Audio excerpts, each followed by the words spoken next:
For our CEO and co-founder, ladies and gentlemen, Mr. Mike Morheim.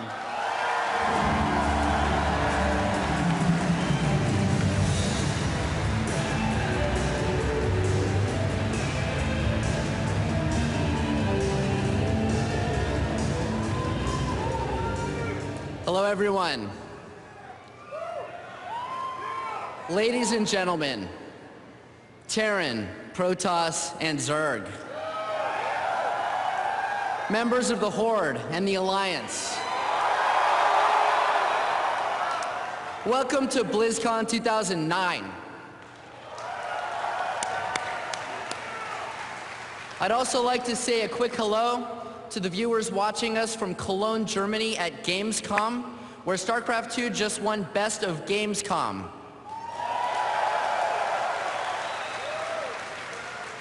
It's great to see you all here. How many of you have ever been to BlizzCon before? Okay, now how many of you have been to every BlizzCon? BlizzCon has the wonderful distinction of being the only convention where attendees from Azeroth outnumber the entire undergraduate population of UCLA. This is also the only place in the world where everyone in attendance is rooting for something cataclysmic to happen.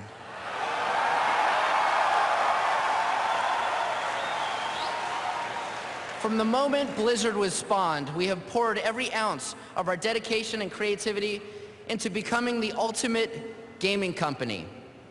Somewhere along the way, however, we achieved something even greater. We became a part of the ultimate gaming community. Speaking of gaming communities, I'd love to say welcome back to our players in China.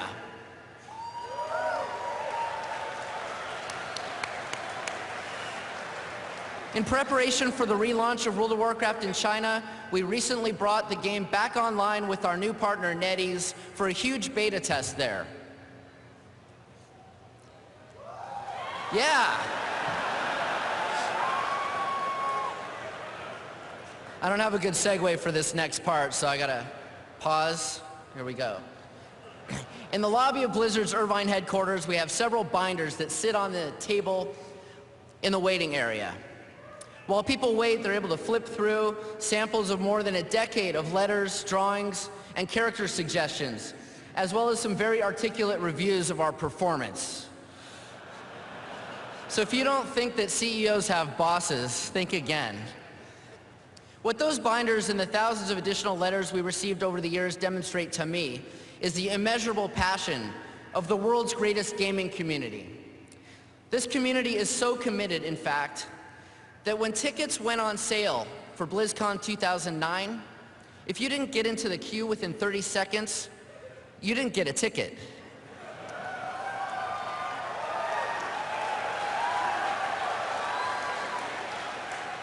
It took 45 minutes for us to process all the orders, but essentially, 20,000 tickets to BlizzCon sold out in less than 1 minute.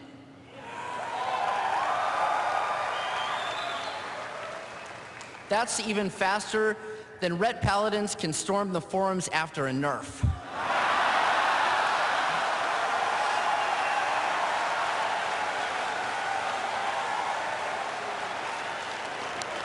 But knowing that the Blizzard gaming community is bigger than over half of the countries in the world, we have made some arrangements to ensure that everyone is included. In addition to the 20,000 of you currently in attendance at this convention, there are an estimated 50,000 of your fellow gamers across more than 100 countries viewing us right now live via pay-per-view. Let's say hello.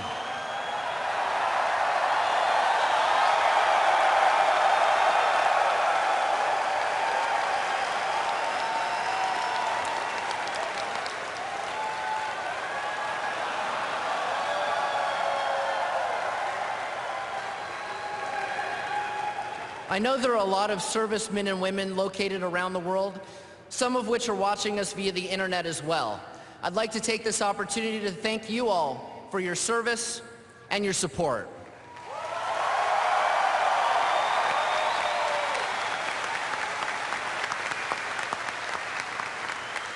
A lot of exciting stuff has happened since we were last together at Blizzcon 2008. For starters, we released an expansion.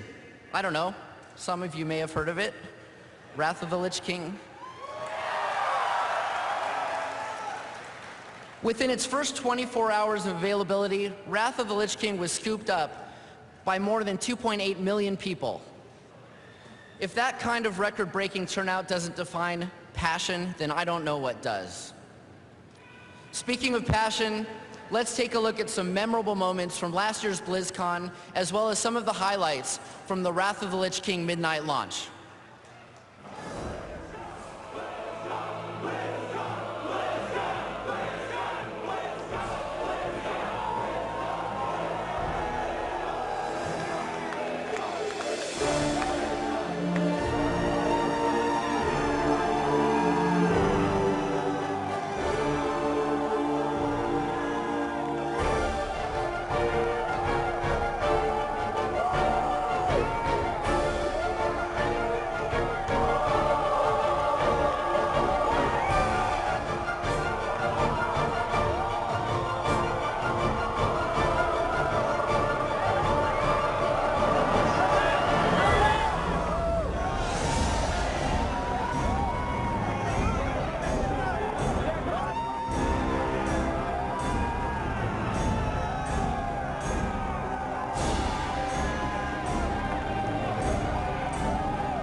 Within heaven hold, I am born again. My deeds will bring the fall of man.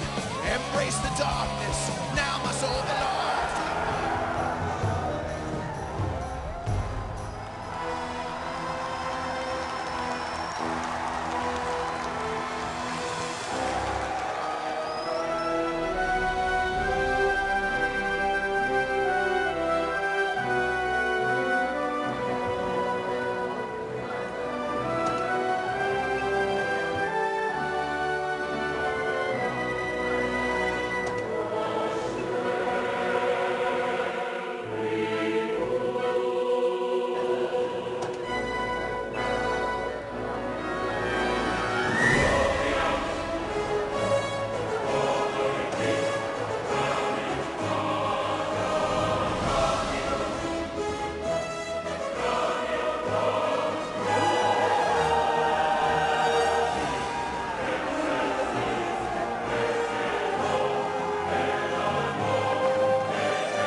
Those were some exciting times.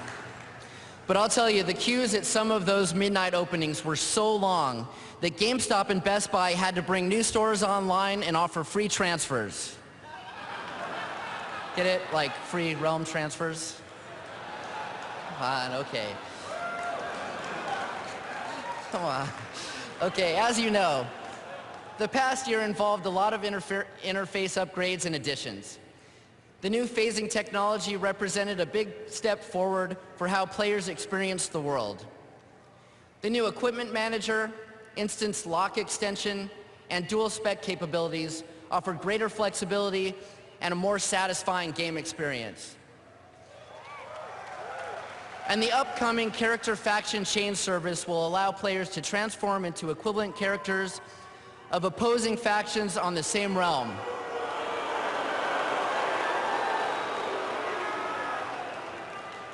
Or as it's known in politics, flip-flopping.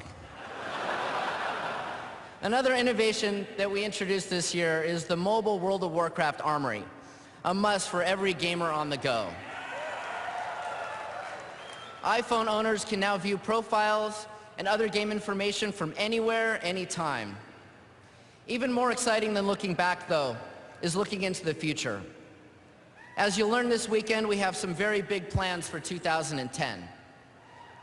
This November, we will be celebrating the 5-year anniversary of the launch of World of Warcraft.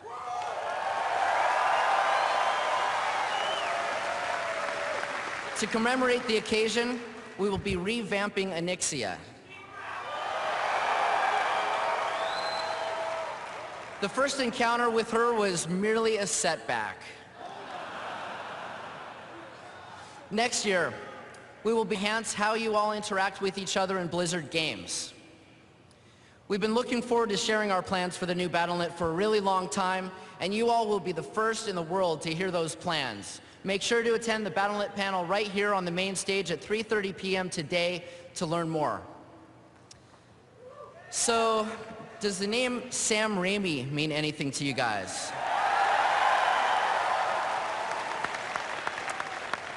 It sounds like many of you heard our announcement last month that Sam has signed on to direct the Warcraft movie. What you may not have heard is that we first met Sam when he attended last year's Blizzcon, and we were struck by his passion for the Warcraft universe. While we were talking to him, the topic of the Warcraft movie came up, and he expressed interest in talking about it some more. We're all big fans of Sam's work, and we're thrilled to have him on board for the movie. Between Sam's incredible talent, the support of Legendary Pictures, and the involvement of Dark Knight producer Chuck Rovin, we're confident the movie is in the best possible hands. And no, this doesn't mean that Bruce Campbell will be playing Leroy Jenkins.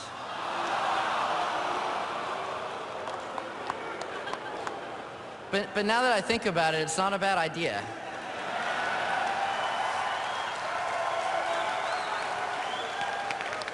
One of the announcements I'm most excited to share with you is that this weekend, for the first time ever, you will be able to get your hands on the single-player campaign for StarCraft 2.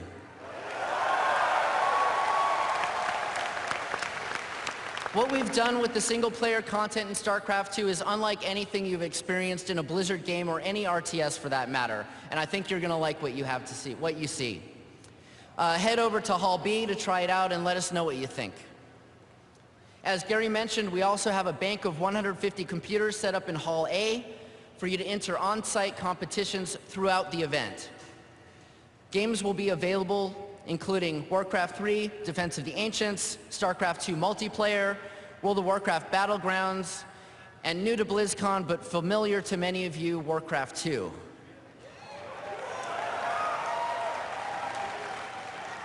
As a member of the global Blizzard gaming community, you all have embraced the multiplayer elements in our games in a way that has made them a fixture in esports competitions around the world. In fact, you have elevated esports far beyond what anyone thought possible a few short years ago. In that spirit, we are honored to have some of the top professional gamers in the world competing here at BlizzCon this weekend. These players will be competing for over $200,000 in prizes. That brings our total cash prizes for official Blizzard esports competitions this year to more than $340,000. Those of you who have been here before may have noticed something different about your goodie bags this year.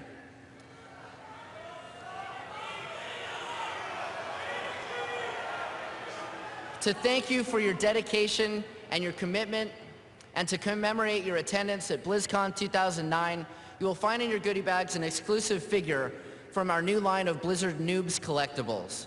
This is a one-of-a-kind item that will not be available to the public at any point and will never be reproduced. Those of you in attendance have an exclusive instant collectible to remember your experience at BlizzCon, or to sell on eBay for the price of a small car.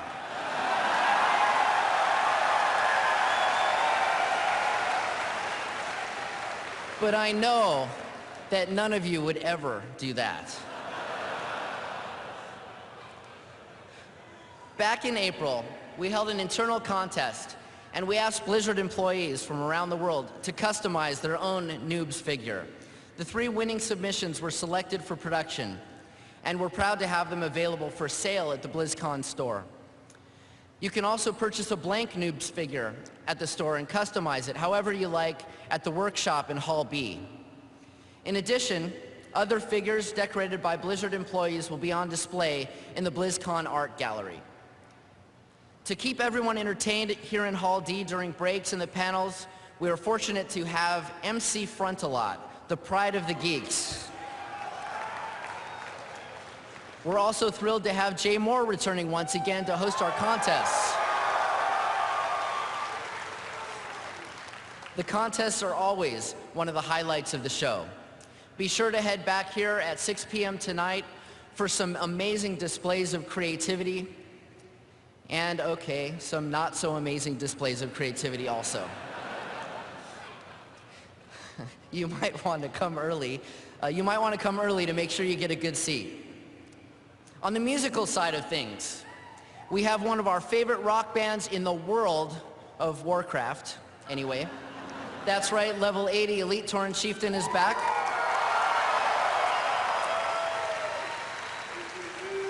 And we also have one of the biggest rockers in the actual real world. I'm talking about the Prince of Darkness, Ozzy Osbourne.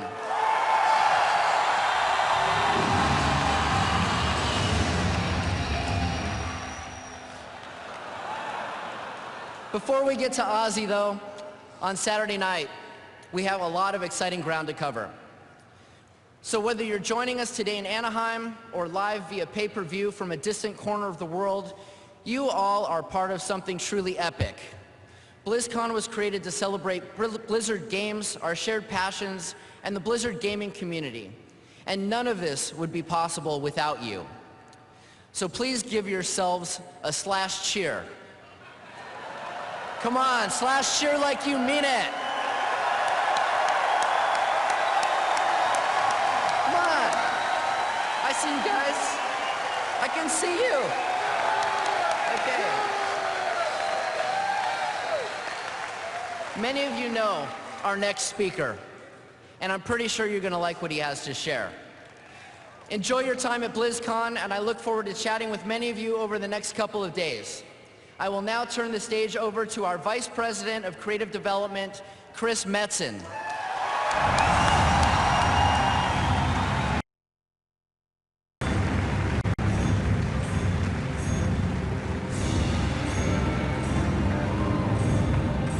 Wow, what up, BlizzCon? Wow, there are a lot of people in this room. I hope I don't screw up. Wow. Guys, I think I can say this on behalf of all of Blizzard. It is a great pleasure and an honor to be here with you all this weekend. By way of a short story, you know, we're a company that prides ourselves on not putting games out before they're done. It's a policy that has served us very well over time, but candidly, it does come with some flip side, right? To you guys, you tend to have to wait a little bit longer than the average bear to get your hands on our games.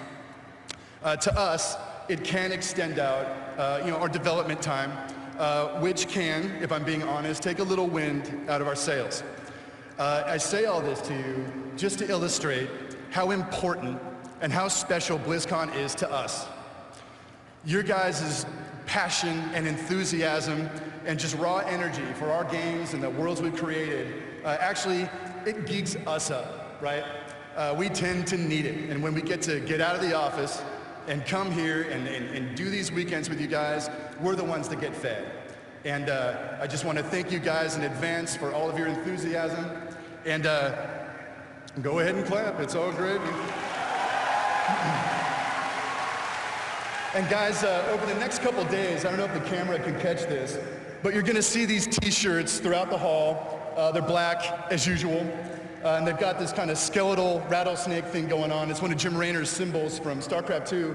If you see these shirts, they are likely attached to a Blizzard employee. So as you see Blizzard employees, guys, please don't hesitate to roll up, just say hey, give them a handshake, a high five, you know, give them a little love, whatever. It goes a long way. We're so stoked to be here with you guys this weekend. And again, I just want to thank you in advance. I think this is going to be just an amazing Blizzcon.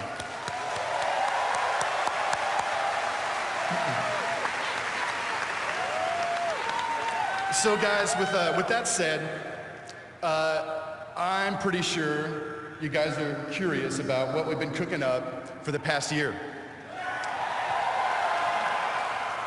It's got flavor. We've got a couple trailers to show you. We got a couple things to announce.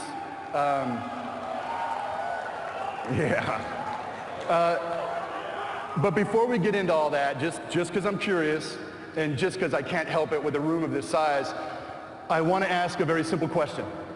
And I know it's early, bear with me, but the question is, where's the Alliance at?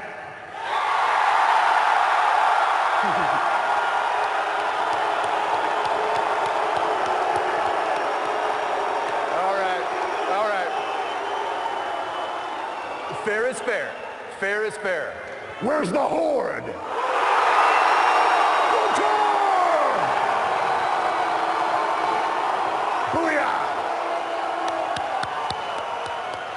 Very good.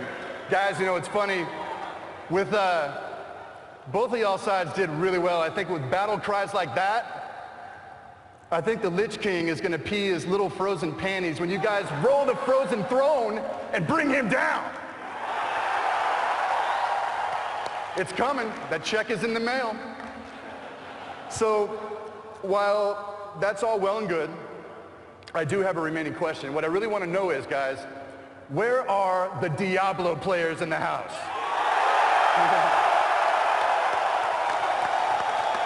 Right on. Beautiful.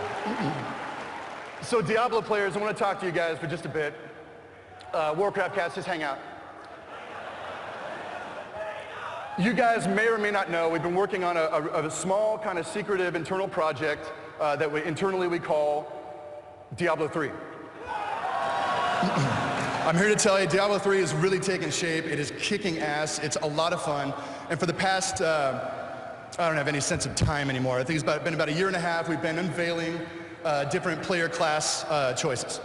So we've showed you the barbarian, the sorceress, the creepy voodoo witch doctor, right? And all of those classes to some degree are pulled from, classic fantasy archetypes that we've kind of ripped forward and created new gameplay mechanics, new combat conventions, all of which are an attempt to, create a stunning, visual experience and gameplay experience. And the class we're going to unveil today, Diablo players, is very much in the same tradition. It's a class that has its roots in kind of old school fantasy, but we believe that you haven't seen it quite like this before. It absolutely kicks ass. So, without further ado, Diablo players, very proud to introduce to you the new Diablo 3 playable class with all of its open-handed Tiger Strike fury, the Monk.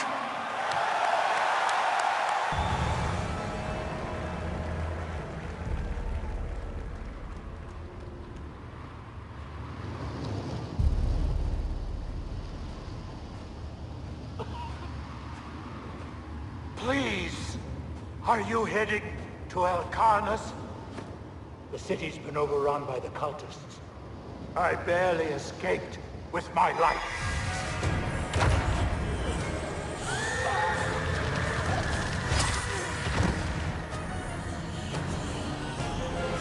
But you, hero, you must go. You must help.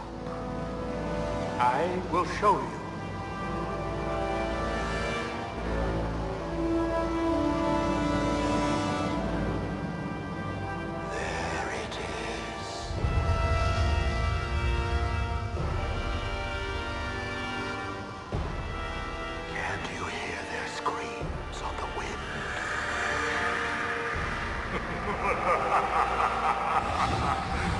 Welcome to the city of your death, hero.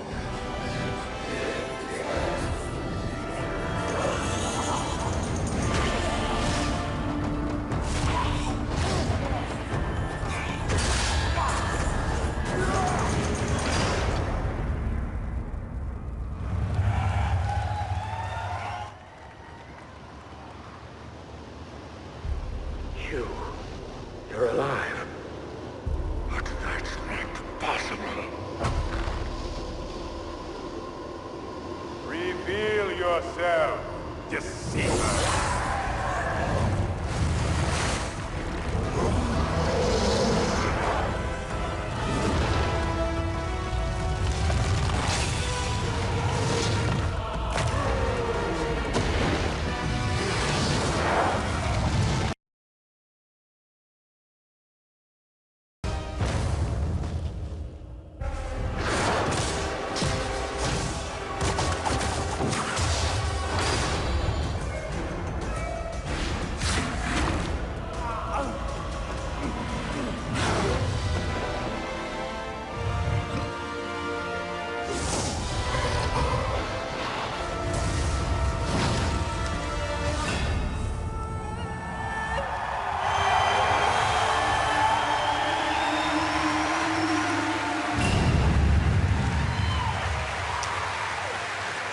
Well, that definitely gets the old juices going. I hope you enjoyed that, but just in case there are some of you out there that are going, all right, Blizzard, wonderful cinematic, vibe is great, but like, how does it play, right? Well, we got you covered. We have another gameplay sequence so you can see the monk in action.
Well, Diablo players, as you can see, the game is in able hands, and we hope you've enjoyed seeing the monk for the first time. If you guys want to know a little bit more about Diablo 3 as it's unfolding, how the development process is going, or learn a little bit more about the monk, or whatever else the panel has going on, we have a panel right in here at 2 o'clock today, so please roll back for that and get educated, I guess. So, Alliance and Horde. You've all been you've been very patient, and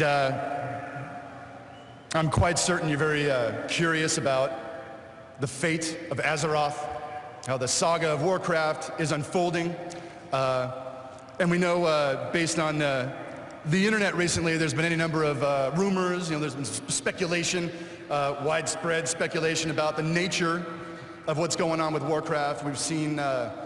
Stories about a new expansion set being set in the South Seas or being set within the Emerald Dream, new races, new race class combos, a lot of wild, unsubstantiated lore, right? Oopsie. A lot of stuff. So, BlizzCon, the wait is over. In just a second here, we're gonna roll the first gameplay trailer of the new World of Warcraft expansion set.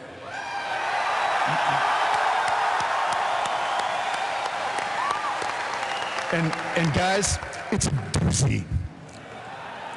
So before we roll that, this is helpful information. We're gonna be having a panel right on this stage, I think at about 12:30 today, so a little bit after this presentation finishes up. So once again, guys, roll the panel, roll back. We're gonna have our developers here talking about the expansion set. I'm sure you're gonna have a lot of really good questions.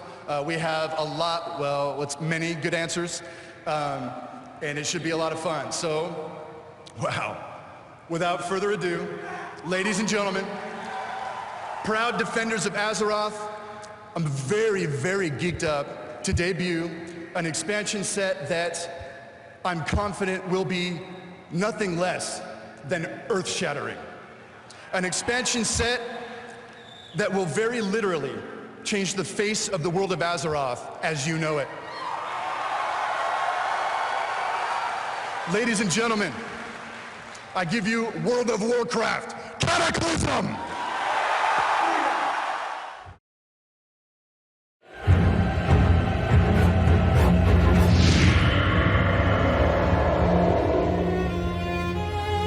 As the terrible war against the Lich King continues,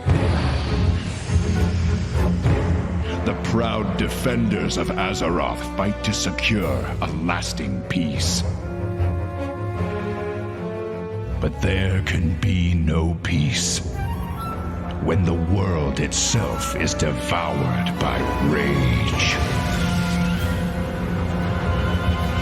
An ancient evil has risen, determined to shake Azeroth to its foundations. And the world will never be the same. As the elements battle for supremacy, Kalimdor and the Eastern Kingdoms have been transformed. Ancient lands have been torn asunder, unleashing widespread destruction. But newfound life has also awakened.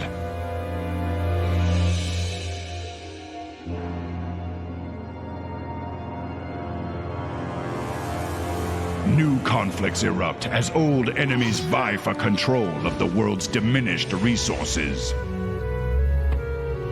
At the heart of the ocean, the maelstrom churns endlessly. Many islanders of the Great Sea have been driven from their homes, seeking sanctuary from the relentless upheaval. These scattered refugees find themselves shipwrecked upon the Lost Isles, locked in battle against an unfamiliar enemy. But in their hour of greatest need, the goblins of Kazan have found new allies in the Horde.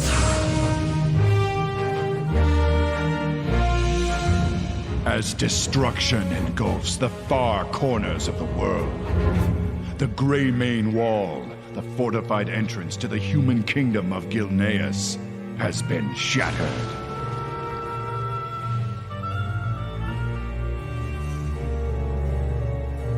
Yet, those who were once human have become something more.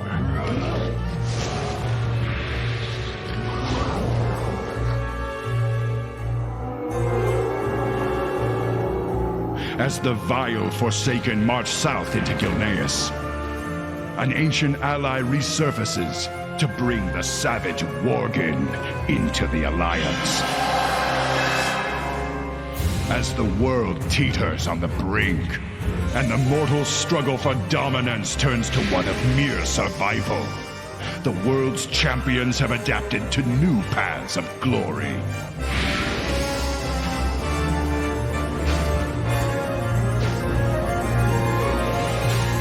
Standing vigilant against those who would devour civilization.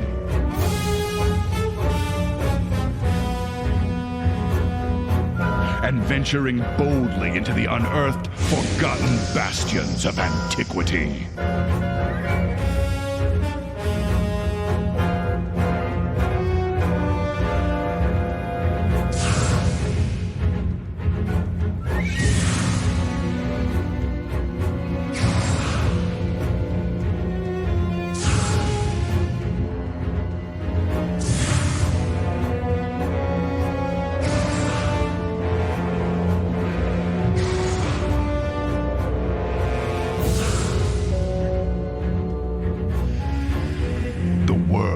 Has been broken.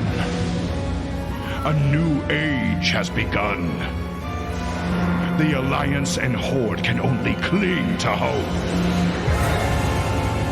Deathwing has returned.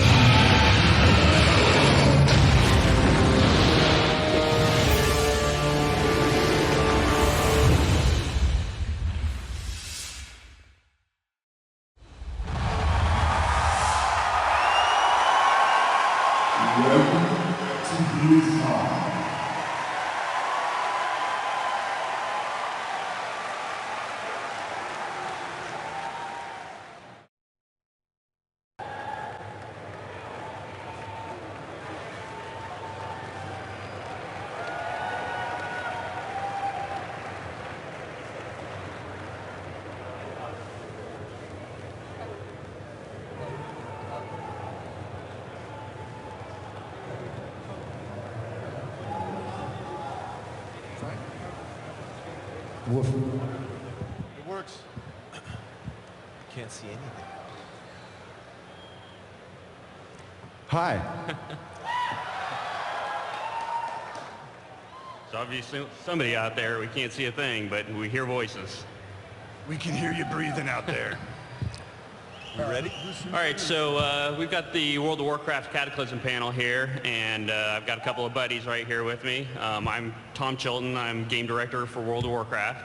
And I've got Chris Metzen, as you must know from moments ago. He's our vice president of creative development and the man who, between he and Alex Afraziabi, our lead world designers, he, the two of these guys really are the ones that set the stage for all the lore. They're the ones that make the storyline happen.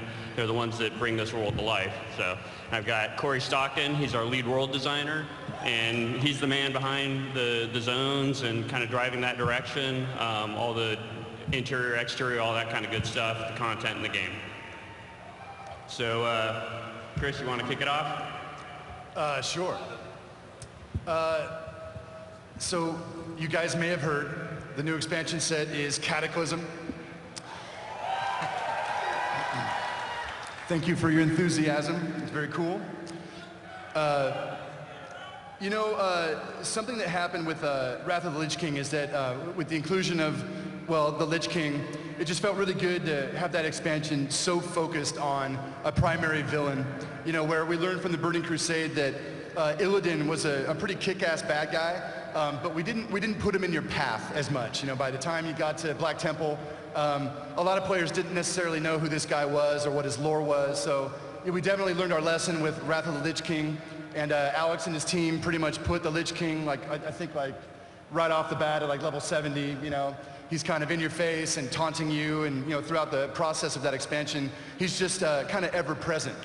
So by the time you guys finally face him at the pinnacle of Icecrown Citadel, you're going to know who this bad guy is, and you're going to have a personal reason to want to kick his ass.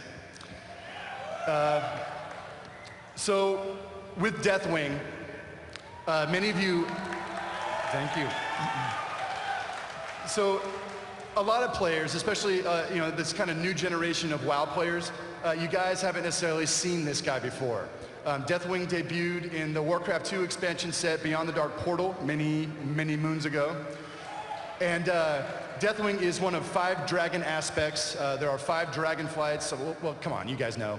And the dragon flights were empowered long ago to kind of protect the world of Azeroth from any, threats that might arise. And Deathwing was the Earth Warder.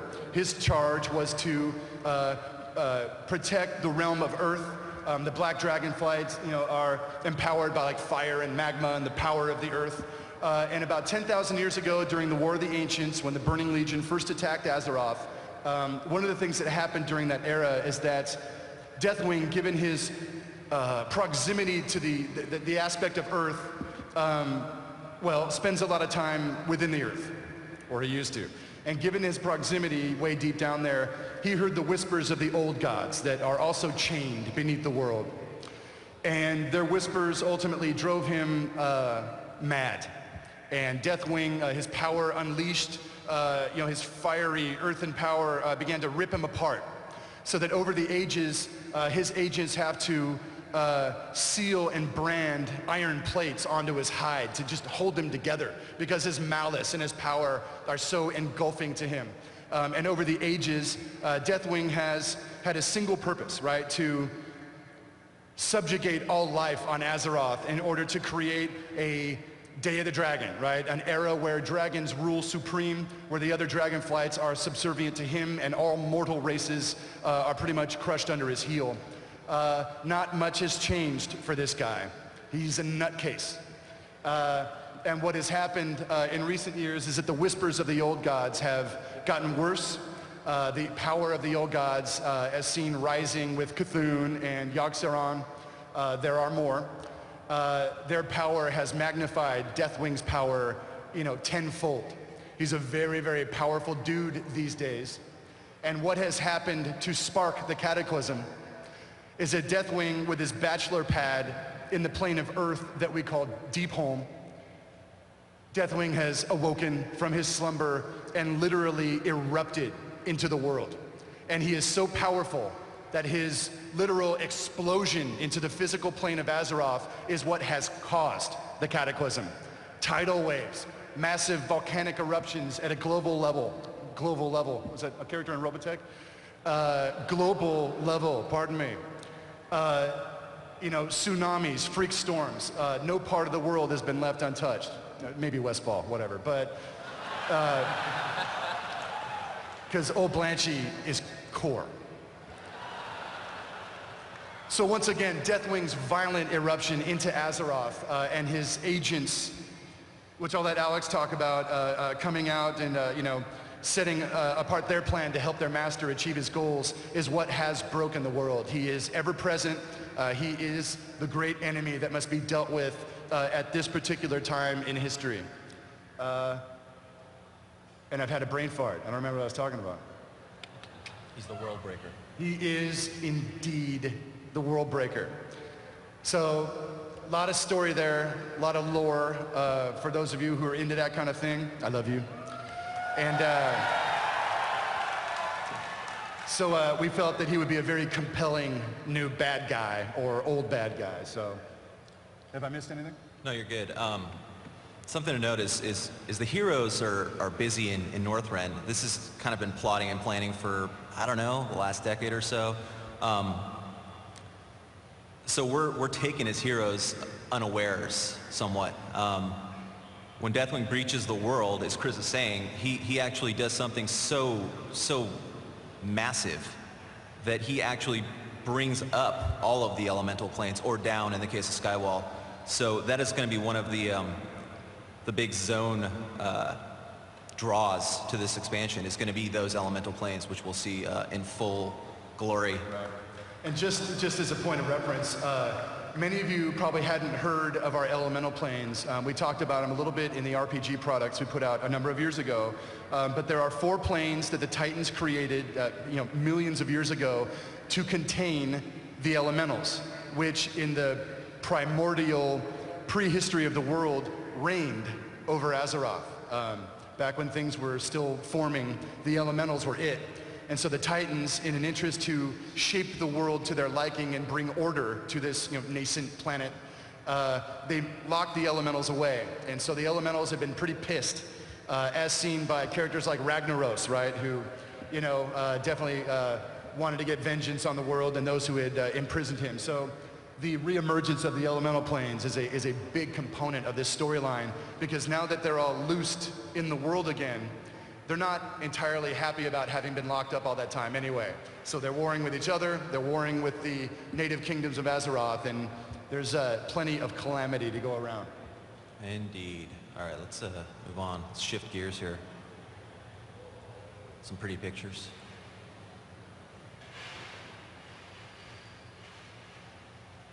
So these are just some visions, concept art that we'll be putting together.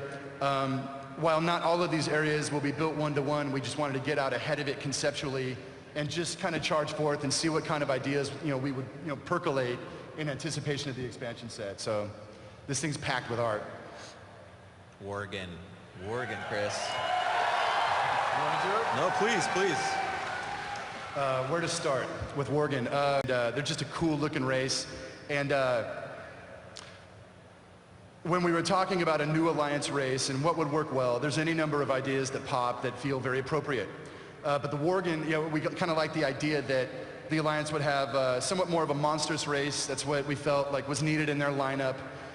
You know, whereas we'll get to the goblins in a minute, but you know, their diminutive size seemed to fit really well with the Horde profile. And they're just so cute. But the Worgen, you know, having been formerly human, the story we created is that since the time of Warcraft 3, as the Scourge was overrunning Lordaeron, Gen Greymane within Gilneas closed off the Greymane wall so that his people would not be affected by the plague. But as Dalaran fell and the Scourge marched ever southward, the people of Gilneas got pretty edgy. You know, it was just a matter of time before the Scourge started getting them. And a Dalaran wizard by the name of... Very good. Oh, sorry guys. Yes, by the name of Aragorn, who we've kind of reasoned was a patriot of Gilneas, decided to call down a spell and summon creatures that would be able to fight the Scourge for them. And what he summoned, I think, surprised him quite a bit. And it turned out to be perhaps every bit as dangerous as the Scourge itself, as this, let's call it the Worgen, quasi-lycanthropic event began to happen. So ultimately, to cut a story short, the Worgen curse made its way into Gilneas, and much of the early starting experience as Worgen players, you guys will see exactly how this curse wove its way through Gilneas society, and then we'll catch you up on the present day context of the Worgen, what they're fighting for, what they're about, the beast within trying to contain this savage monster within them. They're trying to get to the bottom of where this ancient curse came from. Some of our lore from the original World of Warcraft, we got the whole storyline of the Staff of Elune, which, oh man, we've grilled that out. It's pretty badass, but the whole question is, are the Worgen from somewhere else? Or just for kicks, when else? So a lot of really interesting stuff we've been playing with, and just the context of the Worgen and their own innate racial struggle should provide for just a lot of cool flavor and drama. And then their inclusion into the Alliance. Imagine these guys at a temperament level are kind of like Wolverine, right? They're kind of like the Wolverine of the Alliance, which is a nice tone to have as part of that, that racial lineup. So. Yeah, absolutely. One of the things you'll notice too, and you'll actually be able to play the Worgen start area as well as the Goblin start area today, is right. And it's badass. It is. It is, in fact, if you enjoyed the Death Knight area, you're gonna. This tops that by a mile. It's amazing. So we're doing a lot of neat things with this starting area, with the starting experience. Unique things, I guess you'd say. You'll actually start today, and I just want to kind of preface your play session at level 6 instead of level 1 for a very good reason. We have some special surprises in store that we'll reveal in the future for both the Goblin and the Worgen for the 1 to 5s. So, Worgen, let's move on. Moving on. So this is some extra concept work we've been doing. Oh, not too much of it, I guess. I can go back. Concept piece. All right, let's go. Let's move on. Right. These guys got to talk too. All right, Goblins. So, but in general, Goblin society is broken up amidst on the Isle of Kazan. They're a very technological race, and Goblin society is broken up between certain factions or cartels, right? There's a number of different trade princes who command essentially private armies and wheel and deal all over the world. So the Goblins that we use neutrally in World of Warcraft, on the Zeppelins and different travel routes, Gadgetzan, Ratchet, places like that. They're kind of more of a neutral group, general neutral group. The Goblins that you'll play as part of the Horde are a specific group from the Isle of Kazan. And oh, is there some flavor there for you guys when you get to see it? So with all of the cataclysms striking the world, let's say that the cataclysm hit Kazan very hard. And these Goblins, through the storyline, were kind of driven out and shipwrecked upon the Lost Isles, which is a new player area we developed. It's kind of a system of islands off the coast of, kind of like south of Ajara, but north of Durotar. So it places them very well to meet and befriend the Horde. And yeah, anything you want to say about the Goblin kick? Yeah, I mean, again, another super unique experience with the Goblins. You'll play through various story arcs, and we'll actually be incorporating a lot of the Wrathgate-like cinematic stuff that we did in Lich King for both Worgen and Goblins. Yeah. Like I said, we're going way over the top on these two races to start with, but their inclusion into the Horde is something you'll uncover on the Lost Isles, and it's not they don't start out as a Horde race. Actually, they start out as a cartel, a Bilgewater cartel, actually. a neutral race on Kazan, and they're forced into it, unfortunately. But you'll find that out today too, hopefully, and you'll figure out how they were jumped into the Horde. Right. I guess one thing I would say too is that with the Cataclysm and how heavy it is for the nations, of Azeroth, there are in this expansion set some dark days ahead. We thought it got bad in Northrend, right? These expeditions went up to fight the Lich King, and that fight is still in progress, obviously, and right under everybody's noses, this event happens. And it is going to test the Alliance and the Horde, but one of the things about Goblins is that the Horde may need some comic relief coming up here pretty soon, and the Goblins just fit that bill perfectly. So, good vibe. There we go. That's their mount, by the way.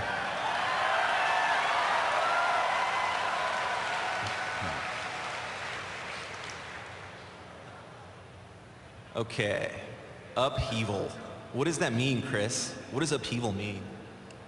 Well, Alex, relative to Webster's New International Dictionary, upheaval is, upheaval, yeah. So, what, guys? We got tidal waves. Let's just take a moment. Can you guys see that picture? Let's take a moment. This is one of my favorite Warcraft pictures ever. I love it. It doesn't get any better than that. Thrall and Cairn rescuing Horde babies. So badass. For all the epic weapons, that's who those guys are. Mega. So, upheaval.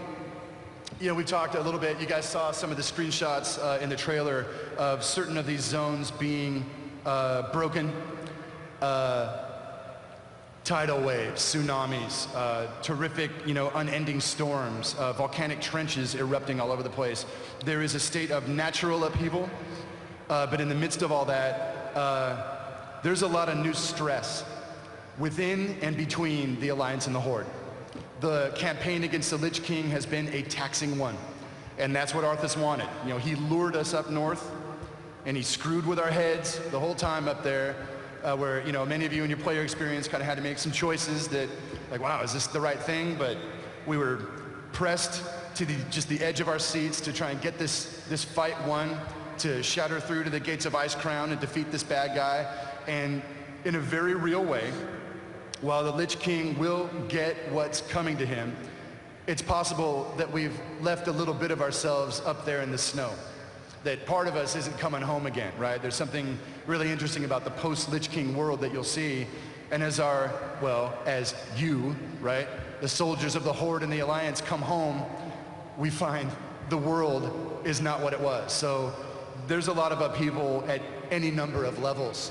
And like I said, there are some dark days ahead, but at a fictional level, it's the dark days that make the moments of, absolute heroism that much more meaningful. And at the end of the day, that's what Warcraft's about. It's about heroism. It's about, fellowship, brotherhood, fighting the good fight. So we wanted to ramp up the drama of this expansion set, and I think you guys are going to feel that and feel the vibe of it pretty acutely. Absolutely. If you've been playing WoW since the beginning, yeah. You've probably seen some pretty dramatic changes, especially in the past year or so with Lich King. We started out with a very strong direction. We knew, Horde versus Alliance, and we actually felt on the design team that we lost a little bit of that in Outland. There was a big joining of forces, and we kind of lost that vibe. And going into Lich King, we wanted to make sure that this division, this war, would be refreshed. And the Wrathgate and events like that didn't just happen overnight. We'd been planning these for a very long time. I mean, Horde players know of Garrosh and Nagrand, Sarfang Jr. And Nagrand as well, and all their lines from that time have kind of been working towards this and what Thrall's been doing, and eventually discovering Varian and him coming back. So with the Lich King, we saw this as the ultimate opportunity to put the war back in Warcraft, and I think we've been pretty successful. Going into Cataclysm, though, I think, like, if you look at this shot right here, it's pretty telling. That's actually the front of Orgrimmar. And if you recognize the black iron, it's from somewhere. All right, so that's our segment. Chris, you have anything else you want to add? Not at the moment. All right.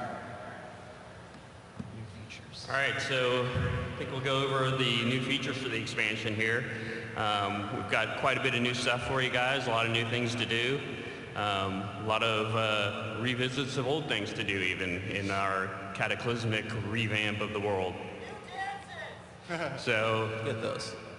without further ado, we've got our level cap increased to level 85. So some of you might be thinking, whoa, that's kind of different. It's not 10 levels. It had to be 90. Why isn't it 90? So level 85, this is one of the kind of key decisions that we made for Cataclysm because we want to make sure that we focus our time and energy in the right places. And part of that is in, redoing the level 1 to 60 zone, so people that re-roll new characters and that sort of thing have a lot more new level up content to do than ever before. And in addition, we wanted to make sure that we're able to bring more in-game content than we ever have before. So one of the things that we decided was that for this expansion, the level up increase would probably be right to do the 5-level increase.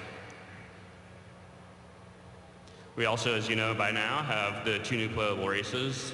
The Alliance have the Worgen. Greg Street in the class panel will go over some of the racials. Both of the new races have pretty awesome racials. Worgen have things including Dark Flight, which is kind of like a sprint ability. It's certain to turn many people into saying it's the world of Worgen craft, I'm sure. Rawr.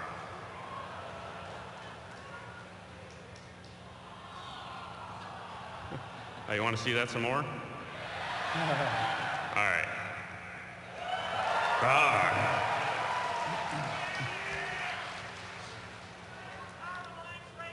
So we've got quite a few classes available to the Worgen. I think everybody will be pretty pleased. The only thing that they won't be able to do right now in our current plan is be paladins or priests, but Greg Street will talk a little bit more about that.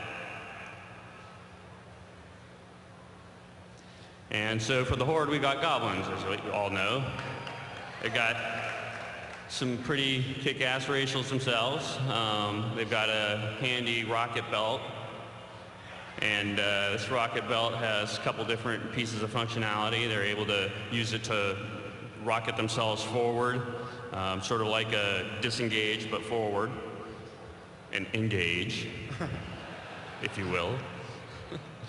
And they're also able to let loose some rockets out of the rocket belt that can actually let them fly and do a bunch of damage to a target. So should be good times. Oh, there's many other abilities. Greg Street will tell you all about them in the class panel. I'll try not to spoil them all. Here we have a Goblin Rogue, certain to be the enemy of many Alliance players in Battlegrounds. By next Blizzcon, we'll probably hear a lot about how people hate them. And we also have 7 new zones.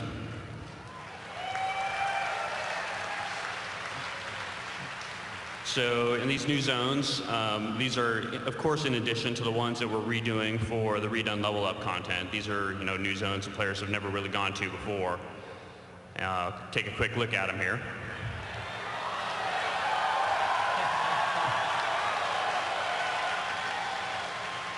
So up there at the top of column door, we've got Mount Highjaw, and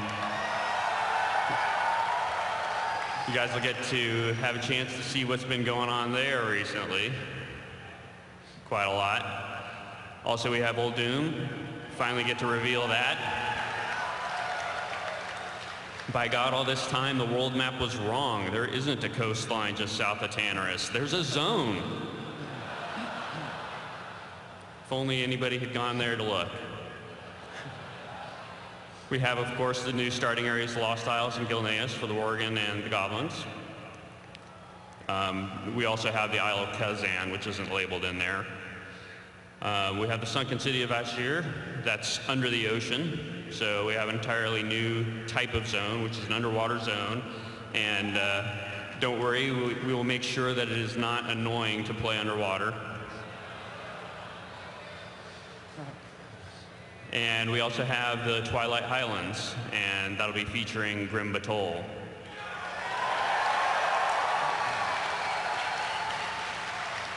Good times. Then we also have Deepholm, which is the elemental plane of Earth. And so players are going to be able to go there. That's one of our major new level up zones between level 80 and 85. That's almost like the Dragon Blight of the expansion. And what we have it pointing to right there is the rupture in the world that Deathwing created as he came up through the Eastern Kingdoms. So while it isn't actually conceptually physically connected to the world of Azeroth, that's sort of the entryway that Deathwing made, so that's why we're kind of pointing to it there to give it a little bit of reference. And just real quick, guys, keep in mind the map is not to scale. It's just so that we can show you all the areas, but things are spatially a little different than that. So, little caveat. So in addition to the new zones, we've got the classic world revamp of all the zones. We've got updated quests, art, and items. We learned an awful lot in the course of doing the original World of Warcraft and the Burning Crusade and Lich King. I would say that Alex and his team are more proficient than they ever have been in the past at turning out awesome quests. They're only getting better at it every day. So I think it's going to be a lot more fun to go through the old world again with a new character. And also, we get to ditch some of those things like agility spirit boots that we had as quest rewards.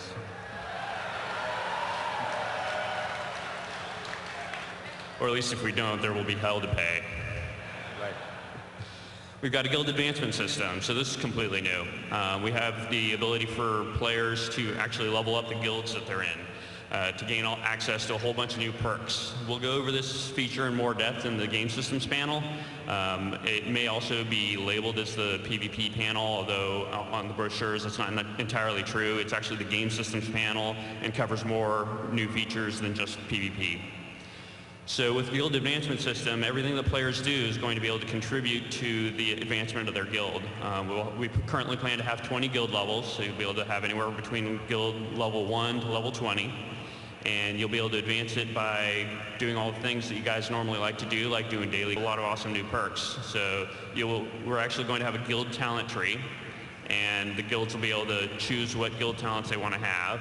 And those will give you access to things like, cheaper repairs or, maybe less durability loss when you wipe an array.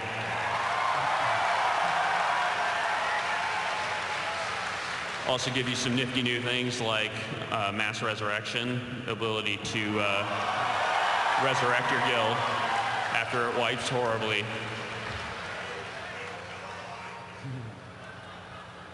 We also have new race class combos.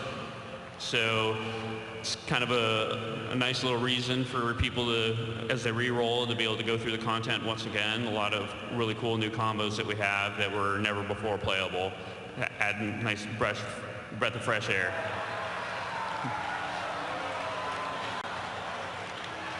So let me just be the first one here to say, holy cow. So bad. I'm sorry.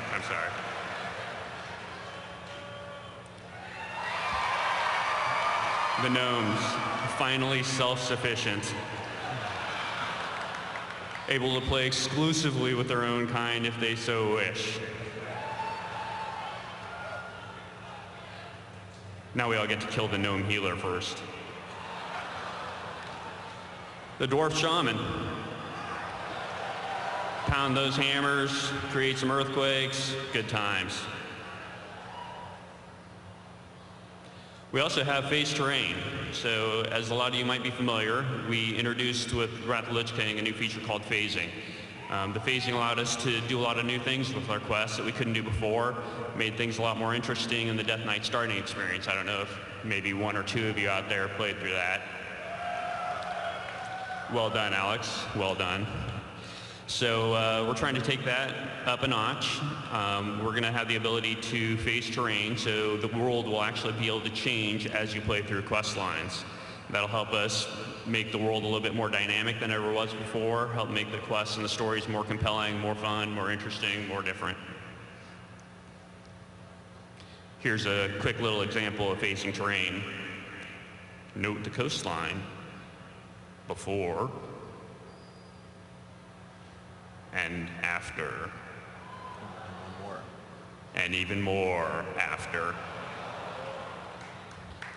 So that's just one example of what we can do with the phasing terrain. We can do all kinds of really cool stuff with it and expect some world-changing kind of stuff. Next, I'll move on to archaeology. And again, we'll cover this in more detail in the classes, items, and professions panel. But to give you a quick idea for what it is, we've got an awful lot of ruins and things like that in the world of Azeroth.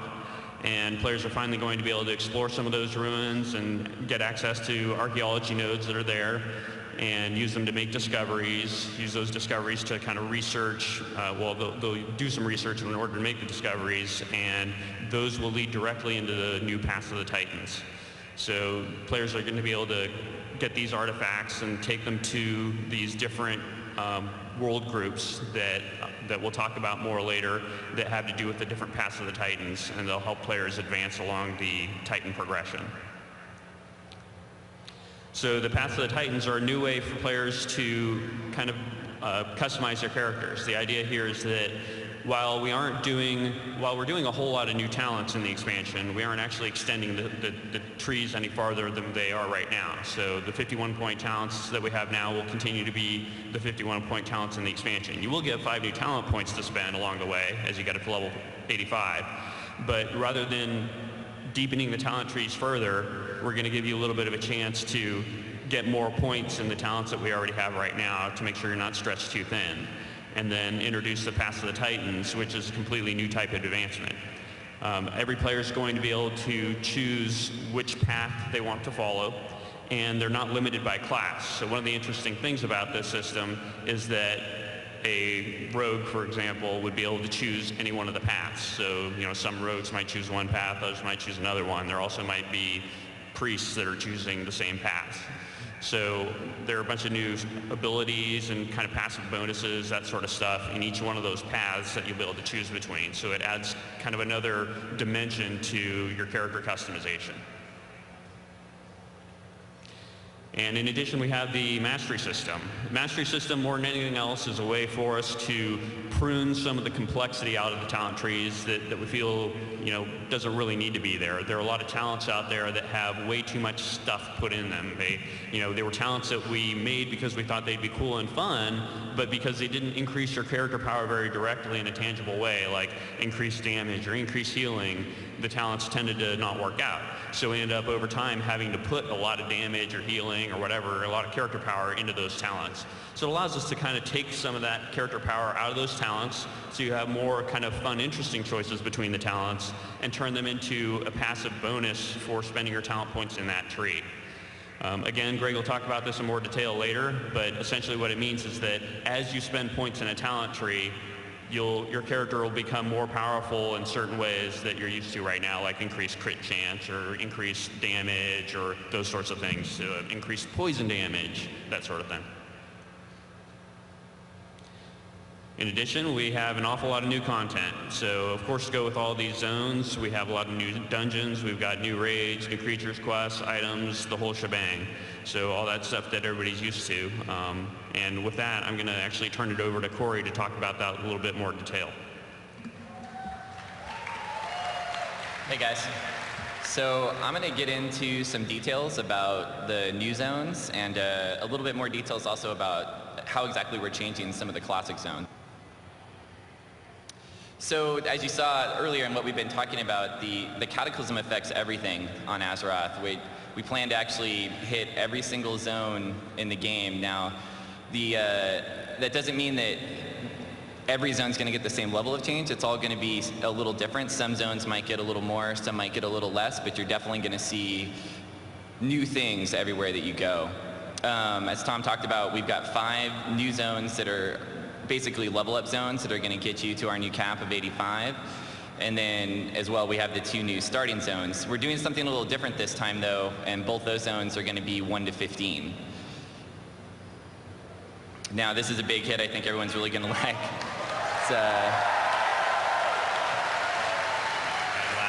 You're going to be able to fly everywhere in Azeroth now. We're planning no restrictions, no not flying over Wintergrasp anymore, none of that. You're going to be able to go wherever you want. Yeah. So as I was mentioning before, we have different scales of change.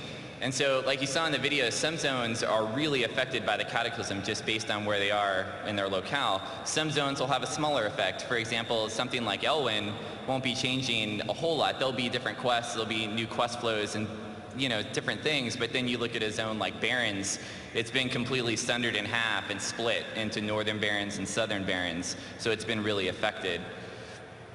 One thing that this does, we're actually going to change the level flow for the entire leveling experience from 1 to 60.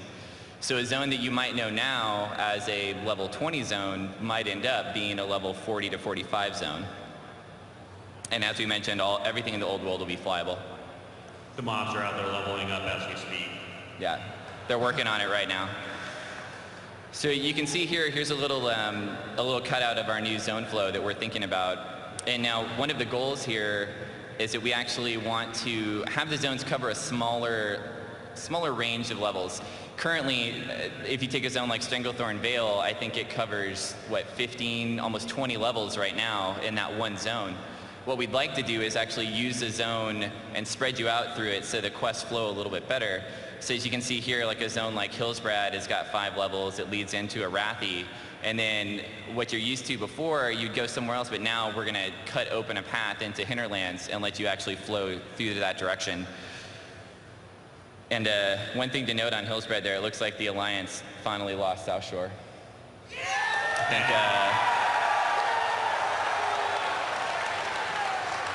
think things are changing. We were there today. Nobody was defending it, so that's what happened. So here you can get a shot of the concept of the flow. Now it's a little bit different. You can see how we're trying to cover 5 levels. And things are just going to feel different. And that was our goal here. We wanted to make sure that leveling up through the classic zones felt like a new experience and it really fit with what's happening with the Cataclysm. It's affected the whole world and we really want to get that through to everyone, not only in just the quest, but in the way the zones look and they feel. So we're going to go into a few details now on some of the actual zones. We'll start with the Barrens. So here's a look at the Barrens as it exists right now.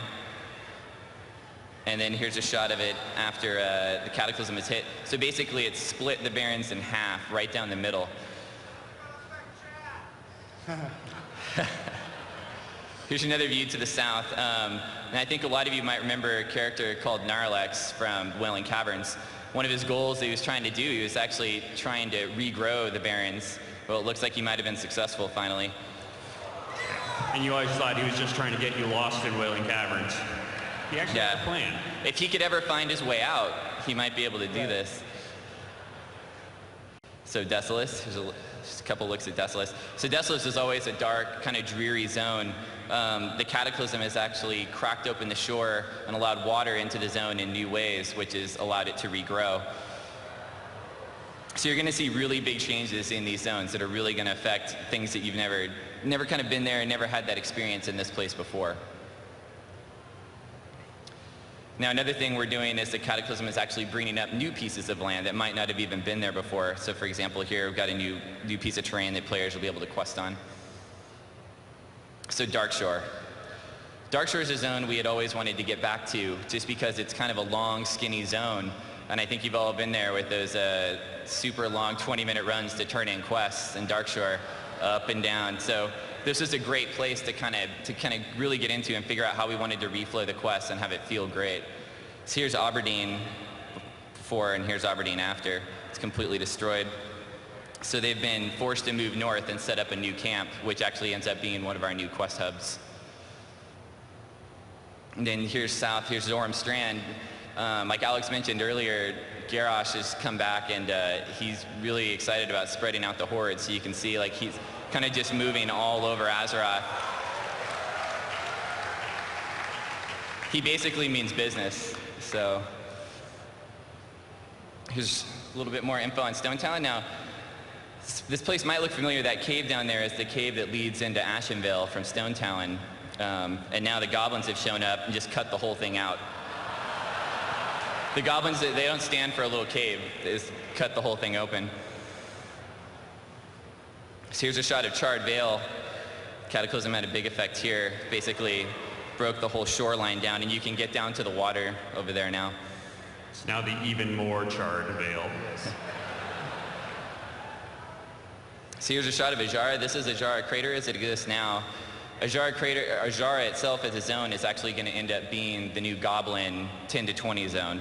So when the goblins showed up, they really wanted to change things around, so they just decided to move the mountain. That's right. Say goodbye to the 3 quests there.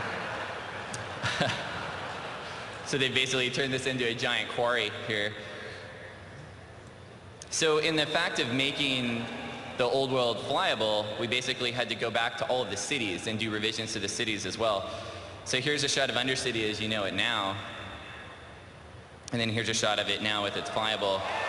It's all completely there.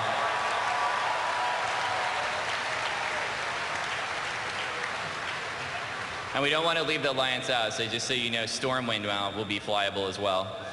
All the cities in the classic world will be flyable. Okay, so now we're going to go into a little details on the actual 5 new zones that we're introducing for Cataclysm. It's the list of the zones right here. We'll start off with Sunken City before the Great Sundering. After the Sundering hit, a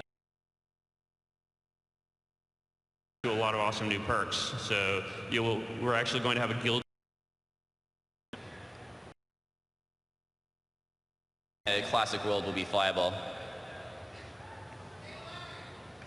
Okay, so now we're going to go into a little details on the actual 5 new zones that we're introducing for Cataclysm. It's the list of the zones right here. We'll start off with Sunken City of Vashj'ir. But first off, let's talk about the flow.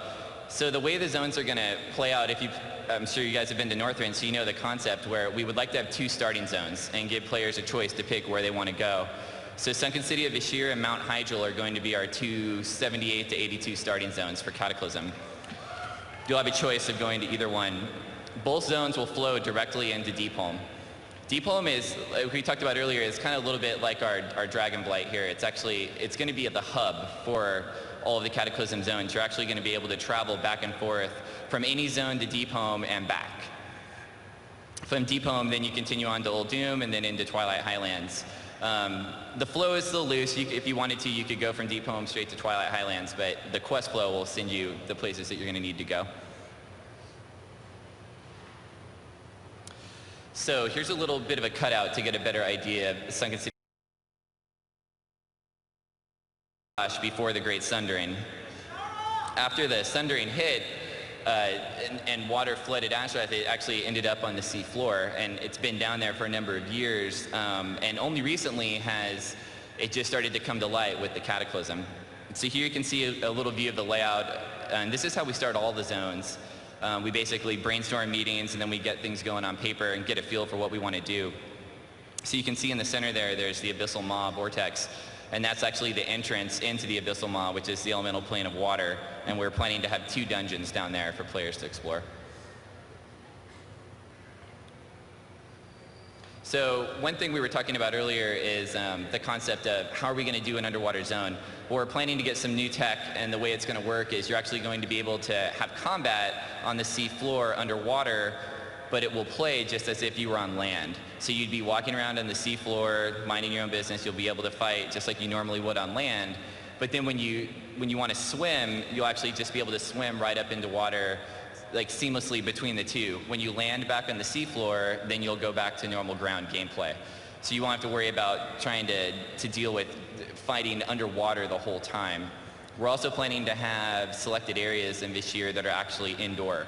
Kind of like these big, there's creatures down there that no one really knows a lot about yet, but they're ancient, And they've been there for a long time, and we're going to find out what's happening with them through the quest flow in the zone. And the way that gameplay we want it to play out is that we'd like you to be able to feel like questing here is just going to feel like you were in a normal ground zone. We're also going to introduce underwater mounts. So you're going to have a mount that you'll be able to use to get all around. I think we've got a turtle in the game right now that's an underwater mount, but it's kind of slow. The mounts you're going to get down here will be like normal flying speed mounts that you would have, but you'll be able to use them underwater. So here's a little bit of concept art of Vashir.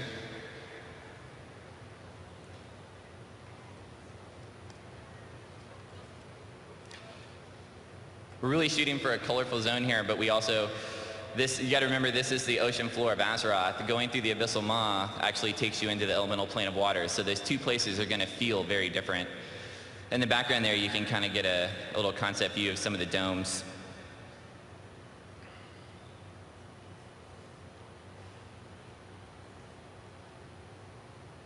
All right, let's move on to Deep Home. So Deep Home is like Tom was trying to explain, it's not actually connected to Azeroth, it's in the elemental plane of Earth. The connection that it has to Azeroth is where Deathwing actually broke through the ceiling and actually came into Azeroth, thereby causing the cataclysm. And players will actually be able to use that scar left on the Earth on Azeroth as an actual way to get back and forth into Deep Home. So here you can see a little schematic of the layout of what we're planning for Deep Home. There in the center is a Temple of Earth, which is actually, it's an important place in Deep Home. It's a central location. It's now overrun by Twilight's Hammer, and that's basically where Deathwing was kind of nursed back to bring him back to the state of what he needed to be to break back into Azeroth and cause the cataclysm. I guess just to throw out a detail, like Corey's saying, the Twilight's Hammer now serves Deathwing. And we've really revamped that world group to be very, very scary. They're pretty badass. So. And you're going to see Twilight's Hammer all over. They've definitely spread out all around since the Cataclysm has hit, based on them working for Deathwing. And they'll have more than just a couple of lean-tos to hang out in. Yeah. So Deep Home is a subterranean-looking environment, so it's almost going to feel like an enclosed cave, but it's huge. As far as scale goes, it's probably the biggest zone that we're building for Cataclysm, especially since it's going to be the hub of all 5 of the new zones. We're going to allow flying in there, even though it's going to feel like an interior. You're going to be able to fly with your flying mount.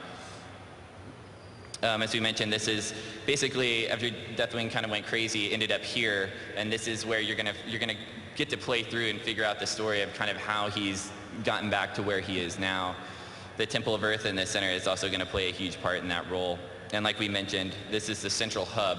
So there's actually going to be portals in Deep Home that will take you to Vashir, to Hyjal, Twilight Highlands, and Old Doom, and you'll be able to go back and forth between those as a quick form of travel. So here's a couple concept shots of Deep Home. Like you said, it's kind of definitely got a subterranean feel to it. Looks like the Trogs made it back.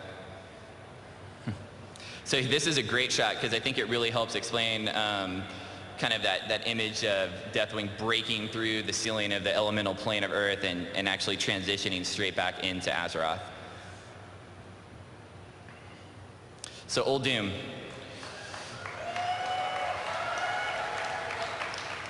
Old Doom is a zone I think that everyone's talked about for a long time, and we've always really wanted to get to Old Doom, and so it feels great to be able to do it not only as a zone, but we're also going to be doing 2 dungeons for Old Doom as well that you'll be able to get to from inside.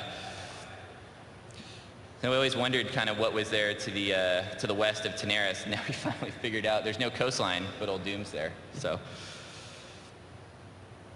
So here's a picture of the layout for Old Doom. So kind of if you want to get kind of a quick overview of what it would feel like, you can imagine Egypt was a little bit of our basis. It's a desert-like zone. There's a huge river that flows down the center of it to the south, ending in a delta.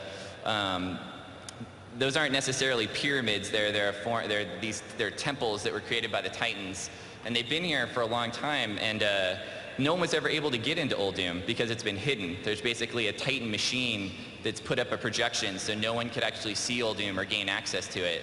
But with the advent of the Cataclysm, it actually destroyed one of the Titan machines and has ended up revealing Old Doom to everyone. So you know Bran Bromsbeard is going to be the first one here, for sure.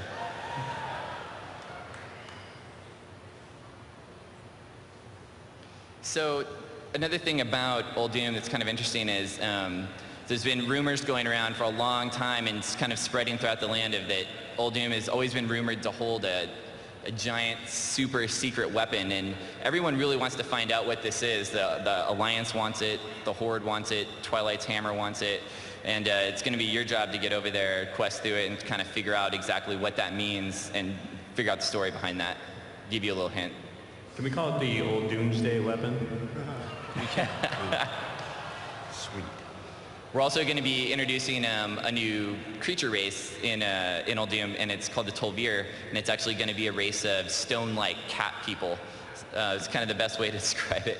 You're going to see them throughout the zone. This is their homeland, and so you're going to interact with them here. Similar to what things you've seen that we've done before in other zones where we've introduced a new race and they kind of have a home zone. This will be that place here for the Tol'vir. And just to throw out, Corey, one of the ideas is that the kind of rise of Old Doom and the fact that it's even open right now is actually relative to Ulduar, right? And all the raids and dungeon component, the storyline playing out up in the north of Northrend has essentially created a sequence of events, right?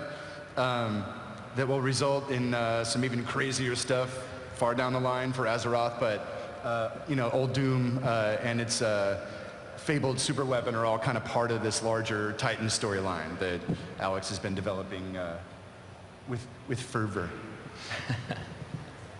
So here's a couple concept pieces for Old Doom as well. So you can really see it's got that, we really wanted to get that vibe and desert culture, a desert place, but it's also got life in it also. It's not going to look the same all around.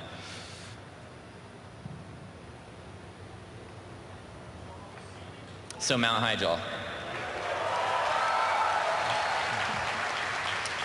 So Hyjal is a zone that's been in the game for a long time, and we're finally able to do what we want to do with Hyjal. I think this is the Hyjal that we wanted to give everyone for sure.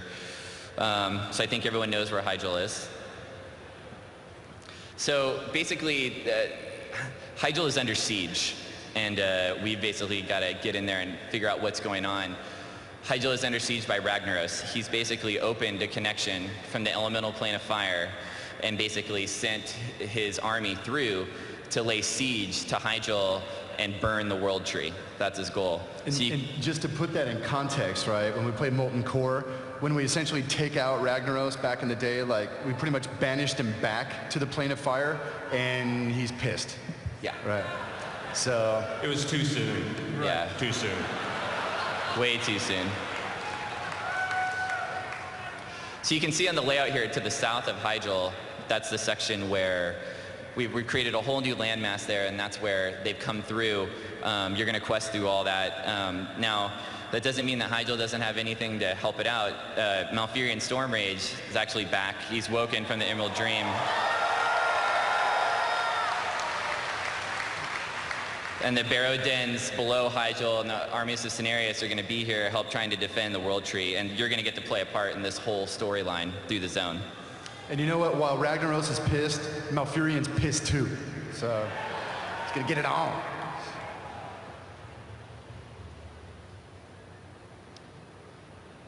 Oh, well, there you go. So one last thing to comment on here in Hyjal is Dark Whisper Gorge. We're actually going to make a part of Hyjal as a zone. Dark Whisper has been pretty affected pretty seriously by the Cataclysm, and it's now basically been occupied by Twilight's Hammer. So it's going to be a completely new flow in that area. It won't just be great for mining anymore.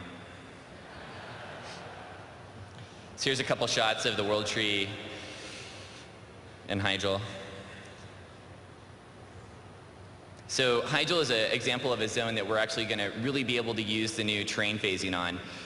Working as you quest through the zone, things are going to be burning and on fire, and part of what you're going to be doing is trying to stop that. Here's a shot of Dark Whisper.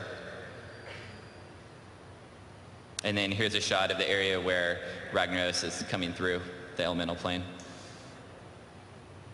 So we'll finish up with Twilight Highlands. Twilight Highlands is going to be just east of wetlands, and I think you guys know what exists there now. It's the city of Grim Batal. That's what's there now.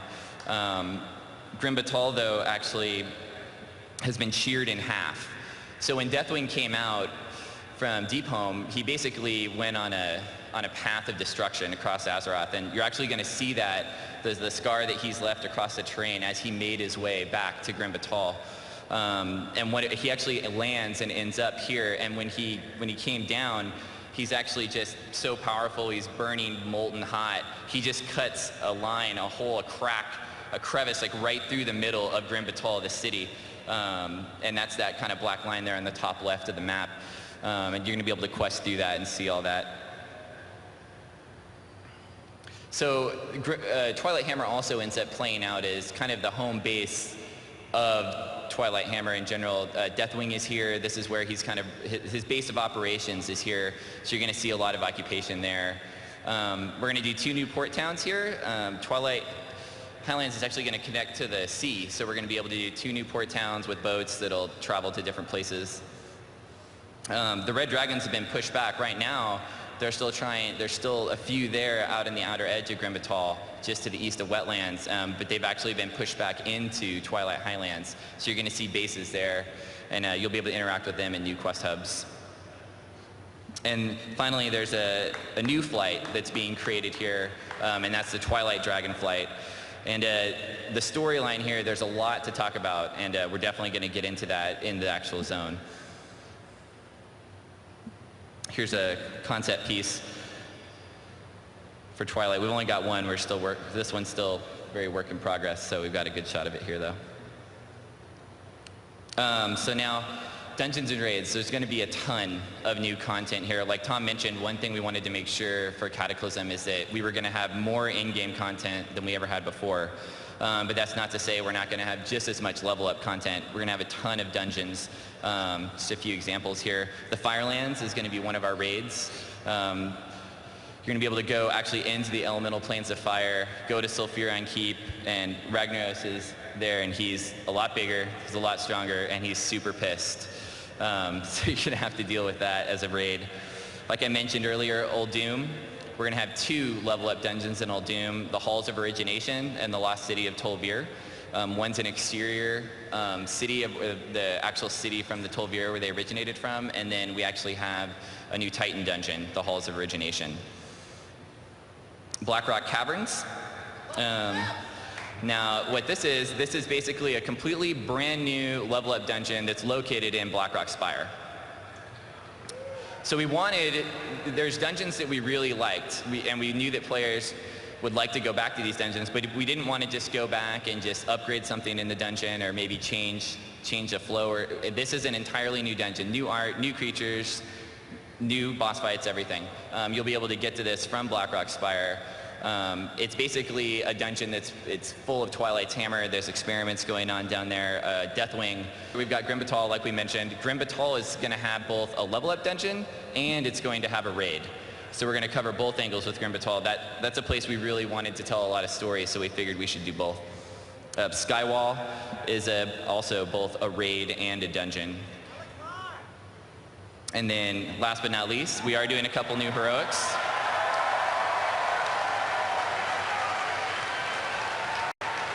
So these are going to be level 85 heroic dungeons that you'll be able to do, Dead Mines and Shadowfang Keep. And we'll be going back in here. Now they're going to use the art that's existing now, but we're going to do new fights, new creatures, new abilities, and it's basically going to be right where you expect a heroic level 85 dungeon to be. Pain cleavier than ever before. If you want more information on Dungeons and Raids, we're going to be doing a panel tomorrow. I think it's in this hall, the Dungeon and Raid panel, and we'll have a ton of info on these dungeons and a lot more. So now here's a couple, we grabbed just a few concept shots of some of the dungeons for you to check out. This is the Abyssal Maw. Here's a shot of Sulfuron Keep in the Firelands. This is a shot of the inside of the Halls of Origination inside of Old Doom. And these are a couple shots of Grim Batal. And last, we're going to finish up with a little preview of the PvP that we're planning for Cataclysm, and Tom's going to tell you about that. All right, so of course, to go along with all this new content, we've got a lot of new PvP content for everybody too. We have the Tol Barad PvP zone. So Tol Barad is an island off the coast of the Eastern Kingdoms. It's been referenced from time to time in Warcraft lore. What we know is that there's a prison here, and this prison sits on this island, and both the Horde and Alliance want control over it. So there's quite a bit to discover here. The kind of idea here is that it is a melding of the Wintergrass concept with the Isle of Caldanos concept. So the idea being that while you're there during the off-battle times, it behaves kind of like an Isle of Caldanos, where it's a daily quest hub for all kinds of daily quests, probably the main daily quest hub for the expansion. And then when the battle comes time to activate, kind of like Wintergrass, then players are going to fight for control. And that control will give players access to the actual Tol Barad prison, one of the instance wings within there. It will also open up new kind of like bonus daily quests for that side. Extra profitable daily quests. We also have the Battle for Gilneas Battleground, and the current plan is actually to have 3 battlegrounds with the expansion. So one of those things that we want to do in terms of adding more end-game content than we've had before is to add more battlegrounds than we've ever added in the past. So Battle for Gilneas is one of those. The idea being that players are going to be able to fight through the city and the streets of Gilneas City and take control of the different districts and fight it out. We also, of course, have some new arena maps. Numbers yet to be determined, but they will have some new ones. And finally, kind of the major gameplay feature for PvP as far as the expansion goes is the rated battlegrounds. So now for anybody out there that really enjoys doing battlegrounds but doesn't like the arena playstyle as much, you'll have the option to do the rated battlegrounds, and I'll talk more about these in the system panel. But you'll be able to do the rated battlegrounds to get your rating up and get the same access to the same types of gear that you can get through the arena system.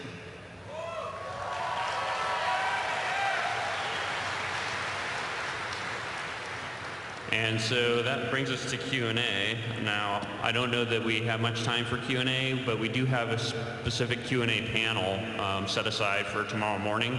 So any questions that you guys don't get to ask today or in any of the other panels where we kind of go over these features in more detail, make sure to hit us up in the Q&A panel tomorrow morning.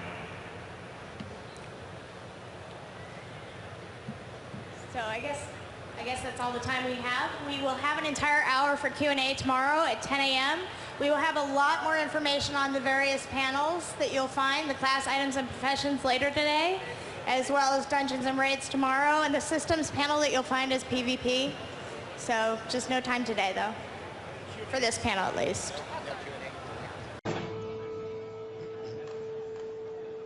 Welcome to the StarCraft II Lore Open Question and Answer panel with Chris Metzen, Vice President of Creative Development. Music. When Zero moves out, he's going to rush him.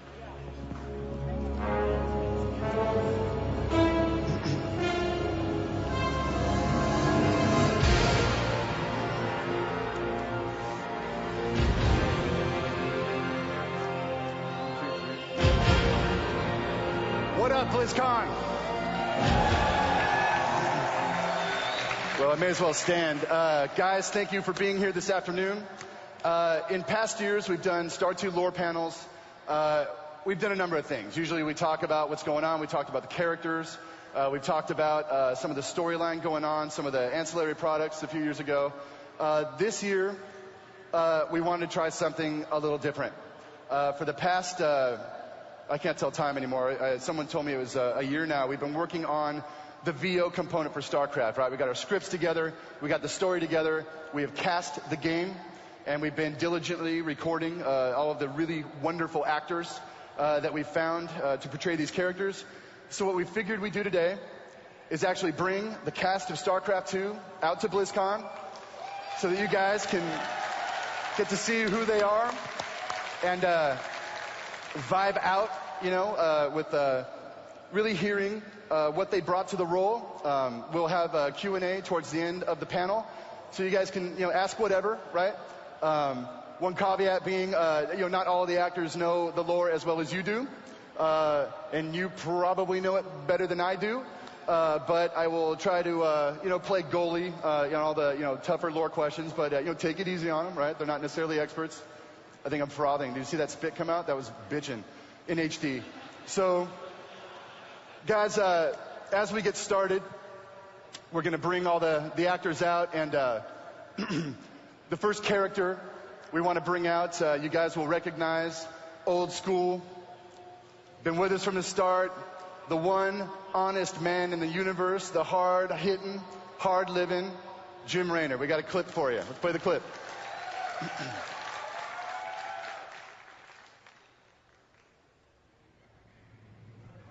Audio helps.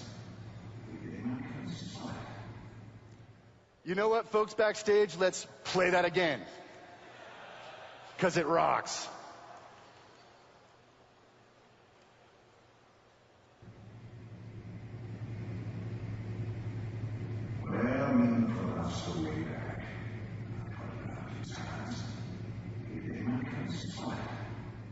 There's our boy. So, ladies and gentlemen, it is with great pleasure that I introduce you to old school Jim Raynor and hell of a guy, Mr. Robert Plotworthy.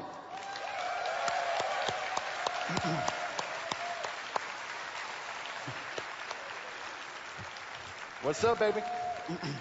Booyah.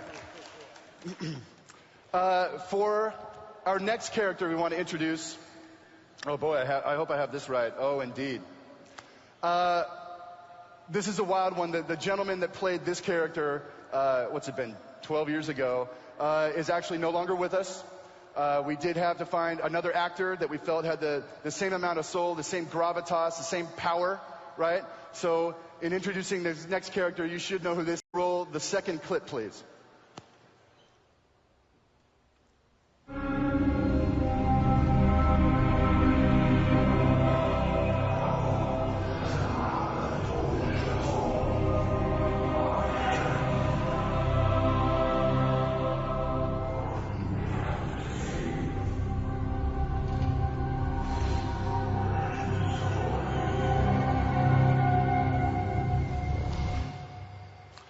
Everybody's favorite alien assassin, Zeratul. Playing Zeratul, guys, give a warm welcome to Fred Tatasciore.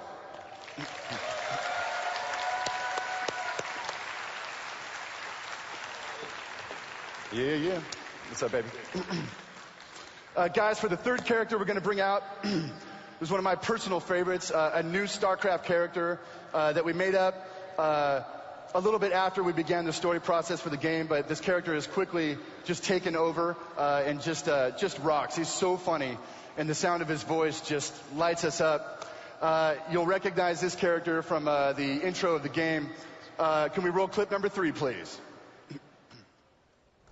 Don't you get up with me, boy. I heard all about you becoming a big-time freedom fighter while I was away. What happened, Jimmy? The war for truth and justice get too much for you. Ladies and gentlemen, as Tychus Finley, Mr. Neil Kaplan.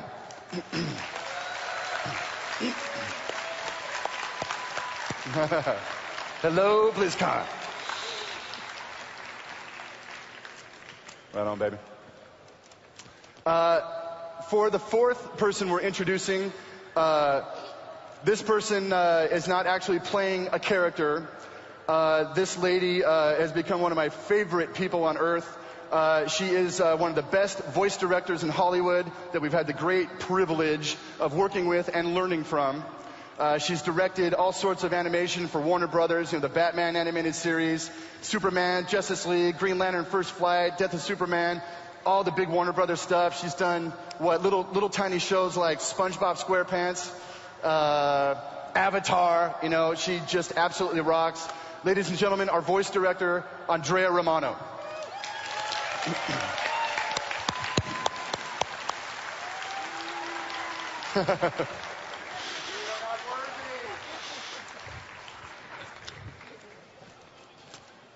Rolling right along, guys. The next character we're going to bring out, again, is a new character who we've woven into some of our other existing lore. Not too much is known of this guy yet, but he's just a fun character to ride. I think you guys are going to get a kick out of him. Let's roll clip number, I guess it's number 4, guys.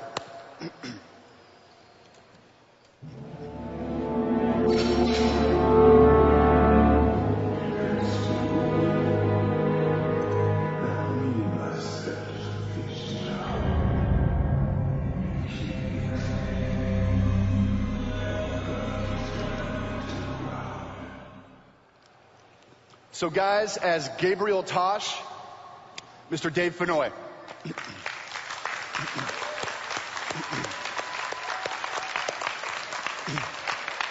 who you really have to understand looks so much cooler than Gabriel Tosh. So guys, for the next character we're bringing out, this is another old school character. You know, the insane tyrant you kind of love to hate. Let's roll clip number 5, guys.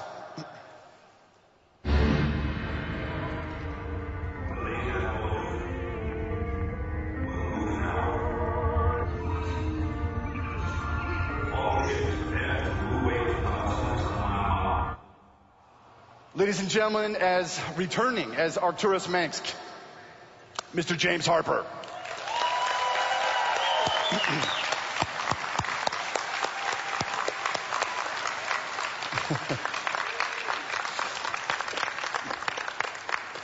Good, sir. And greetings, fellow Terrans. Is this where I sit? This is where you sit, sir. I said, boy. Thank you. Okay. So, guys, for our last character, you might notice that someone is conspicuously missing from the panel. Let's roll the clip. You know who this is.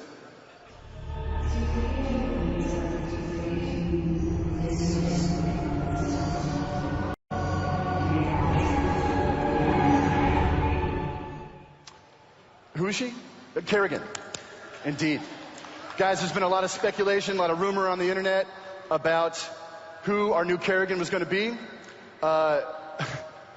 We got pretty stoked. We hooked up with an actress that is just absolutely amazing, has taken this role and just owned it and brought out nuances I could only hope for. And it's been an absolute pleasure to work with her. You may recognize her from, I don't know, a little show on Sci-Fi Network called Battlestar Galactica. Ladies and gentlemen, Miss Tricia Helfer.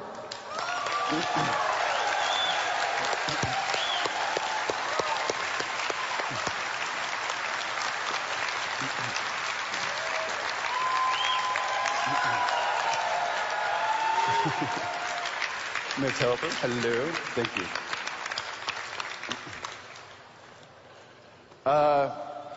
Guys, actually, that was all I had planned. So, what do you want to talk about? That's it.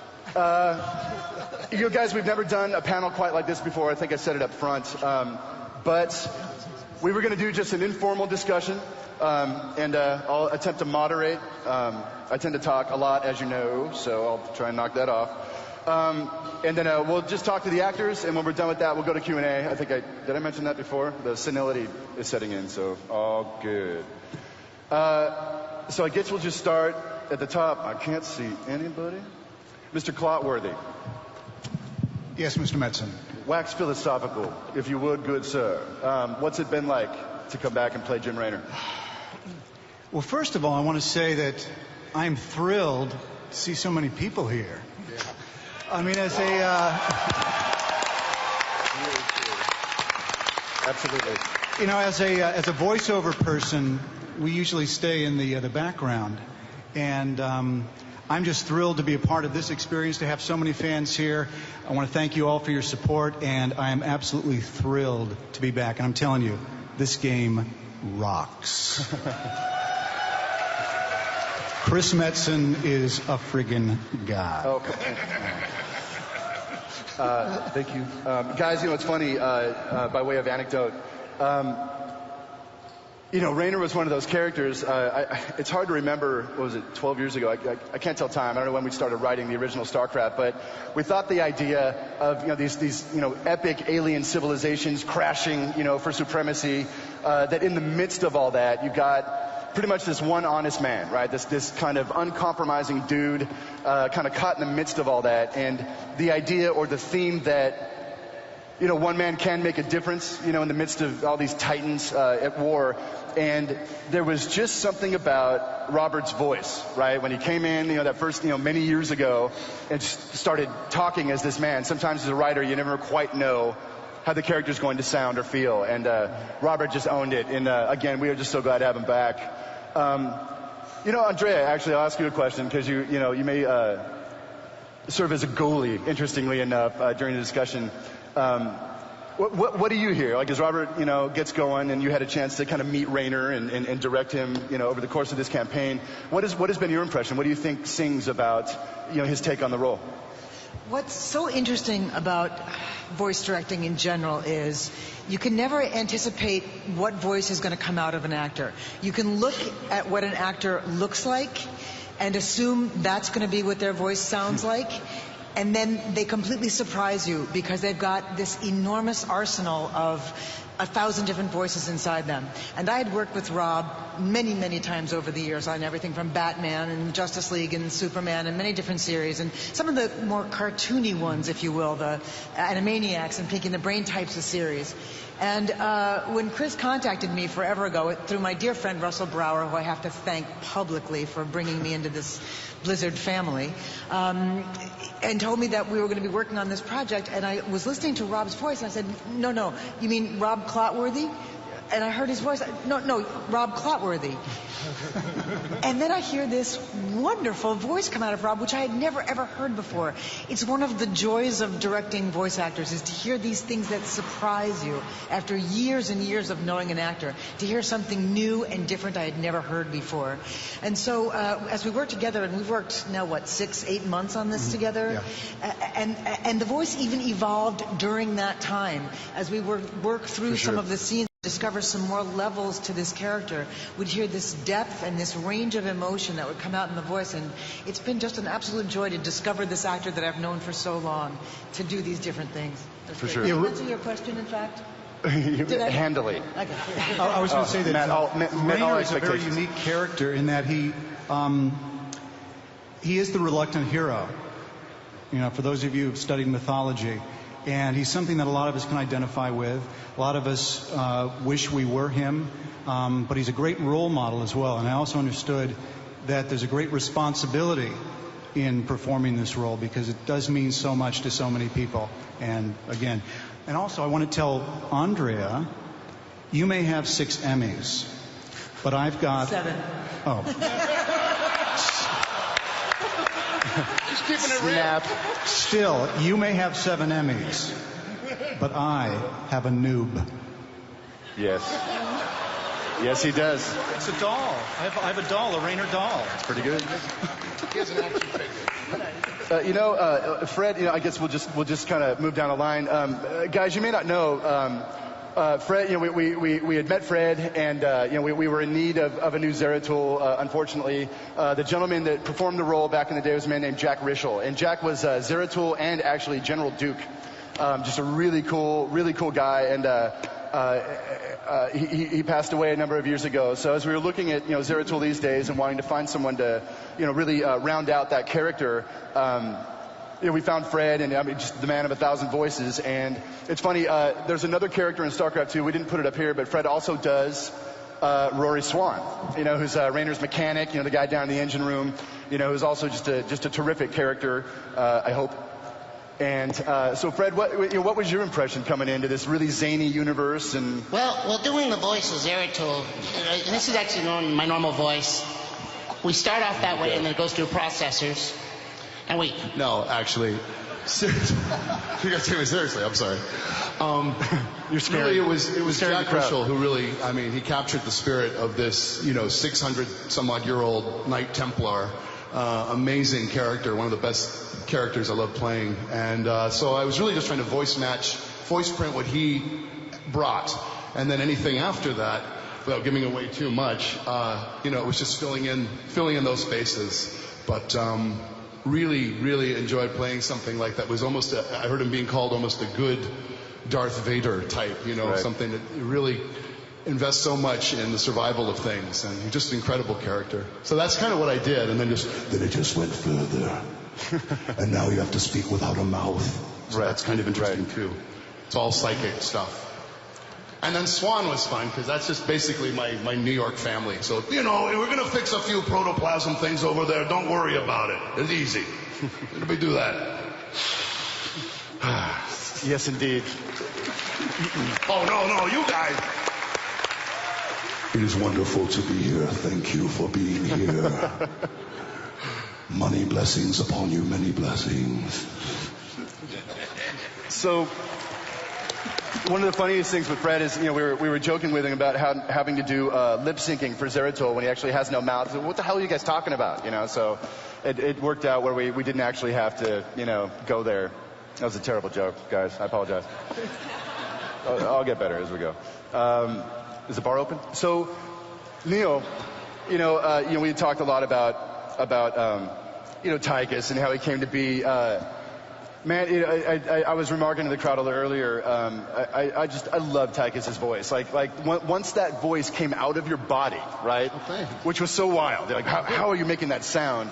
Suddenly, we wrote the character in a totally different way. You know, the voice just took over, guys, and this whole different kind of personality started to come out that became just the perfect foil for Raynor. You know, this good, honest cop. You know, and suddenly there's this guy. You know, give him some Tychus, man.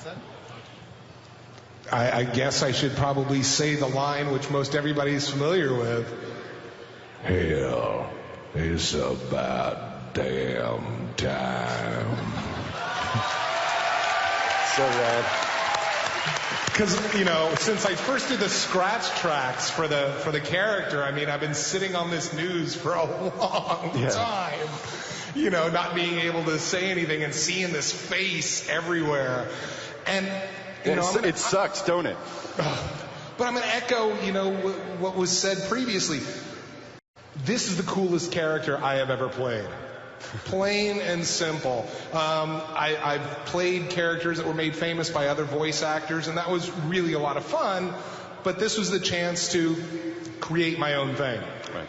And then, quite frankly, Chris, when you told me what you said, it was the greatest compliment that any actor could ever hope for in their career. Wow. You know, that I came in and read lines that you wrote, and because of the performance I did, you changed things. I mean, holy heck, that was, I mean, I don't know if I touched the ground walking home that day when you said that to me. And the greatest thing I've got to say about playing Tychus is you can stay up till 5 in the morning drinking scotch and not have to worry about how you sound the next day. Right. Because it's always going to be. Actually, you have to stay up till 5 in the morning drinking scotch. Well, we actually did have one session where I had really bad food poisoning and could barely make it out of bed. Got into the car, drove to the session, spent about a half hour in my car working up the energy to get in, did the session, everything went great, and then took another half hour in my car waiting to drive home. But it worked perfectly. Right. Because it's that kind of character. Right. But the pain and, you know, I've never had a character that I felt that devoted to. You know, it's basically, there are 88 keys on the keyboard, and Tychus is one of those characters that gets up and plays 86 of them. Right. You know, and thank you, and to the rest of the StarCraft 2 team, to the artists, to, you know, and of course, working with the greatest voice director that's ever walked the planet. This has just been a surreal ride for me, and I hope it goes on for an awful long time. Indeed.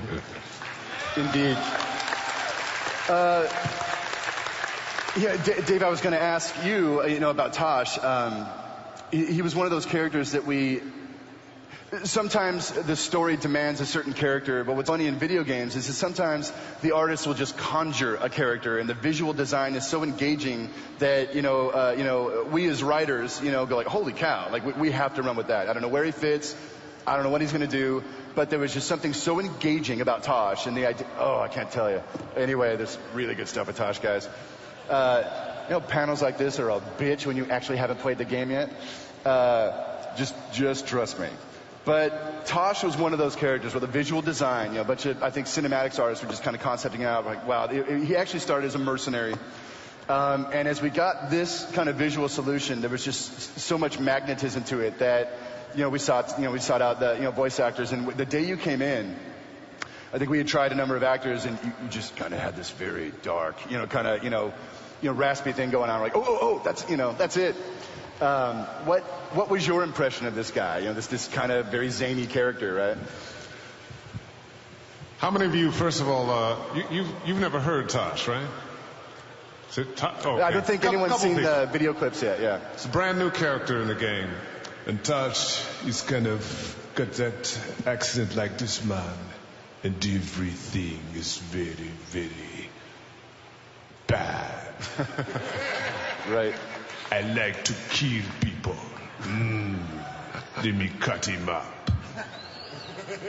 Indeed. And yet, somewhere deep inside, he has a heart of gold. What? Way deep inside. Way deep inside. Tosh is I think he fits in with the game so well because he really is a product of the environment that he's in. This is a guy that, like I say, someplace deep inside, I think there's something good about him, but he knows that if he's going to survive, it's got to be about number one. Right. It's a rough universe. He has this thing with Raynor. Not that kind of thing. That's a different game. That's the expansion. So Tosh fantasizes a lot. The Kerrigan thing may or may not work out, so it's, progressive, I don't know. But oh hell, I lost my thought. We'll just sit. It's all good. We got time. Have a sip of that Mountain Dew. That'll handle that for you. You know what? I've been freebasing Mountain Dew for like 24 hours. The thing about Tosh, guys, you may not know. I know it's a little difficult not having played the game. It's hard to understand just what his role is. But when we included Tosh in the storyline, the trick is, in a lot of ways, Tosh counters a character named Matt Horner. And the actor that plays Matt, I think, was out of town this weekend and couldn't be here with us. But if Matt, they're kind of like the angel and the devil on either shoulder for Jim. We wanted to have characters that kind of contrasted whatever his inner struggle is, whatever his path is going to be. The universe wants to pull him in many directions. So in a lot of ways, the Matt Horner character kind of represents Jim's idealism, his willingness and need to fight the good fight, do the right thing, seek justice almost to a fault. Where Tosh, like Dave said, Tosh is much more of the kind of do as thou wilt. Number one is everything. Tosh, as you said, is a product of a very hard universe. The StarCraft setting, apart from ravenous, insect swarms of aliens and, giant golden demigods, it's a rough universe anyway. The Dominion and, Arcturus Manx. Thanks a lot, man. And, just these tyrannical overlords and, just all the compromise, that you find within the Dominion. Tosh is very much an expression of that, as he's graduated from his army experience. He's just a very nihilistic man, and he creates a really fascinating counter to Raynor.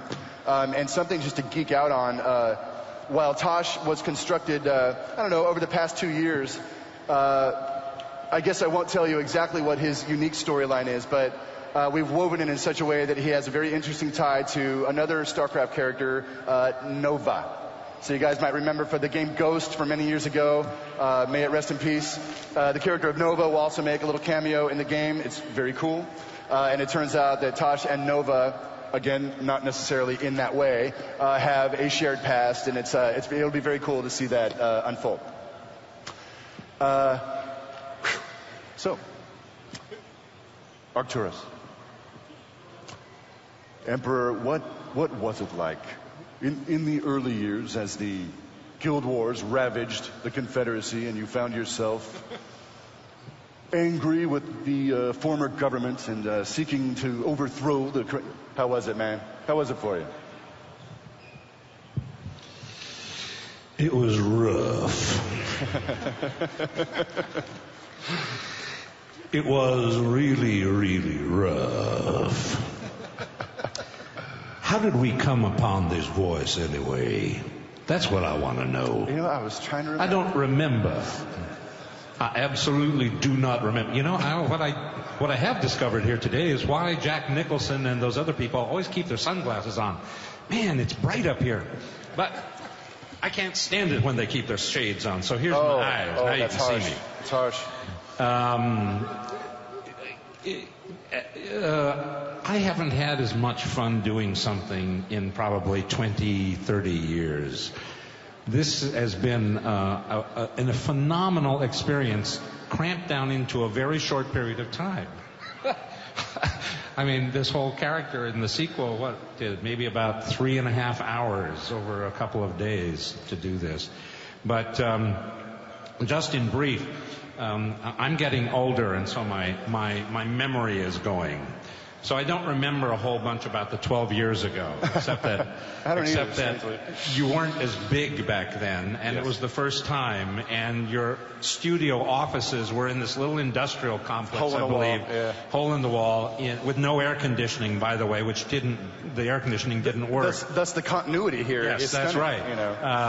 And I got hired for that, and I drove down to Irvine to do it there, and I had kind of, you know, I still have on my shelf, by the way, an unopened, unplayed original StarCraft game. Nice. Because it was for Windows only then, and I'm a Mac user, so I never even... Mac users in the house? Anyway, guys, so I never opened it. So I don't really remember too much. I was going to ask, guys, what do you think we can pull for an unopened StarCraft on eBay these days? Because that might be... That would be mega. Look for it on eBay soon, along with some of my favorite cowboy shirts. Right. From Wrangler, etc. Right. Anyway, so I had actually forgotten what character I did. Sorry, I really did. No offense, but I had done more than one. This is why, and then I came back a couple years later. Anyway, so there's a website out there called IMDb.com, International Movie Database, which has every actor's, history, except that it can be wrong much of the time, in case you're not aware of that. But it can be very, very wrong. And IMDb has me, StarCraft, Zeratul. So all these years, I'm thinking, I did Zeratul. You did better than you thought. I was Zeratul. So, breakdown services, they start casting this sequel.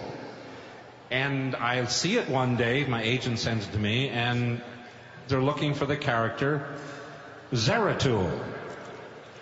And, well, those sons of...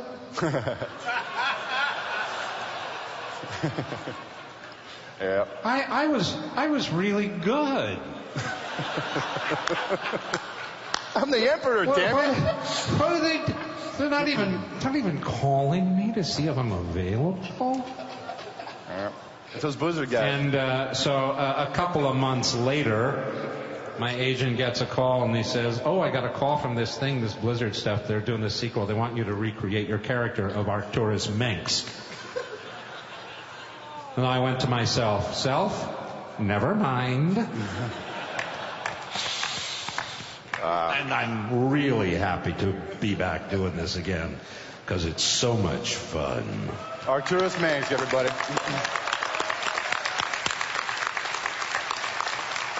And that's all true. So Tricia, you've been very patient, by the way. Thank you. So I have to wonder, oh hell, it just has to be done. We got any Galactica fans in the room?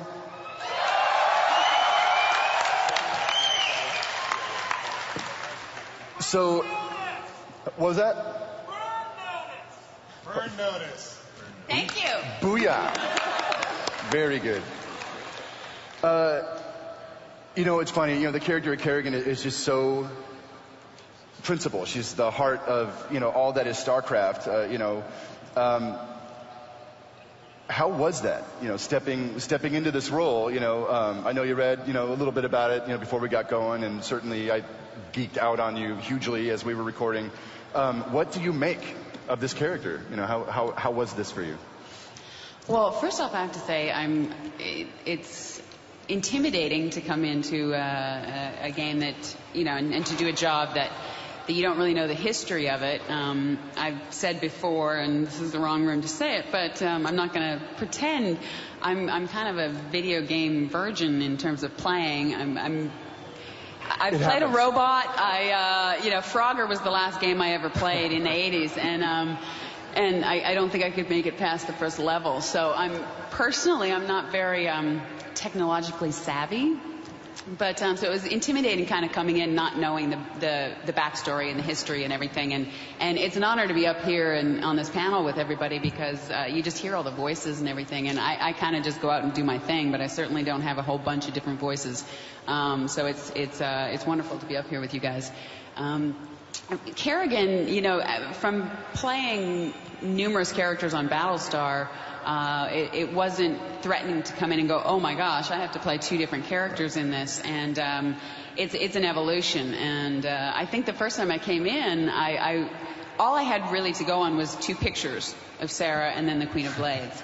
And Sarah guys, just can you make up your mind on which, Yeah, and she looks so sweet and, young and pretty and everything. And I'm thinking, I got to have a little bit higher voice for this and everything. And I think that was, Andrea, you're like, no, do your voice, which is not so high and pretty, And then the Queen of Blades, it's really just finding they stem from the same person. They are the same person, and just obviously something has happened because of you, damn it. And it's really fun because you don't get to work with each other, with the other actors. So you're kind of, when you're a newbie, you come in and you're just like, okay, I have a line on the paper. And thank gosh for these guys being in the room, Andrea and Chris and everything, to answer my little silly questions or to say, no, well, that's not really what's happening. This is what's happening. And, I don't know what, at the time, I didn't know what Zerg and all these things were. So, it's really important to have everybody in the room to kind of direct you in the right way, and it's certainly fun to try and find the small differences. How do you bring in Sarah Kerrigan into Queen of Blades without completely changing it? Obviously, Sarah doesn't know anything about the Queen of Blades, so that's more kind of innocent. But then when you go to Queen of Blades, she's fun. Yeah. She's just fun to play because you get to just be that evil side. And somehow, I think I'm a fairly nice person, but somehow I do a pretty good job at bringing out evilness. And is it very therapeutic? It's therapeutic, and yeah, I guess it saves on therapy bills. Indeed, yeah. Get to go to work and be mean. So for me, it's a work in progress. I'm fairly light in the first, part of this. Right. In the first installment, I'm fairly light, so I certainly don't have a lot of the story to go on yet. But cut to next year here, and I'll have a lot more to tell you about the character per se.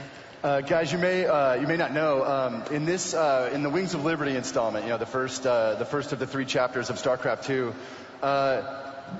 obviously Kerrigan is the Queen of Blades, all the way through, and there are certain sequences, certain cinematics we've created where we actually flash back to StarCraft 1. I think it was Mr. Harper's clip where you saw Arcturus. It was a cinematic of the scene in StarCraft 1 where Kerrigan gets left behind, to get pulled away by the Zerg, and it's kind of one of Raynor's kind of recurring nightmares, that moment, where everything in his life fell apart and this really great girl that he loved got taken away from him, just as she was getting interesting. And boy, did she get interesting. So a lot of the scenes Trish is talking about are kind of flashbacks where we see Sarah as she was, which was a lot of fun to write. And, once again, I forgot what I was saying.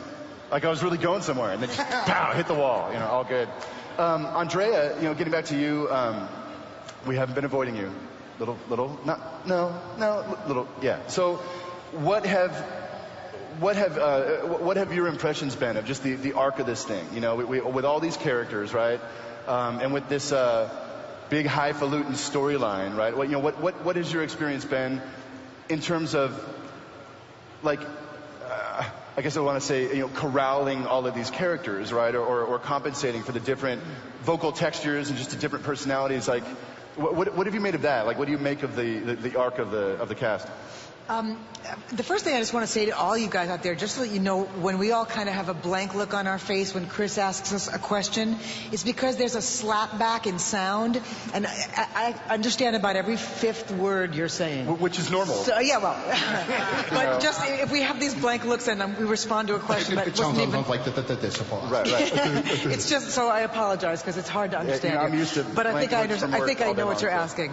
I came into this game about a year ago. We started playing together, and so I had to learn a lot about the history of what all had happened in the past and where we were going in the future. And I just asked Chris backstage a little while ago, did he know from the very beginning when he first started creating this game what the whole arc was going to be and where we were going to end? Because it's important for us to know as performers and as a director where the peak in the story is, where the emotional arc is, what's going to happen eventually, and what do we need to foreshadow some point. It may be in the first installment and it's going to pay off in the last. And so I'm very lucky to have Chris sitting next to me every single session to keep me on course so that I know what to get from the actors. Chris is very articulate. He understands what he needs, and then he can communicate that to me, and then I can communicate it to the actors in specific acting terms that helps us all get together and get it done. We don't record the actors together. Those of you who know some of my work and know some of my backstory, I like to record in what's called ensemble records, which is I like all the actors in the room at the same time. I like to rehearse them together. I like to record them together. It gives us a really nice opportunity to have actors act and react. And you guys reacting is as much a part of what we do as anything. You want to actually be able to have the actor respond to what the other actor before them has done. We don't always have that luxury, especially in recording for video games. So it's key that we remember what the actor before did and what the actor afterwards is going to do, so that we actually have continuity. Now, we do have the great luxury in video game recording that we have a very long production period. We actually have that chance to play. We do. We have the chance to record it once, to edit it together with the other scenes, with the other actors, play it back, and then go, you know what? We can improve that. We can make that actually make a little bit more sense by actually playing it for the actor, not only with the other actors' performances, but then with picture. So we can actually see what's physically happening. And there's a lot of tweaks and things that we can do, which is, again, not to overuse the word, but it's a luxury. It's really nice to be able to go in and fix things afterwards. And so early on in my career, I started doing video games. And then I stopped for a long time because they got to be pretty much directing 75 different versions of or and it wasn't really very challenging for me because video games got to be just a lot of slugfests. But these games that have been created by Blizzard are cinematically and theatrically so interesting and so stimulating. They are like directing a movie. And so it's Blizzard that brought me back into directing video games. And so when you see some of these scenes for this new game that's coming out, StarCraft 2, you're going to be blown away. They're stunning. And so it made all of us bring our A game.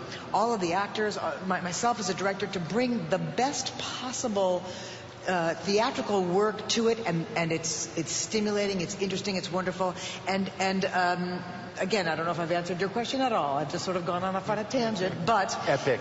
In fact, what we have here is a really interesting beginning, because we have several more installations to go yet before we're done.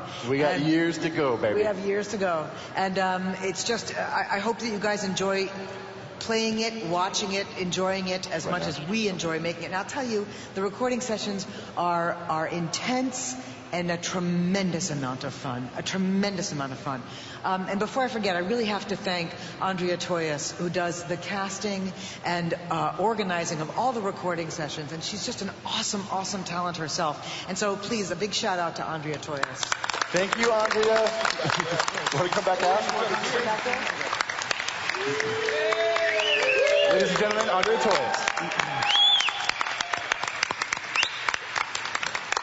Guys, the lovely Andrea has informed us that we are at the point of the panel where we will take questions and give answers. Holy cow, you guys lined up fast. Let there be lights. We can see you now. So there are people out there. All right, if you guys have questions for our very talented panelists up here, let's go ahead and line up right in the center here with the spotlights.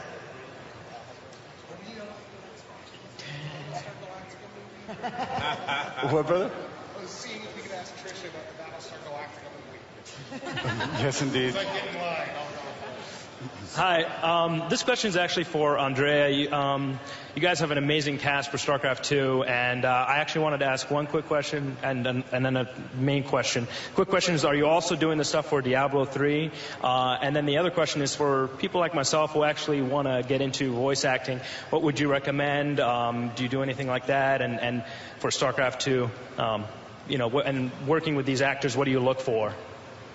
I think I understood that question. And again, it's because of the sound. I apologize. Right. You've probably heard me answer this before, but for people who are trying to get into voice acting, the key, number one, most important thing to do is acting. You have to take acting classes if you're not just an instinctual, wonderful actor from birth. So, because it's wonderful if you can do lots of different voices. But if you can't act, you're probably a lot of fun at a party. But whether or not you can actually get employed doing voices, it's questionable. So it's all about the acting. And then after you take acting classes and learn the acting terms, so you understand what motivation is and what subtext is, then you take voiceover classes to learn how to do different, everything from microphone technique, how not to pop into a microphone, how not to get wind in the microphone, how to do different voices, how to manipulate the voice so that you can use the entire range that you have. Now, you may only be able to do one voice. That doesn't mean there isn't a place for you in the animation industry. You just have to be able to do it better than anybody else. You have to be able to know how to use that voice to the absolute full extent that we might need you to use it. And then the answer that I always give about how do you actually get employed is, pretty much large, expensive gifts sent directly to my office. I'm kidding. Somebody actually sent me an enormous gift basket to my office, and I had to send it back because I was just kidding when I said that. But the truth is then you put together a demo. You send your demo to agents. You hopefully find yourself a really good agent who's going to get your demo out there to all the animation companies and all the game companies. They turn us onto it. We listen to you. We bring you in. The very most important thing you need to know, you guys, is there is always room for excellence. If you are really, really good at this and you persevere and you follow your dream, there's room for you in this industry.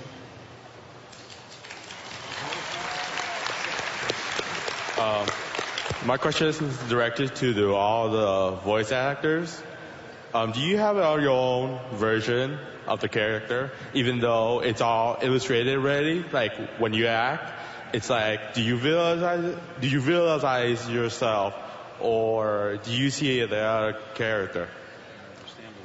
Guys, it's actually the acoustics are a little whack. It's a little hard to hear what you guys are saying. Can you get right up on the mic?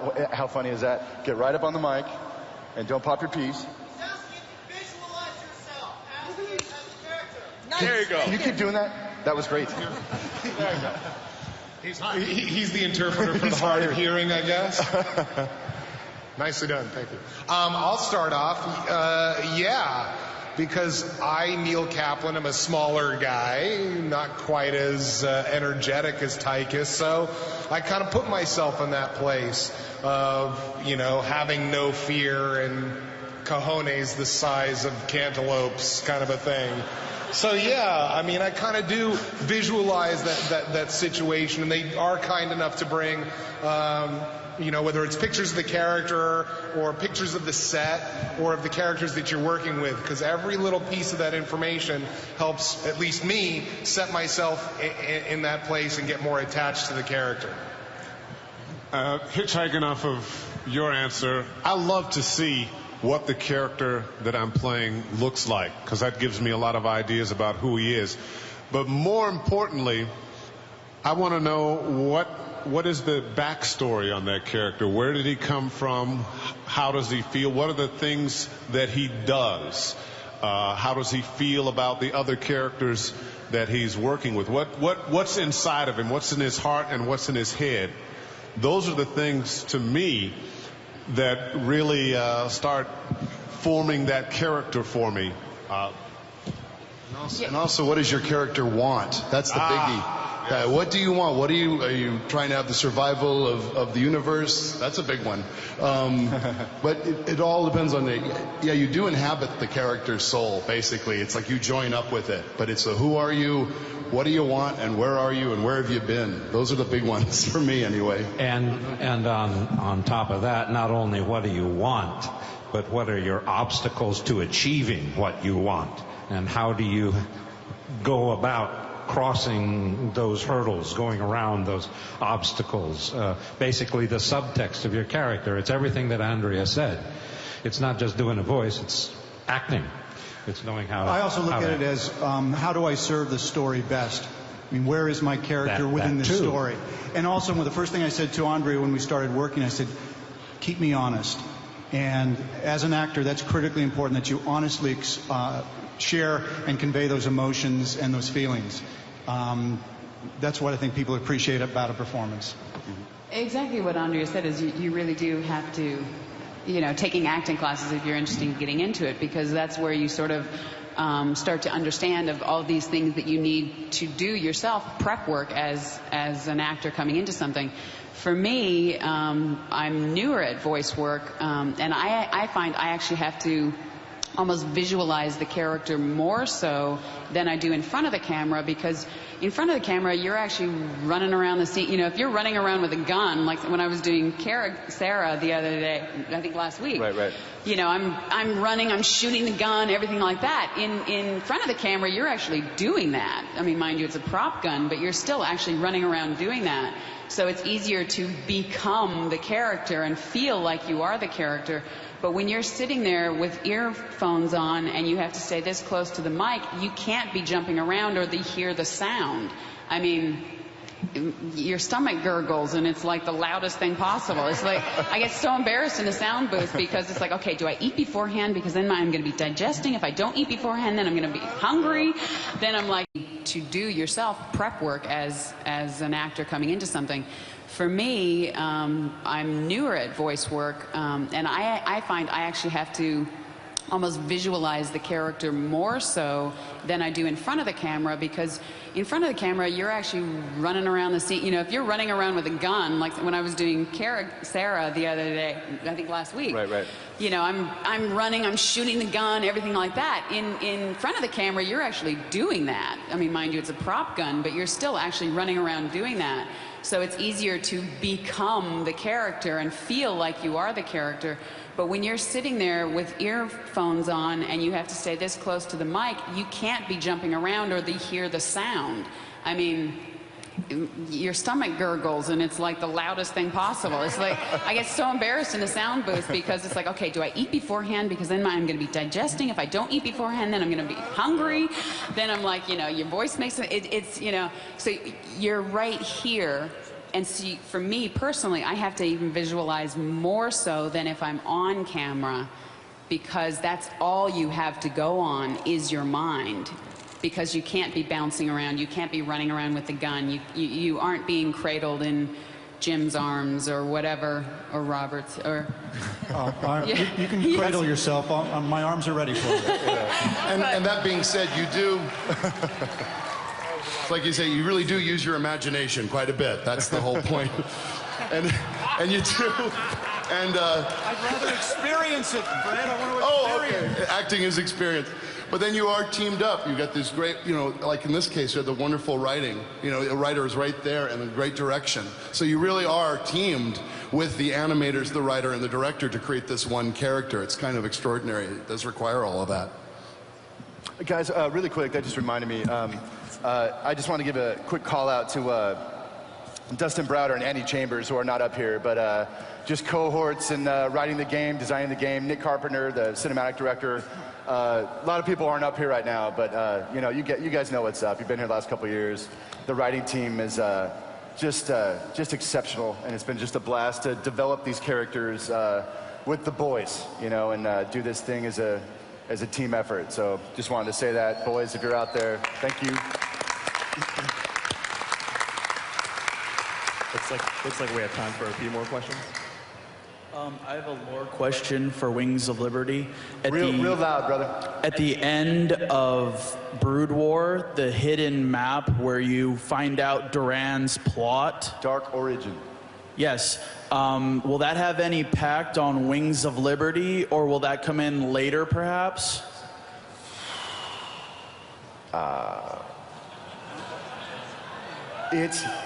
It heralds everything. A little bit of that plays out in Wings of Liberty in some really cool ways. You know, we see Zeratul creeping around, kind of going Dick Tracy, trying to get to the bottom of that mystery. What is going on? How, you know, what's happening under the surface of this great war? It plays out a little bit in Wings of Liberty, but it really is, if you can say that. At some level, the heart of StarCraft II and StarCraft in general, as far as I'm concerned, is Raynor and Kerrigan, right? And that thing that may or may not happen with these crazy kids, right? If that's the heart of the story, the theme that Dark Origin kind of sets in our minds is essentially the spine of ultimately the great questions of the StarCraft universe will be unveiled overall. Again, it plays out over 3 chapters, and I probably could have answered that with a third of the words, but you know, so. Did I answer that satisfactorily? You guys gravy? All gravy? Thank you. Thank you. My question was, I was wondering, is the core cast signed for all 3 chapters so the voice acting continuity is right there all the way to the end? Sure we are, aren't we? We certainly want that to happen. Yes. We certainly want that to happen. You know, other than requests, you know, to have like all the brown M&Ms taken out of the bowl and, you know, just crazy rock star requests, you know, I think we'll try and make everybody happy and make sure the continuity is maintained. Well, let me ask, do you guys want us back?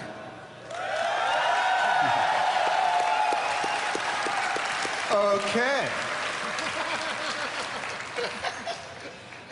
My question pertains to the StarCraft lore. Do you have any intention to purge Kerrigan of her Zerg infection and liberate her from her involuntary role as Queen of the Zergs? Oh, that's a hell of a question, man. I know, you don't. I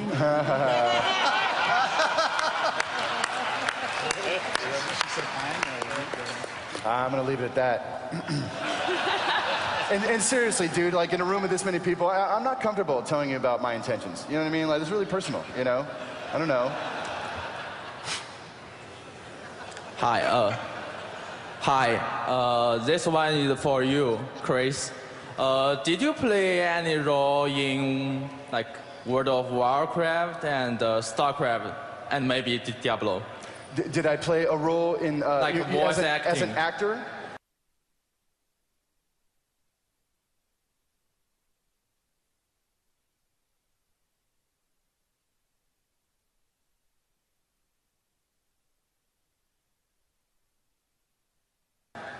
As an actor? Yeah. Well, I hesitate to use the term as an actor, but what did I do? In StarCraft, I'm the Terran battlecruiser, you know, battlecruiser operational. You know, I'm the...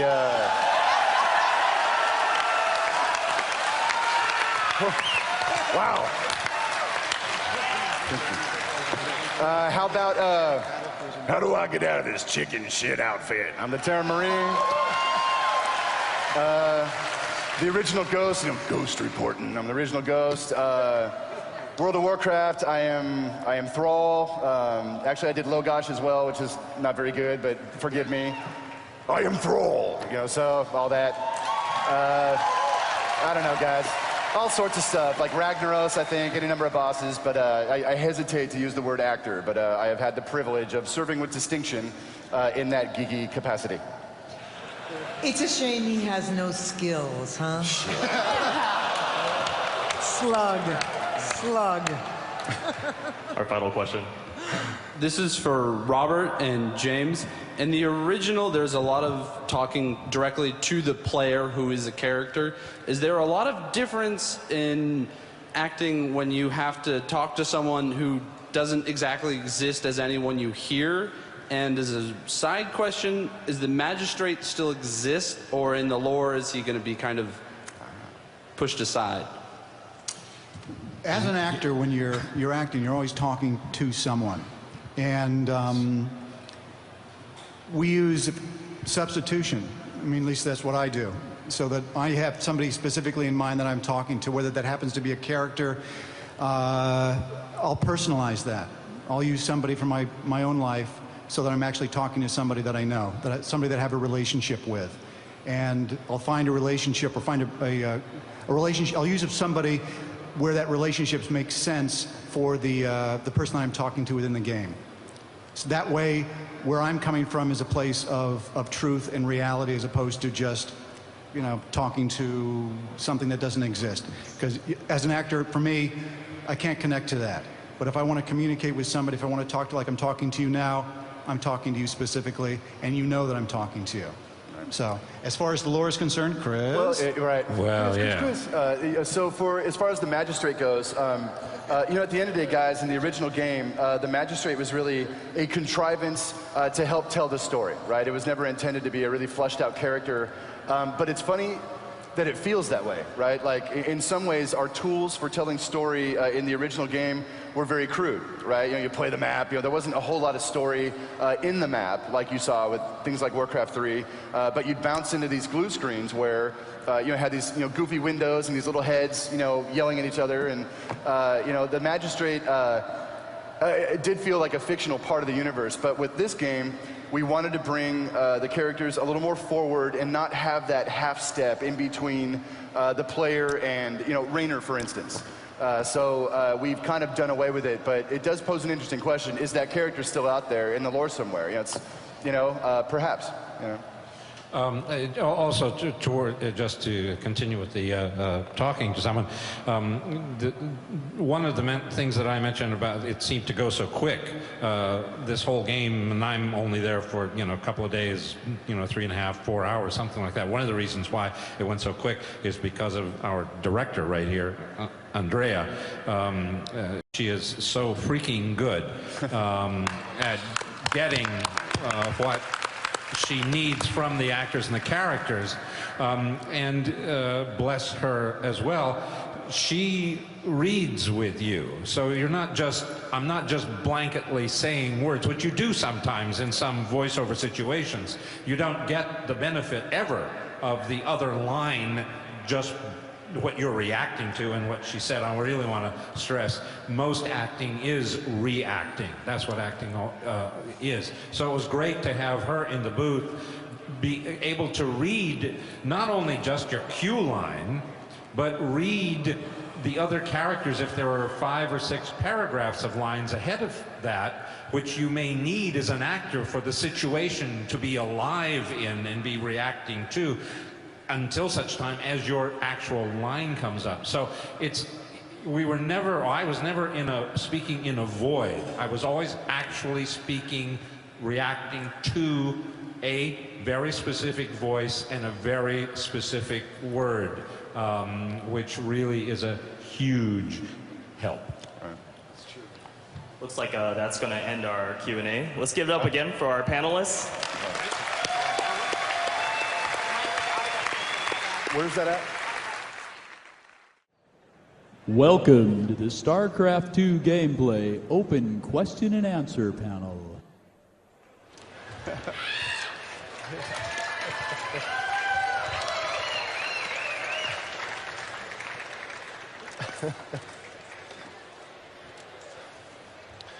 Hello, everybody. My name is Dustin Browder. I am the lead designer on a little game called StarCraft II.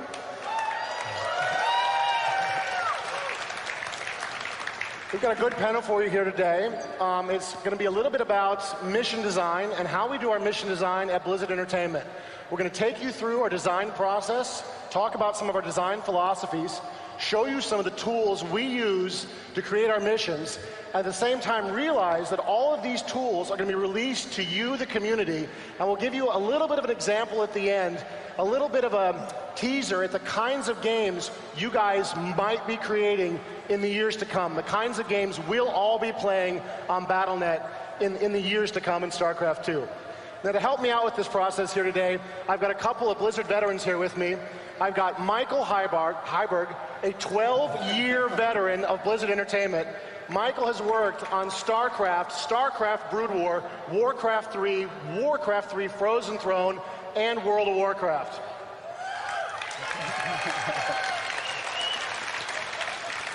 Michael did a lot of the work on the creatures in Outland, working on their special abilities, so if you've been ganked by a particularly nasty creature with a nasty special ability, chances are Mike is responsible.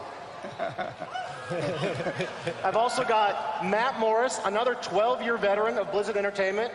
Matt has worked on StarCraft, on Brood War, he's worked on Diablo, Warcraft 3, Warcraft 3 Frozen Throne, and on World of Warcraft.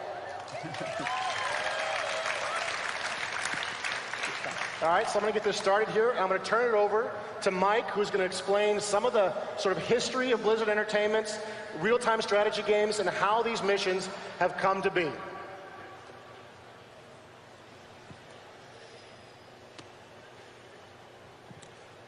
Right, so in the original StarCraft, we had this awesome story we wanted to tell. It had interesting characters, it had plot twists, but to really tell the story properly, we felt like we had to improve our storytelling techniques. So, for example, one of the things we introduced was the briefing room, where instead of having a narrator reading a story to you, you could have the actual characters popping up and talking to you, talking to each other, and interacting. It really breathed a lot of life into the story scenes. We also very much wanted to more closely tie the story to the gameplay of the missions themselves. We wanted to make you feel like you weren't just out there killing everything you came across. You were doing things, different things, for a reason. You know, you had some purpose for doing the stuff that you're doing. So this led to varying mission goals. We had holdouts, we had timed missions.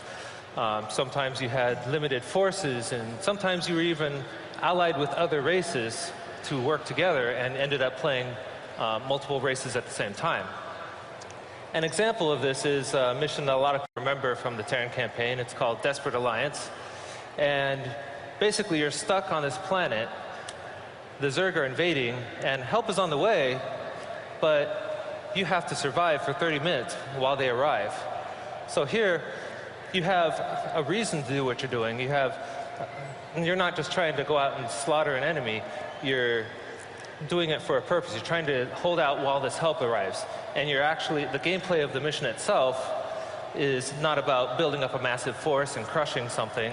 It's about building base defenses and placing your troops in positions to intercept the enemy on their way in. It was a very different style of game for us. We also noticed that we started to need unique interface elements that we never needed for the standard multiplayer game.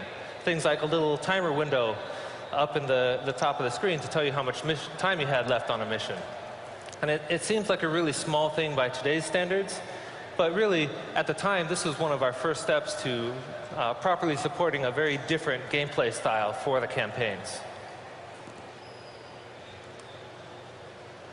So, on to Warcraft 3. Now we're talking about a game that was focused and centered on heroes. And not the type of heroes from StarCraft, you know, up in the battle cruisers and command centers controlling the battle from afar, but heroes that were right there on the battlefield, you know, fighting alongside their units and the rest of the army. So it made sense to take those characters out of the briefing room and put them right there on the battlefield where they can play out the actual combat that's going on, and you could see the conflict, and you could see them talking to each other. And this wasn't just in a separate space. This was literally on the same battlefield that you ended up playing the missions on. So it really brought the story mode scenes to life. And we also very much wanted to take it another step towards making each mission unique and different. So we really wanted to make change the vary the gameplay of the missions themselves to make each mission feel like their own mini game. An example of this is here's a shot from a mission called The Culling from the original Warcraft campaign, and the gameplay of this mission is actually racing against another force. One force is trying to go out and collect a bunch of undead, and you're trying to put an end to that by killing the undead before they can get to it. And sometimes this race involved interfering with the other side to slow them down so that you could reach your goal before they did. It's a very different gameplay style than we've tried before.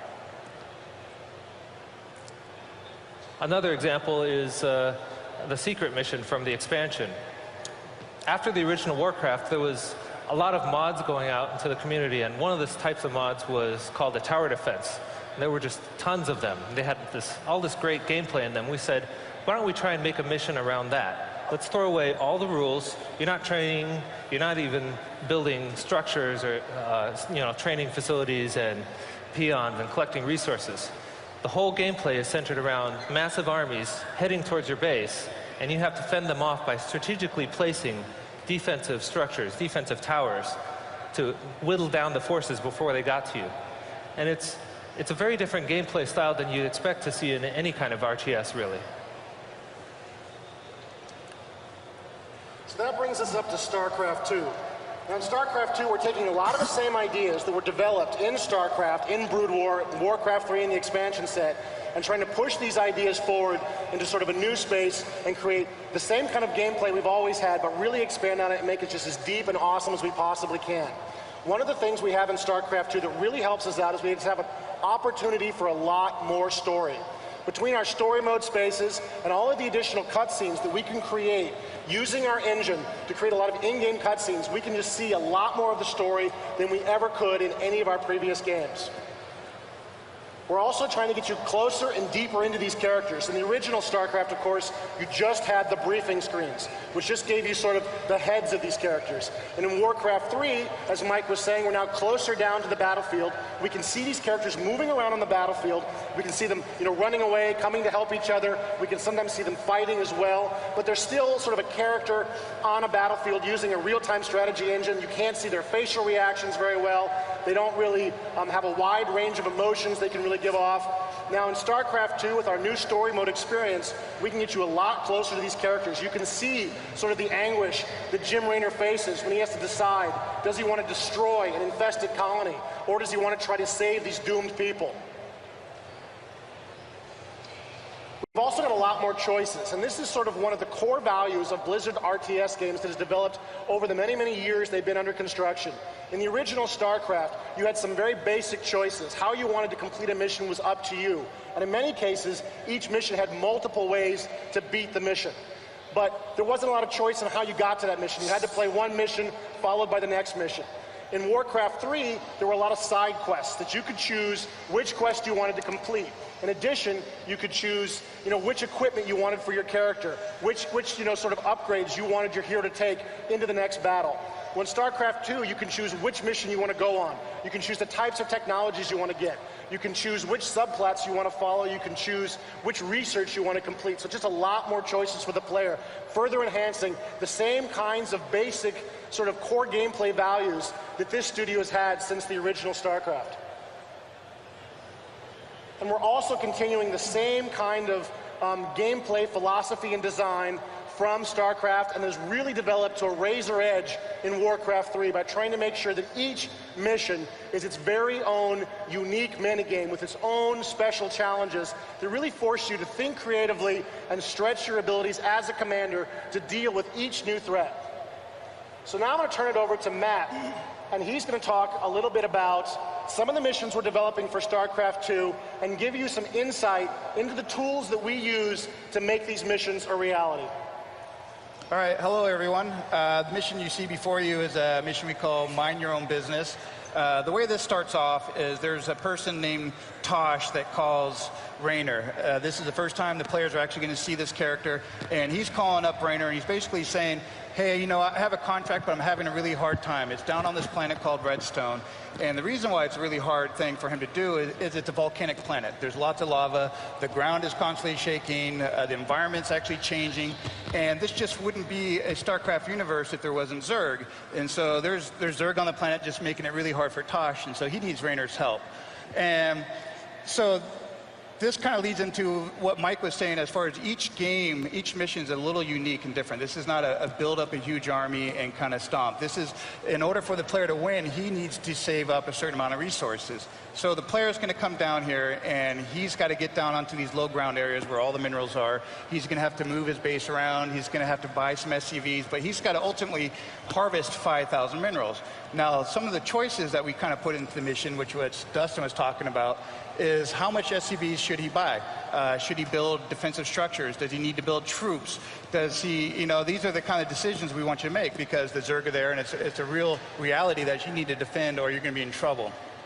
And, you know, we're always trying to raise the bar. So one of the things that we tried to add to this mission that's a little bit different is we actually have lava that kind of comes up on the low ground. So periodically, you're going to start seeing the lava rise, and now the player is going to be left with a choice of like, oh my gosh, when do I get to high ground? Should I leave now, or should I wait for the last minute and try to get some more minerals? And so ultimately, we want you to play chicken with the environment. And, you know, now I'm going to take you into the editor side and kind of show you what we did to create this hostile environment. And what you see before us is, you know, there's the two different cliff types here. You got your man-made, which is like the reinforced concrete. You have the natural cliffs. You can kind of see on the right there, it's real red. Basically, what I want to show you with this is not something the artists have given us these art assets, and they're just plunking down.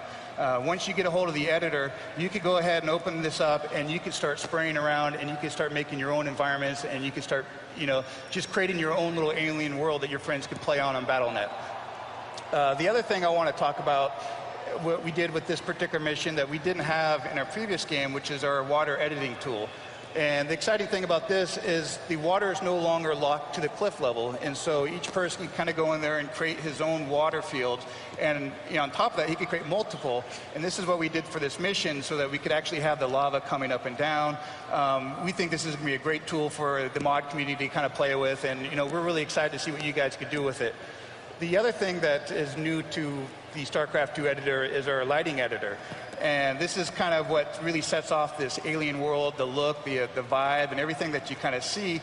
And just like the water editor tool, you could kind of create custom light. This isn't something that's baked into the tile set that's determined by the artist. This is something that's up to you. You could go ahead and create crazy color worlds you want, and you could call it in-game, and you could just transition between the two. And so here you go. Here's a little video of the mission.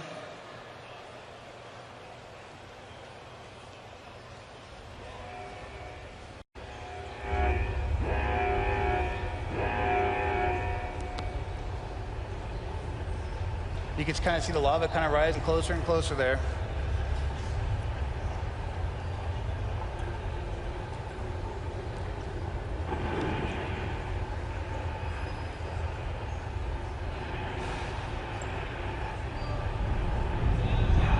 There we go, some dead Marines. And you can kind of see what we did with the lighting right there, how to get the really dark red there. It just kind of makes everything look real hot, just really sells the mission.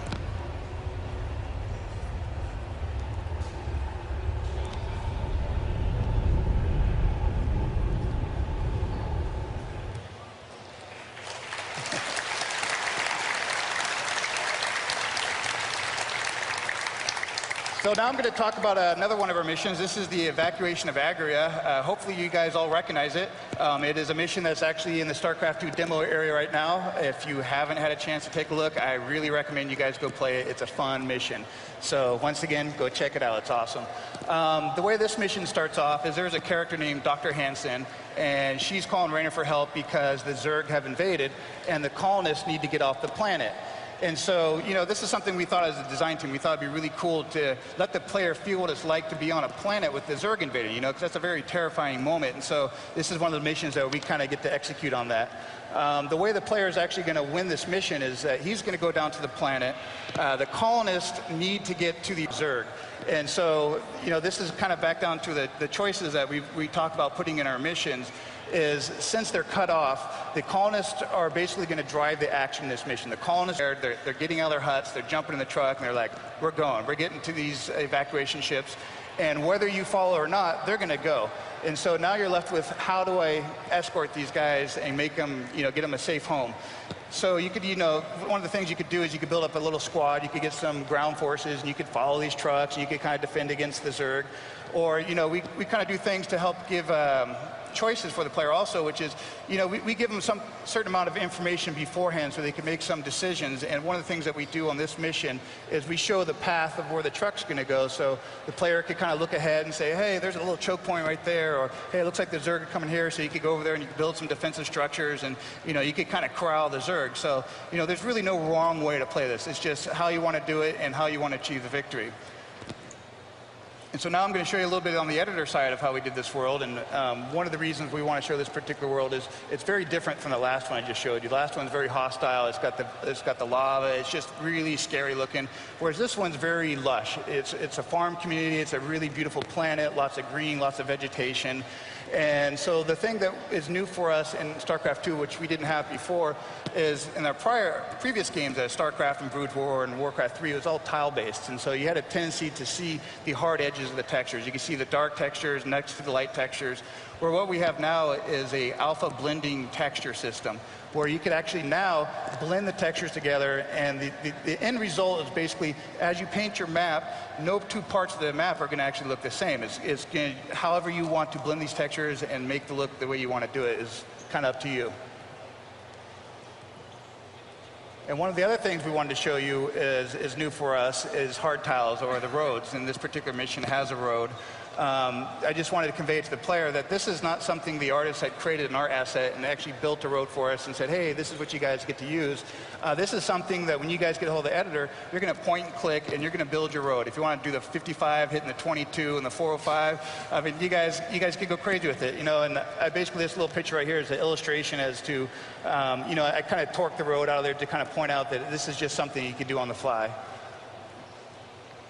One of the other things that's new to us and is very exciting is the terrain foliage. And this kind of works with the texturing. And the way this works is based on the textures that you're using on the map, that you could generate doodads for those textures. And so in this particular picture, I'm using the dark green, so you got the tall grass blades. But this is something that's just generated automatically. And you could kind of, how dense do you want the grass to be, or how sparse, and it's kind of up to you. And so the ultimate effect is it really helps give a 3D look to the whole map. It just makes everything snap together, and it's just a really beautiful, beautiful final product here. And once again, here's a little video. This is, a heavy scripted Zerg invasion. See the little colonist truck trying to get away here.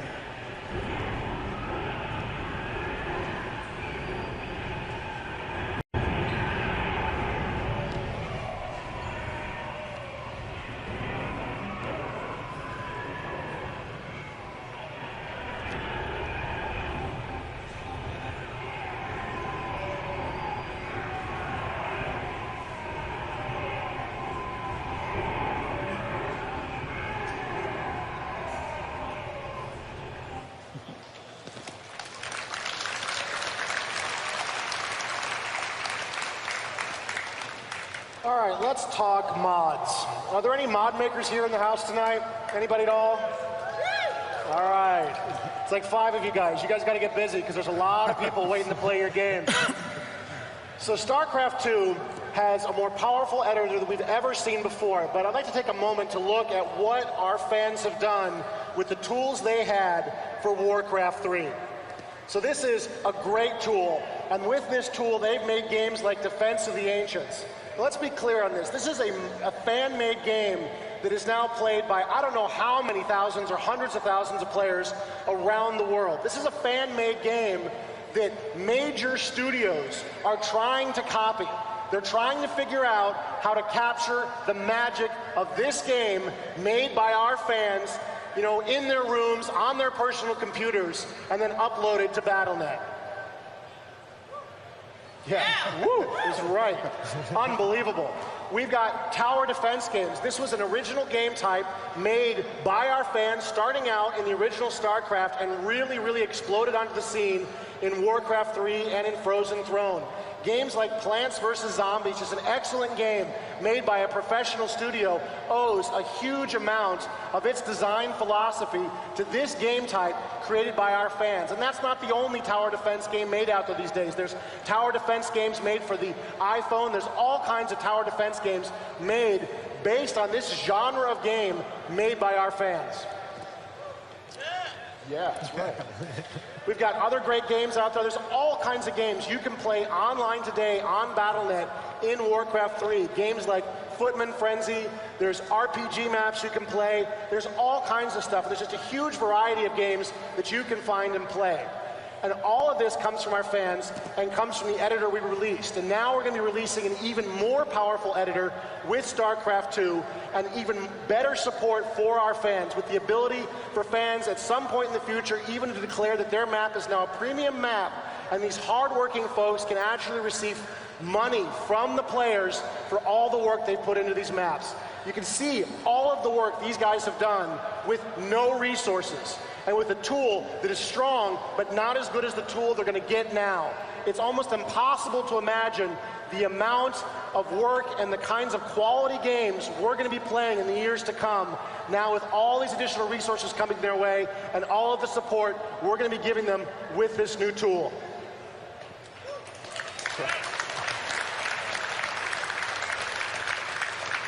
Furthermore, I'd like to say that 1/3 of our design staff on StarCraft 2 comes from the fan community. Mod makers who have shown us their work and have gotten jobs on this team.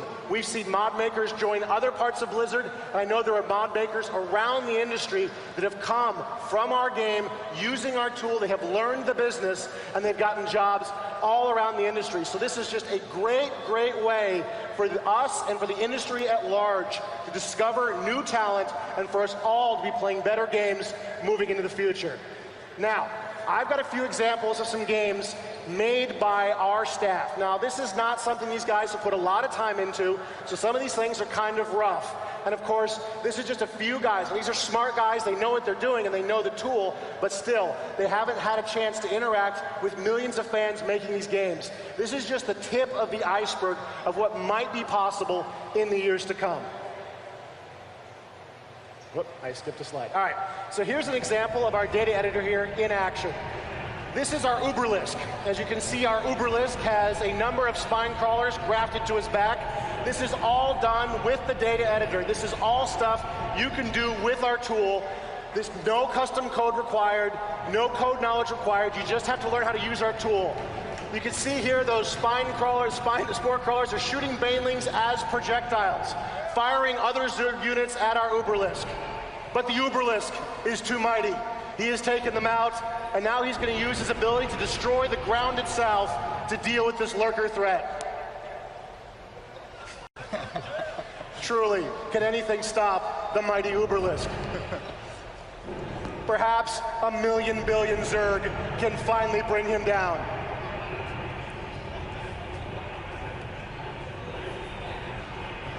But even as the Uberlisk dies, he will give off a blast of psionic energy, destroying his opponents. That's all done with the data editor. Justin Kinklich, one of our best data guys, put this together, including the map, in about a day and a half. Now, Justin is obviously an expert at using this tool, but we've seen time and time again that our fans just have an incredible passion for this game, and they do things that we could not possibly imagine once the game gets into their hands. So here's another map put together. It starts to look like a regular map, but suddenly we find ourselves, what's this? A third-person action game. So we've got a ghost character here moving through the environment, and I'm using my mouse and keyboard to control this ghost.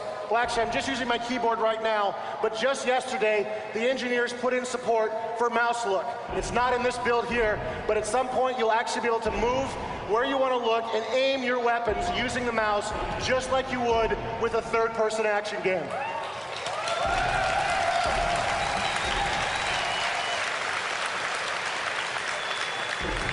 As you can see, we've moved from a rural environment into the city, and we've been fighting against the Zerg. And if that wasn't enough, now we're going to go inside a building and we're going to talk to a character as part of our third-person action RPG. And having spoken to this character, we're going to use some custom UI created in our scripting engine, and we're going to move back into the city and engage the Zerg threat.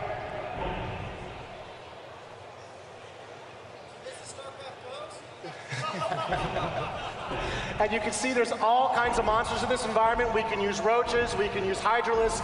Anything that we could use in the RTS game is easily used by our mod makers down here as well. You could make custom units and put them here as well. These are just sort of standard Zerg units that come with the game, but you can put anything you can think of in this environment as our Ghost character moves through this environment and just blasts the place up.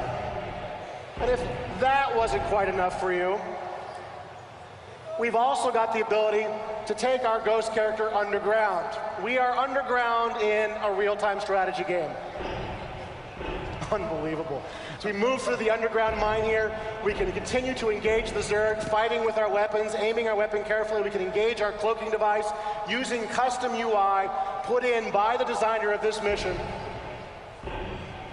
And this was put together by somebody in their spare time. Obviously a skilled professional, but nonetheless, just put together very quickly, made a whole game world with a city, talking to characters, objectives, a mini map you could use, a little arrow showing you where to go, all kinds of options. The last thing I'd like to show you here today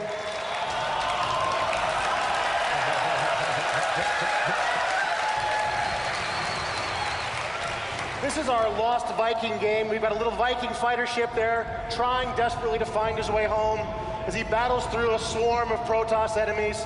And this is just a total action game put together by Mung Song. He's one of our designers who came from the mod community, is now working on StarCraft 2.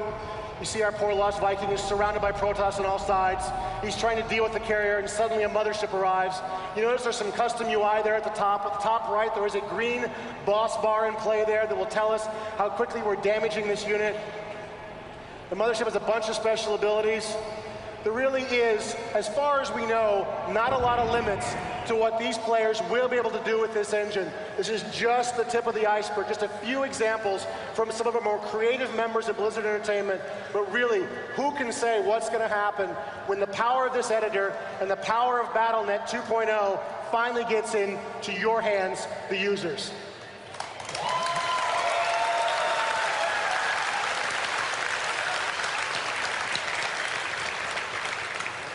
So that's our presentation for today. We have some time for some questions if you guys would like to ask them. We've got two veterans of Blizzard Entertainment, 12 years using tools like the StarCraft 2, the Warcraft 2 tool, and of course they've got a bunch of work on StarCraft 2 as well. We can answer a lot of questions for you about what is and is not possible with our StarCraft tool editor. All right, if you guys have questions, make sure to line up in the center aisle here. Hi, Dustin. I'm I'm a huge fan of the replays, and your commentator on the StarCraft battle reports. Those are awesome. And my question was, it sounds like it's a huge esports thing. You're starting with StarCraft 2. My question is, are you planning on building that into StarCraft 2 and BattleNet so that people can hop online and watch replays just as spectators? I could save a replay to my hard drive and say, hey, come on guys, check this out. This was a great game between me and so-and-so. Sure, so I would disagree a little bit that we are building esports. Esports has been built by you guys around the world for years now. We are definitely trying to expose more people to esports as much as possible. I think it's a really fun way to play, and it's a really sort of exciting way to experience the game. We do have a lot of plans for BattleNet in terms of continuing to promote esports. Some of this we've talked about yesterday, and Rob talked about in his presentation, with sort of better score screens, better observer mode features, better replay features. We're going to continue to work at the office on how we can continue to promote esports. I don't know we have a ton of plans ready to reveal quite yet, but yeah, absolutely, esports is a huge focus for us. It's a huge focus for the next generation of BattleNet, and it's something we want to continue to work on. Yeah, hi. I was watching the art panel yesterday, and they talked a lot about the physics of the different debris when things are blown up. Will that be affecting your own troops or enemy troops or other obstacles that can be blown up in-game? The physics that we use is primarily used for visual sort of fun. We don't tend to use them too much for core gameplay because we feel like it's a little too random for sort of the intense battles of StarCraft. We don't want the game to be too random. So the physics are primarily there, for your fun, to make it look cool. That is stuff, of course, you could potentially use for mods, and all that stuff will be in there for you to use. Hi, I'm a StarCraft modder, and in the general gaming community, when someone refers to mods, they're referring to things like Counter-Strike, things that were an entire new game on using an existing engine. In these panels, I've heard the term mod used a lot to refer to a custom map, and I was wondering, what's tongue-tied? Sorry. I am really tongue-tied. With a mod, is it? It's okay. I think he's asking for like a definition between a map and a mod. I think I know where you're going. Like, what's the difference between mods and sort of custom maps, right? And for us, they've sort of been one and the same. Like, I guess technically Dota is a custom map, but wow, what a difference, right? Like, it's such a completely different experience. It's hard for me to define it not as sort of a full conversion of the game in many ways. It obviously leans on a lot of the UI that came with Warcraft 3 in terms of heroes and itemization and all of that, but Counter-Strike also leaned on, Half-Life in terms of weapon selection and ammo counters and health and all this kind of stuff. So I definitely feel like, it's just sort of a terminology difference. But at the end of the day, it's all the same to the end user. It's all, can I get something from a fan that fundamentally changes the way I play and gives me just a great gameplay experience? And that's really what we're going for. And that's what I think the Battle.net really provides. It provides just a wide range of gameplay experiences. I mean, I've played hundreds of different tower defenses, and you can just go online and you can just download one and play, and they're all just a ton of fun. And so I think it's just a great way for our fans to put their work out there, to explore, and to create some really great content. All right, with the new Battle.net platform and the new tools for StarCraft, is there any capacity for group collaboration, such as an ability for artists to offer art assets and terrain developers to develop terrain, and to all work together within the tools that are offered? You guys want to speak to this one? Yeah, there definitely are plans to try and give modders and artists the ability to create that type of product and share it amongst other people. I don't know if exactly we'll have all of that in place at SHIP. Yeah, there's some definite questions that are still open about exactly what's going to be possible at SHIP and what's not going to be possible at SHIP, which is why we're not really sure to answer your question. But we're definitely looking at ways to create libraries so you can pass those around, so you can work on different parts of the map at the same time. We have the ability right now to import triggers separately from terrain, so it'll be possible for one person to one part of the map while another person works on another part of the map.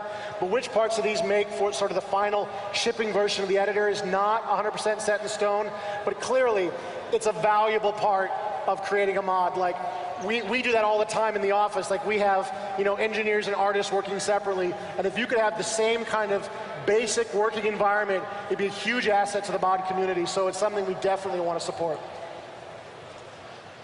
I have a question about battle reports. How often are we going to see them, and will they ever see David Kim lose? Nerf David Kim, yeah. So I don't know, hopefully David Kim will lose a game today. We've got a game going on here at 5 o'clock today over in the next hall where we're going to have a 2v2, and I encourage you all to come on over there and watch and see whether David Kim can hold his own or whether he finally gets punked down by some other players. The battle reports are something we sort of do in our spare time. Like, we're trying to build the game. We're trying to build these missions. We're trying to help, Battle.net get ready. We're building all these missions at the same time. So whenever we get a chance, whenever we get a really cool game, we try to get down to the audio department and get their help and put together a battle report. So they kind of come, as the good games come and as time, permits. We've had some good games played recently, but we're getting ready for BlizzCon. So as often as we can get them to you, we absolutely will. But I have to say, for us, and I hope you'll agree, getting the game done does have to come first. All right, I guess I got two questions. The first is, does Blizzard plan on making anything kind of like Dota as a Blizzard game? And the more important question is, can I have a StarCraft 2 beta key?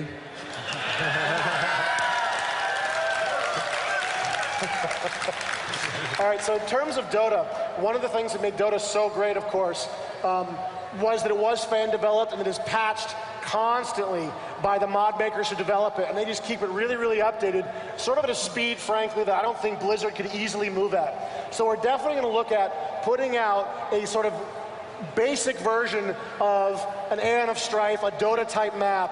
Hopefully we can get one done that will go to you, the fans, when the game ships or just after the game ships. But we really just plan on that map as being a template, as being an example of if you wanted to replicate that kind of gameplay, here's some of the code, here's some of the scripting, here's some of the data you could use to do that. So we'll put that out there, but we really hope you guys will take that map and run with it, and riff on it, and do whatever stuff you guys do, work your magic, and make it cool.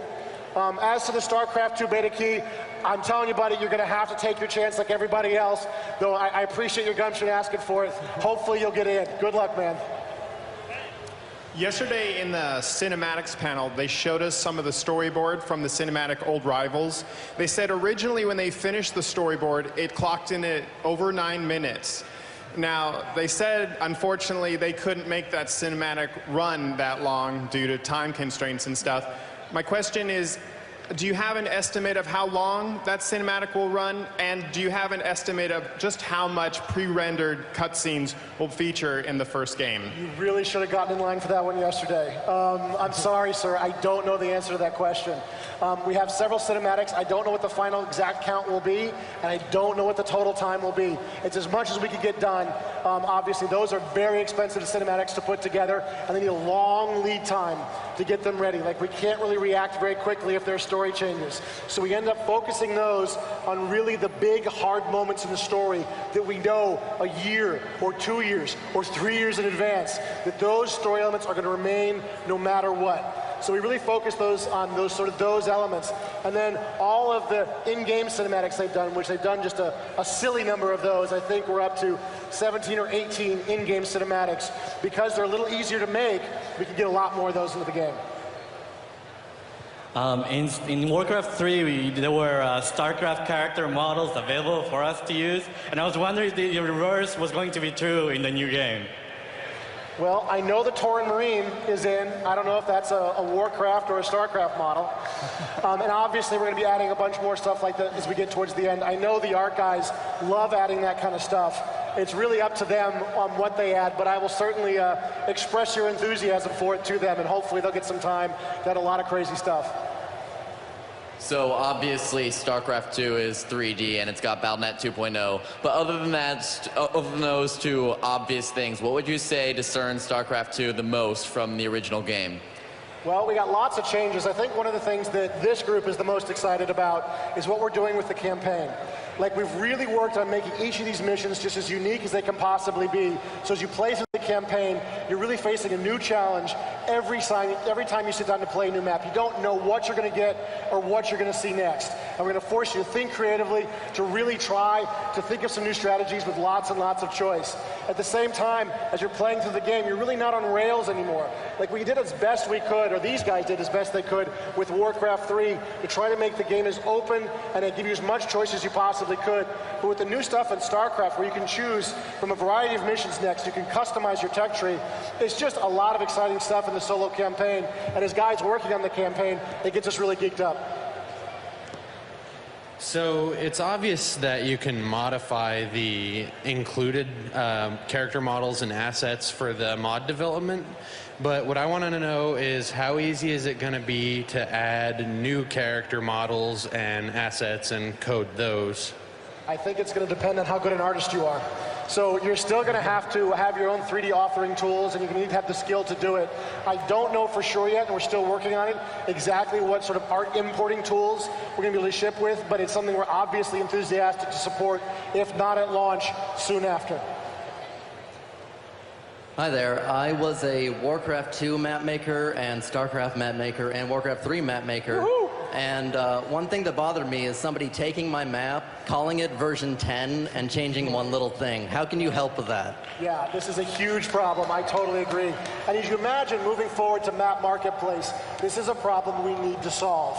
So we haven't locked down what our exact plans are, but rest assured we're going to make every effort to make it very difficult, if not virtually impossible, to steal from you, the mod maker, so that you have ownership over your work, and only you have ownership over your work.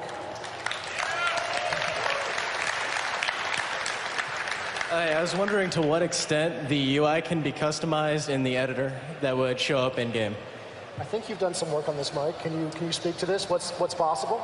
There's quite a bit of customization you can do. As you saw in the little first-person over-the-shoulder video we showed a minute ago, you can make your own custom buttons on the screen. You can make entire dialogues. You can put images inside of those dialogues, text, color. You can basically we created a bunch of tools for things that we aren't planning to use in the campaign. We asked for a lot of things that, programmers groan over a little bit because we say, well, we don't need this, but imagine what the modders could do. So we really try and give you as much UI customization as we can. And that's sort of a core question. Every time a feature comes up in the game, like we want a boss bar, we want anything you can imagine, the one thing Mike always asks, or Matt always asks, well, how can we make this as flexible as possible so that mod makers can really make use of it? One of the things we've added for our game is an inventory system. Well, you've seen our game and you've played it on the floor. We don't need an inventory system for StarCraft 2. It's not part of our core gameplay mechanics, but it's something we know that you, the mod users, will use. So we've been doing a lot of work, and the engineers have been very supportive of this, of trying to get these kinds of systems into the game so you guys can really make use of them. In what ways will the hero system in Galaxy be more flexible than it was in Warcraft 3? So the question, what ways will the hero system be more flexible? Yeah. So you'll be able to recreate anything you wanted to do with Warcraft 3 in the hero system, but I think you can also create any number of other heroes. Our data editor is extremely powerful. Everything you saw in the Uberlisk was all created in the data editor. Our entire game is created in the data editor. Everything is coded with the data editor. So there's nothing in our game that you could not recreate. If you wanted to recreate, I don't know, maybe a little game called Brood War in our game, you could absolutely do that. I was a very big fan of doing missions, and I've never really had any incentive to do secondary missions. So what are you going to add to make those more useful? I'm sorry, I don't think I understand the question. Could you elaborate for us a little bit? Well, in Warcraft 3, you had your primary objectives, then you had secondary things. Right. But in StarCraft, you didn't really need the secondary things because your heroes couldn't do anything. So what are you going to do to make those secondary things more important? Right, so in StarCraft 2, right, like we've got sort of main objectives and bonus objectives, which speaks to sort of the same things you're talking about. And we also have an achievement system, right, for our game at least, which we can use to encourage you to stretch and try to use your bonus objectives and try to make them a little bit more part of the experience for you. We've also got the option, of course, to offer you more money or additional research or lots of bonuses that will... In a map, how big can it be? Can you load multiple maps at once? So have all players on the same map go and load a brand new map that was in the package. You could create World of Warcraft in StarCraft 2 engine. Yeah.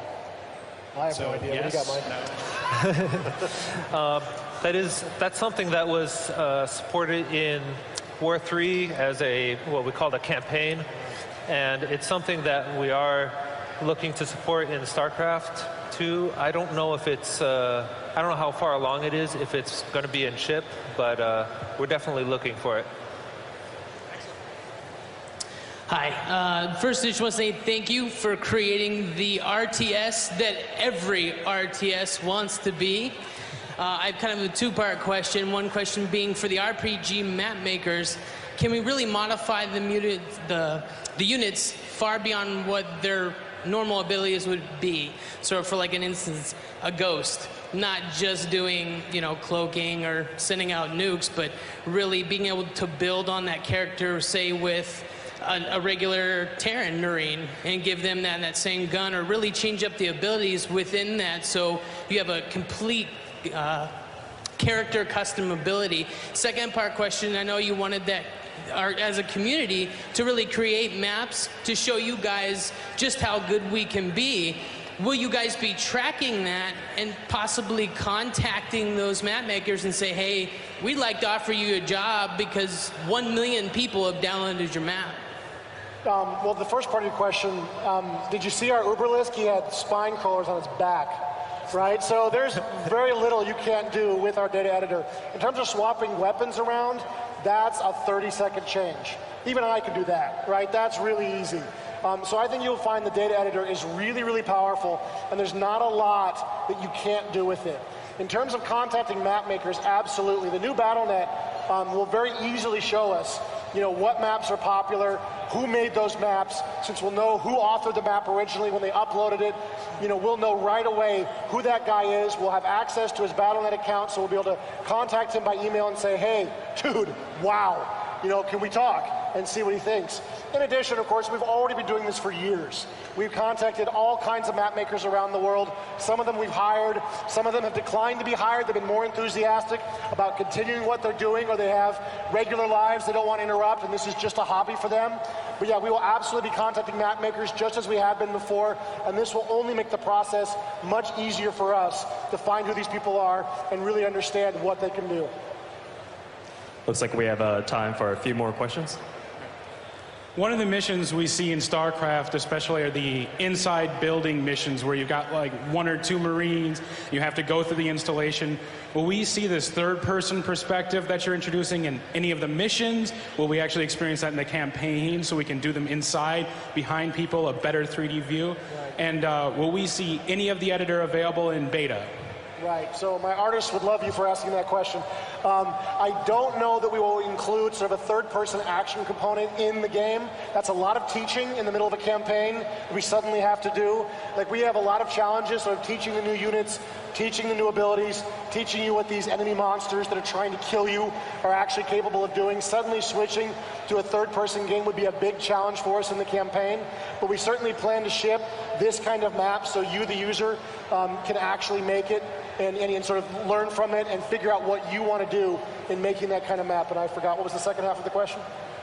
Will any of the editor be available in the beta release? Oh yeah, so we are planning to ship the beta in the editor, absolutely. It probably won't ship day one with the beta, but it will come sometime during the beta. I just had a question about the map uploading process. Is there going to be any content filtering to stop, say, anything like really offensive to certain demographics or anything like that? Or is it going to be just wide open, hey, here it is? We don't really know the scope of the problem yet, but our plan currently is to have a biohazard system where after 1 or 2 or 3 or 4, I don't know what the number will be, players say, whoa, this is offensive, that one of our GMs comes through and has a look and decides if that map truly is offensive and needs to be removed from the service, and possibly if the person who put it up needs to be banned or warned in some way, or if the map is in fact just fine and we can leave it. Hello, my question is, will map makers be able to release updates, and will they have any beta testing utilities? That's definitely something we're talking about. And again, we haven't really got to the premium maps in terms of the design, so I don't know exactly how it's going to work, but it's something we really want to support for you to be able to put out a map as a beta map so that you can sort of test it out, see what people think. I don't know whether that's only with your friends or with a wider audience. Those are still design discussions that are ongoing.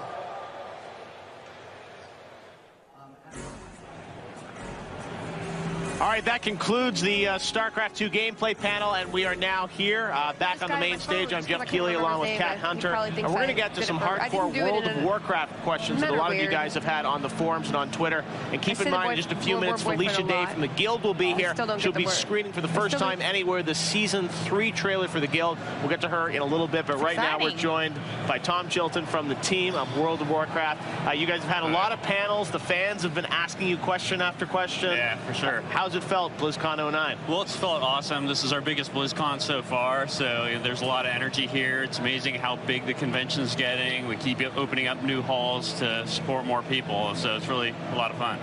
Absolutely gets bigger. We have a bunch of questions that we pulled off of Twitter and the forums, and some of them you may have answered, but we may not have heard the answers. So we're going to ask you again. Fire away. All right, first, will we get additional character slots with the new race class combinations? Right, that's a question that I'm hearing a lot, actually. I've been hearing that question for probably about a good year now, since even before Wrath of the Lich King shipped. And it's something that keeps coming up more and more, especially with the introduction of the new races. So it's something that we'll be talking about.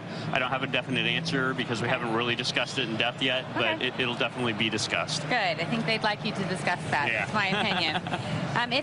If the Goblin starting zone is neutral, can Alliance characters enter, and will guards stop them? Well, no, it will not be neutral. Not only is it not neutral, it's horde only. And you won't be able to get there if you're not a goblin, because conceptually, in the timeline of events that happen there, the place gets destroyed in the series of quests that you're going through. So it's not really even there to go to conceptually for anybody that isn't a goblin starting character. Because it's destroyed. That makes sense. All right. Have you set a date for faction changes or a time frame? Well, time frame would be very soon as we get all the final kind of website work done and all the we have all the core infrastructure and the core technology built for it. We're just making the final website so the players can interface with it and all that. As soon as it's ready, it'll go live. So it should be pretty soon. That's good news. All right, here's a good one. Will heirloom items work through level 85, or will they quit at 79? That's a good question. We don't know yet. I think that we have the ability to have them stop working at a certain point. I believe we created all the current heirlooms to stop scaling at 80. So the heirlooms that we have right now, I don't believe are currently designed to go beyond 80. That could be something that we revisit, but we'll have to see. We have to be very careful about how old items continue to transition into new content. Otherwise, a lot of the reward for doing the new content gets lost. Absolutely. All right, we're getting a lot of questions. Oh, Thrall. We're getting a lot of questions about Thrall. Have you guys been answering any of those while you're here at BlizzCon? Well, we've been trying to be very vague about them. It's part of the core storyline stuff that we uncover. But as Chris Metzens alluded to, Thrall he's the greatest shaman in the world. And if the world is breaking apart and it's the shaman's job and duty to hold the world together, then you might be able to put 2 and 2 together to figure out what he's going to try to go do. And what about the love of his life? What's going on with her? Well, that's another thing that we have yet to reveal. We'll have to kind of keep watching to see how that goes. The forumers were asking. All right, so let's see. Recently you announced that 2v2 would not be getting access to some of the same gear. But yet you announced yesterday that Battlegrounds are going to have access to some of this gear. Is this a contradiction, or what does this mean? No, definitely not a contradiction. What it is that we don't feel like historically or really in the future that we'll get 2v2 balance to work as well as we want. World of Warcraft was designed to be as multiplayer as possible. And so all the different character classes are designed with interdependencies with other characters. So for the same reason that we don't even have 1v1 arenas, we don't think those would be balanced or very, very interesting or very fun. 2v2 is always kind of a long shot for us. And we feel like over time it's kind of proven that even though we might be able to get our balance to be pretty happy with that at 3v3, it's just scaling down to 2v2 is going a little too far. So a lot of people like to do it for fun. It's a pretty casual, friendly activity, and so you'll still be able to get a lot of really good rewards through it. It's just we're going to reserve the high-end rewards for the other brackets where we feel like the game's more balanced. In the Battleground case, the rated Battlegrounds, we feel like that balance continues to get better as the... Now we're going to be moving on to real videos that work. Yes! Woo! All right. Okay, so as I've said, we've been doing a lot of polishing on our Zerg. That sounds a little risque, sorry. Over the last year, but as you can see, we went and put a lot of detail into these old units that you know and love. This is the drone here, but we got a lot of specular map going on. That's the shininess going on all the little wings you see there. Yes, this is your base Zerg unit, so it only gets better. The Hydralisk, the answer to everything in the original StarCraft. So as you can see, also take a look. The orange colors you see on this Hydralisk and the other units, these are the team color. I just wanted to show that these are, we really work to try to integrate them into the unit instead of just having it be a big splotch of color. I'm just showing you these kind of because they're a little bit up close. You can see the detail better. When you're out there playing on the floor, you'll probably be being attacked by someone right across from you, so you won't be able to appreciate the coolness of all the art we did. The Baneling, one of the new Zerg units that we announced a few years ago. Wow, it's been that long. Woo! Yeah. Here is the new Infestor. It's pretty cool and creepy. Again, you'll be able to see all these in the game out there, so make sure you check it out.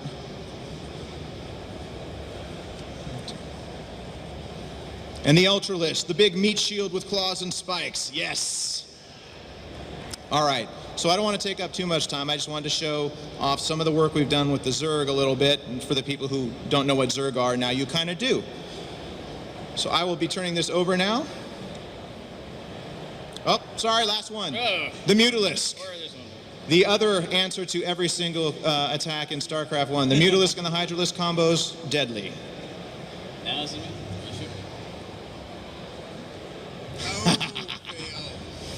This is the Overlord. They're basically the ones that kind of look over the Zerg.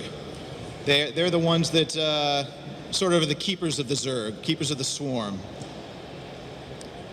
And last, one of our new Zerg flyers, the Broodlord. These guys are pretty powerful. Heavy artillery, tear up small troops. If you see these flying into your base, you better take care of them pretty quick. This is a video and it's kind of long, so bear with me. Here's Belshir, which we really tried to make, our lush outdoor environment. This is one of the Protoss retreat worlds. We have, waterfalls and lush trees. Here's one of the mission objectives, which is the Terrazine Shrines, where the Protoss get their mental abilities from. Valhalla is a installation, which is where the Thor is being built here. And we really did a lot with animating doodads. We tried to bring a lot more motion to everything. So here's another installation where they have captured a Ultralisk and are doing experiments on them.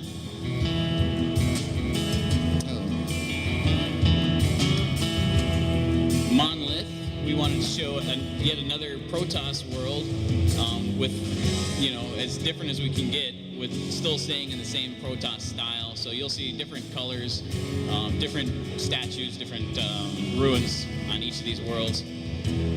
This is a nice doodad set piece that Alan Dilling here did for one of our space stations. You'll see a lot of these more, specific objective doodads that you'll have to destroy, most of them.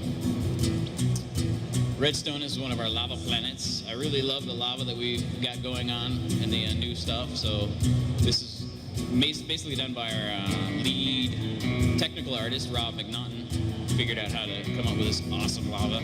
We have reactionary doodads also with the fire and the rocks falling.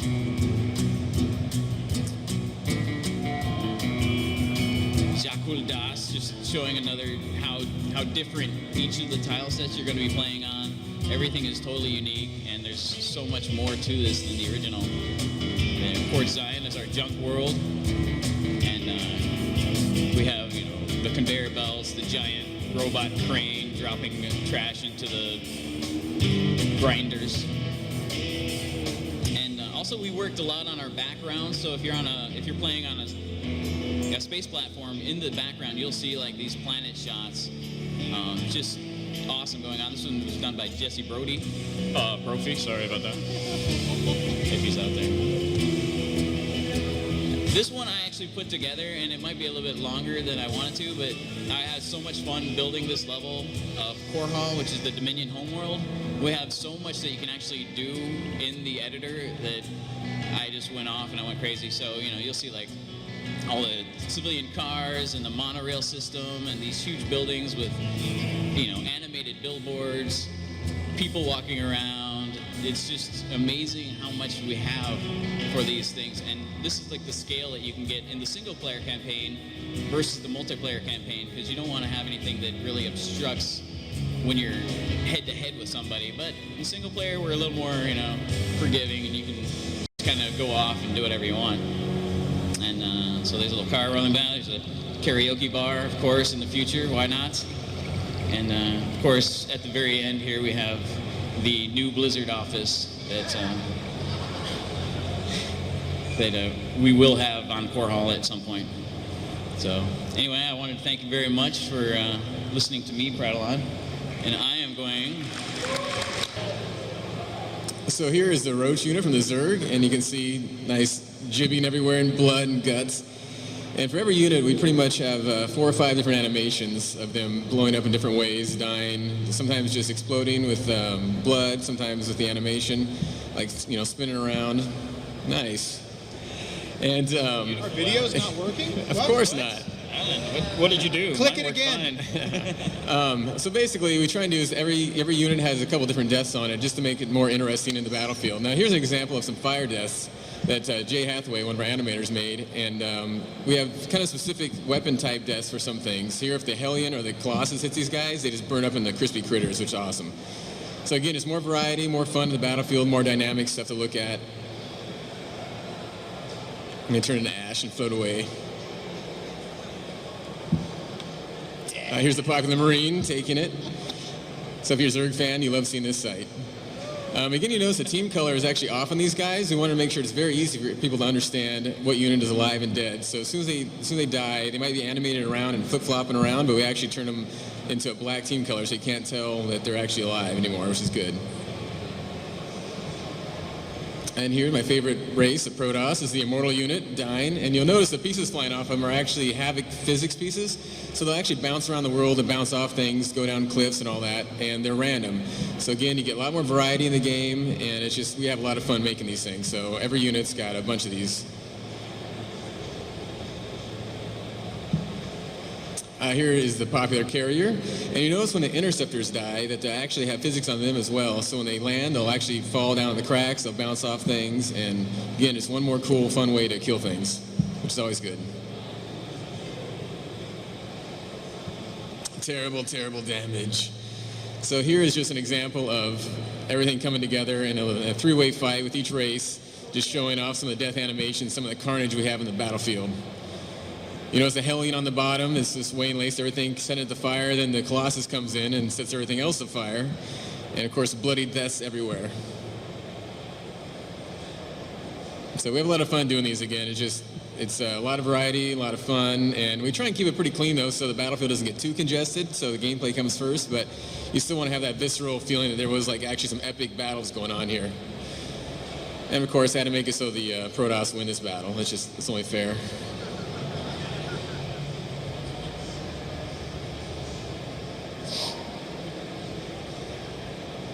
And we actually have the same philosophy with the buildings. So here you see the gateway and the warp gate getting taken down by a bunch of Marines. And you'll see the Havoc physics pieces on those as well. And basically, again, we give each building 2 or 3 different death types. So when you go into town, it really feels like you're, doing some van damage and killing everything. Here's some really good Zerg death animations by our own Steve Provost. And with Zerg, we can get a little more crazy, a little more fun and bloody with them. So these are a lot of cool animations to do.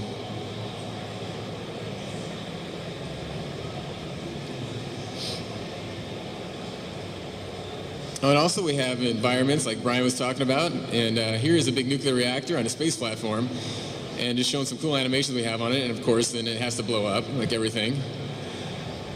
And the Marine next to it dies as well. So these are huge set pieces in the game that we can actually destroy now and put holes in things. We can tower huge tall buildings, we can have a lot of fun in the campaign, just go crazy with it. Now here's a Protoss temple we have. You'll see it coming up out of the ground here. Do some really cool animations. And then, of course, we have to blow it up.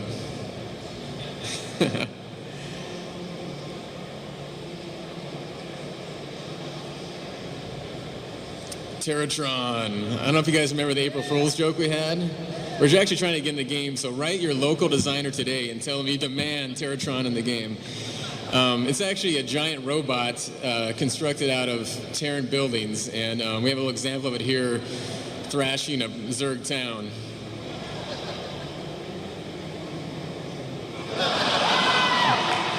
This is a small version, actually. Some Reapers come out, start wreaking havoc. Maybe some sound effects.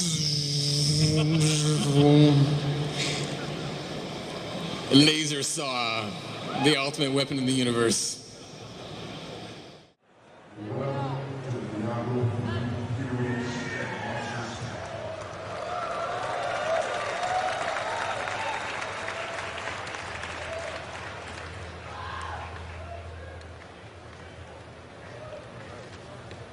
Can we have more smoke, please? What was that? Oh, what was that?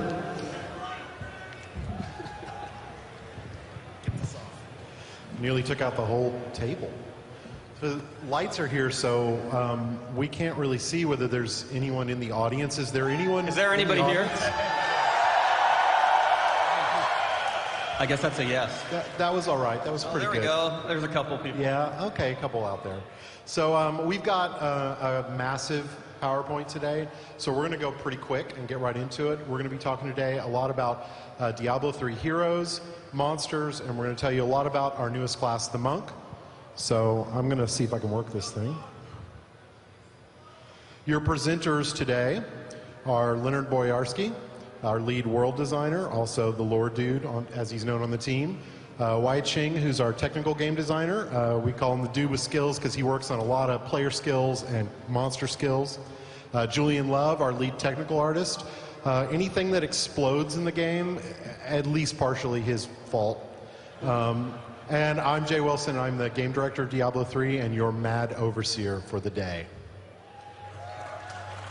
All right, so if you were at the opening today, you saw that we announced the Monk, and we're going to tell you a little bit about him. The first thing you might be wondering is, why did we choose Monk as our next class? So there's a lot of good reasons, you know, beyond just we threw a bunch of names in a hat. He was really inspired by pen and paper role-playing games. A lot of our characters and classes that we've been wanting to do really harken back to kind of the golden age of pen and paper role-playing games, and there were so many cool, kind of unusual classes that you don't typically see in a lot of action RPGs, so we really wanted to do and explore characters like that. So we really liked the idea of a character who was really fast, was melee-oriented, but it was also fragile. That's a really interesting contradiction that we thought would make for good gameplay. He's a good contrast from the Barbarian. We knew we wanted another melee class, and we really wanted somebody who felt like the polar opposite of the Barbarian. So we love fighting games on the Diablo 3 team. Do we have any fighting game fans out there? Yeah. So we absolutely love them. We have all kinds of tourneys on the team, and we really wanted a character that felt like a fighting game character. And our last reason was we really liked the idea of doing something different, something that wasn't necessarily an expected class. So the Monk's Kit. Kit is what we refer to as, this is what drives the character, this is what we refer to when we ask, what does this guy do? So the first one is we really wanted him to feel like a fighting game. So we wanted him to do probably some kind of combo moves, definitely a lot of martial arts. Holy magic. We wanted a character, again, who was a contrast from the Barbarian, who could use magic, and because it was a monk, we figured Holy was a great choice. We wanted a character who focused on speed over toughness, so we wanted a guy who was basically, you know, could get in and mix it up, but his main kind of tactic was either a hit-and-run tactic or a, you know, I'm gonna nail you, I'm gonna walk away, and you're gonna die while I'm, you know, wandering on to the next monster. We wanted skills that were really complementary. This is something we try to do with every class, but with him, what we really wanted was, with our combo moves, we wanted them to be able to blend into one another, such that there was a lot of depth in how he combined his moves together. And we'll get into that in a minute. And we didn't mind creating a character who, at the very beginning of the game, would be a little bit more challenging to play. Because of his combo moves and kind of the fact that he's a little bit fragile, he's a little bit harder. That's okay. In the long run, everybody, for players who want a character like that.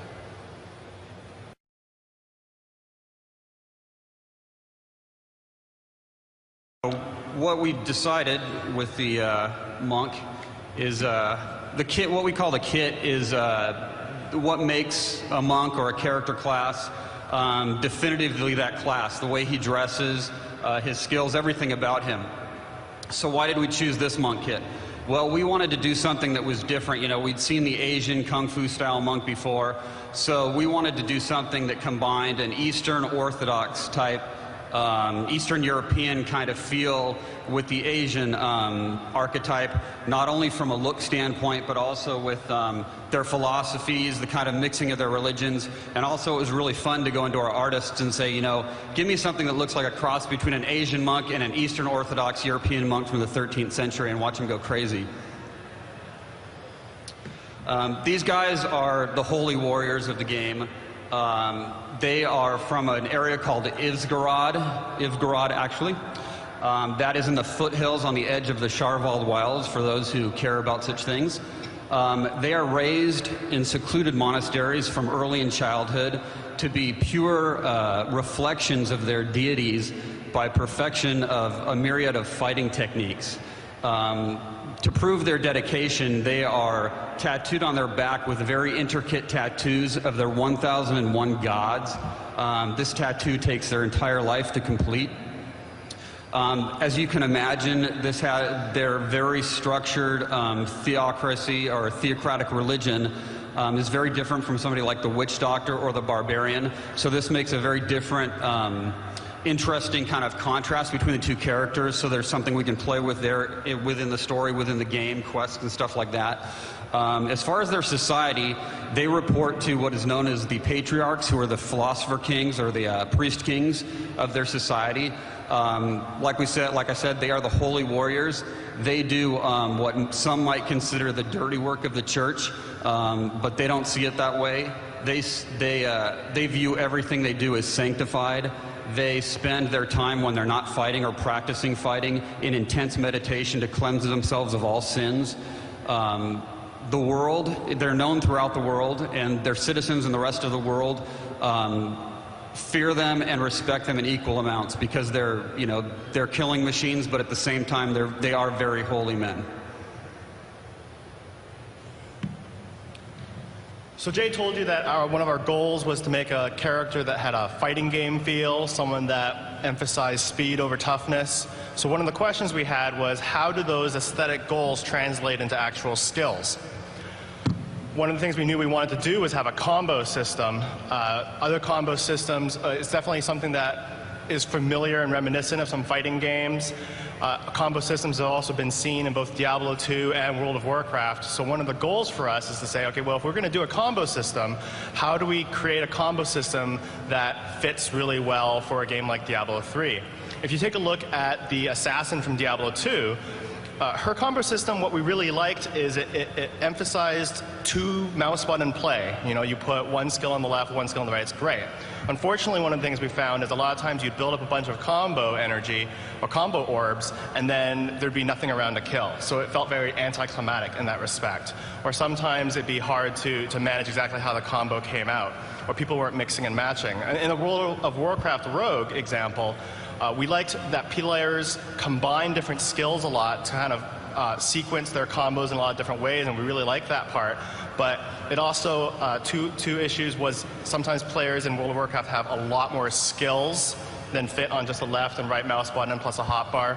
And more importantly, it's hard for me to imagine building up 5 combo points on a target in a game where everything dies in one hit. So we had to do some iteration there as well. The first skill that we have to show you today is Way of the 100 Fists. This came from the aesthetic goal of feels like a brawler, feels like a fighting game.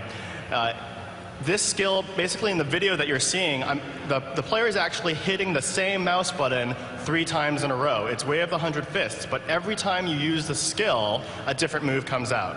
So the first time's a dash, and then you click the same skill again, multiple strikes come out hitting enemies, and then you click the same skill again, and it's an AoE. And so you can kind of see how this is a new thing for the Diablo license, to have a combo system that feels a little bit more like a console brawler. The next skill I want to show you today is called Crippling Wave. This came from the aesthetic goal of, speed over toughness. And so we didn't want to make the monk just harder, more health or more armor, but we knew that they needed to have some defenses. So instead we focused on debuffing the enemies. So here we have an attack that slows your enemies on the first hit, applies a damage debuff on them on the second hit, and then refreshes the duration on both on their third hit, as well as doing a little extra damage. And so here you can really kind of see how our aesthetic goals are translating into gameplay. The third skill we have comes from the fantasy that came around when we went around the team and said, you know, what kind of a skill would you love to see on a monk? What came up over and over is this notion of, you know, internal damage, organ damage, the exploding heart, those kind of things. And people really said, you know, I want a skill that does that. So to balance out the third hit, we make the first and second hit are actually fairly average. It's 2 hits. In some ways, it could be seen as the cost of the skill. And then when you get to the third hit, you're hitting the mouse button for the third time, you place a dot bleed on the target. And if the target dies while that bleed is on them, they explode, dealing damage proportional to their maximum health to everybody near them. It's pretty cool. But now let's talk about the combo system. To combine these together, we decided that players would be able to use skills from any of the 3 stages and mix and match them. So that's how we can hopefully have room for both beginners to the game and veterans, where a beginner might just want to spam one skill over and over, and that's fine. Veterans can combine moves. Maybe they open up with the dash component of Way of 100 Fists, and then they click Crippling Wave. Well, you're already on stage 2, so you're going to get the attack debuff. And then on stage 3, you move through Exploding Palm, you're going to place the dot on them.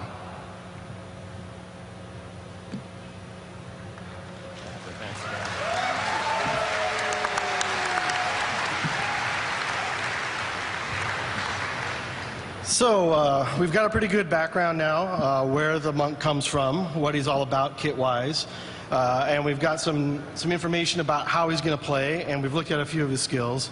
But to really finish him off, we're gonna need some special effects. We're gonna need some graphics. So I want to first give you a walkthrough of how we came about developing this monk's style kit. So the first thing is we wanted to get that feeling of martial arts action onto the screen. And so that means we, as effects artists, need to work really closely with the animators. They're the people that make things move. They're the guys that are really in tune with this stuff. So they're supplying us with a lot of animated actions that we take and then just sort of punch up. So the next ingredient in our kit is going to be, we wanted to get that holy vibe across. And the best way we felt that we could get that going would be to concentrate on the color palette for all of his skills, aiming solidly for things that are really golden and silvery, and that would evoke a holy vibe.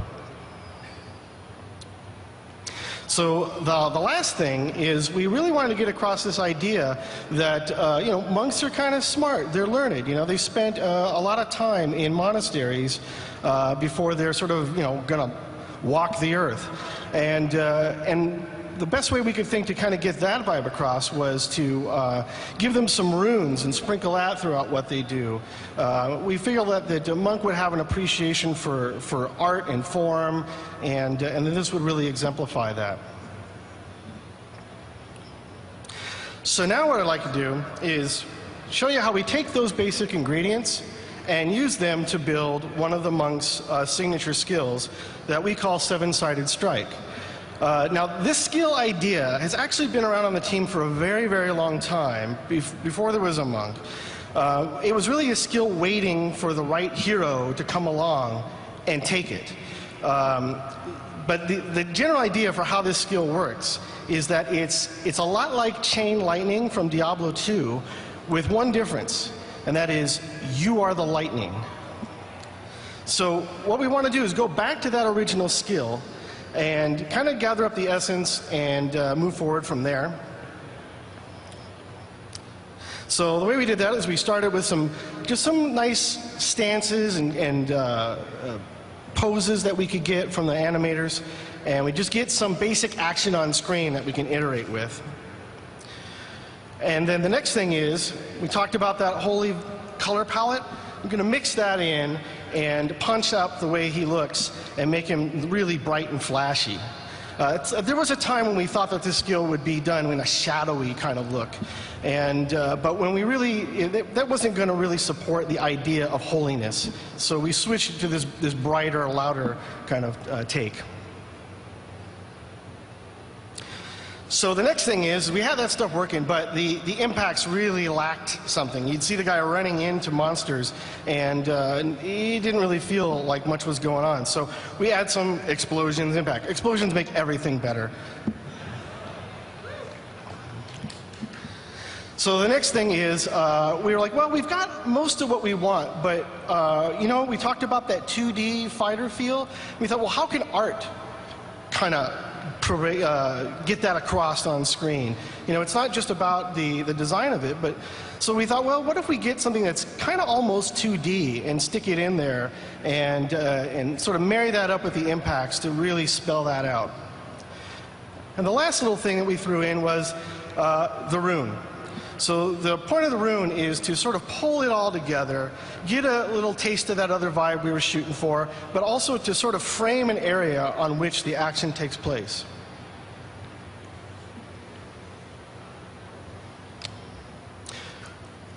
So we haven't just been working on the monk.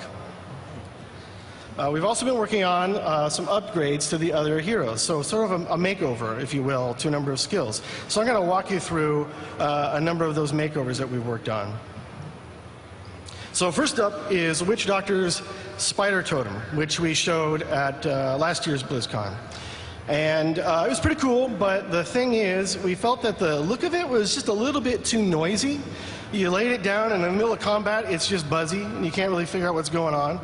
And the other thing about it was we weren't too crazy about the totem thematic. We didn't feel that really was really driving the Witch Doctor dark theme home. So we made some changes to it.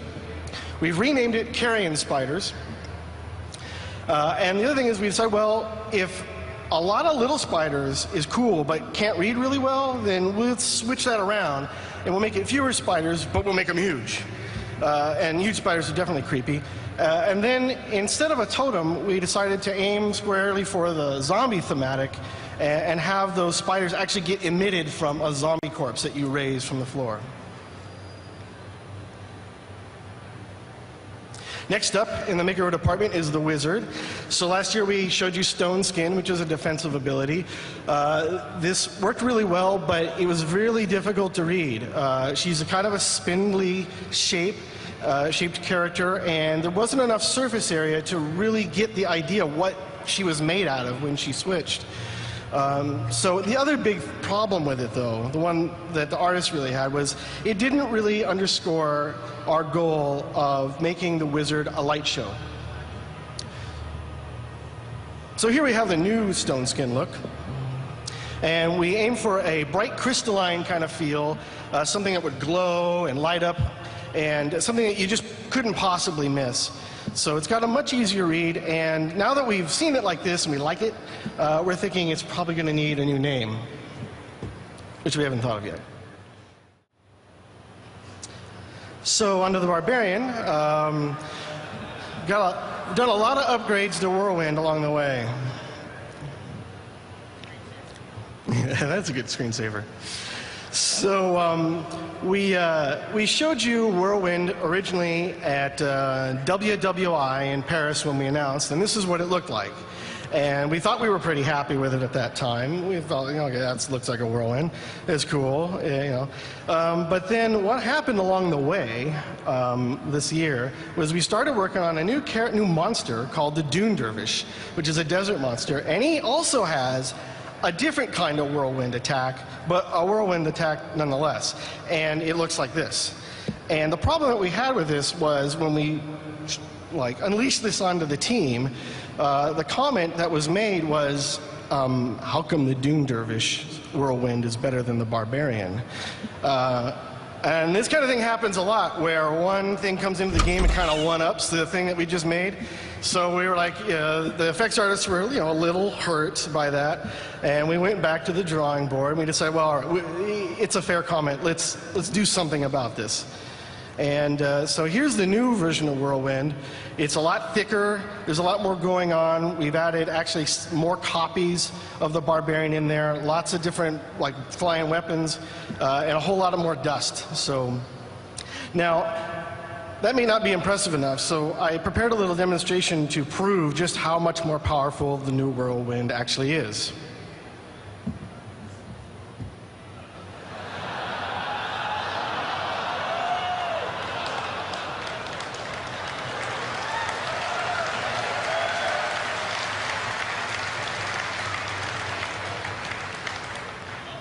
So yes, you can decimate farm animals with it.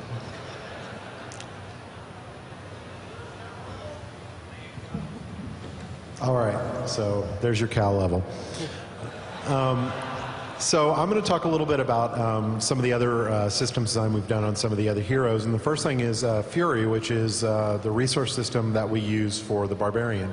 Resource system is what we refer to pretty much anything like mana or Fury that fuels and changes up the gameplay for different classes. And one of our goals on Diablo 3 is to try to do a unique system for each class. And we may not accomplish that. We may default back to mana for some.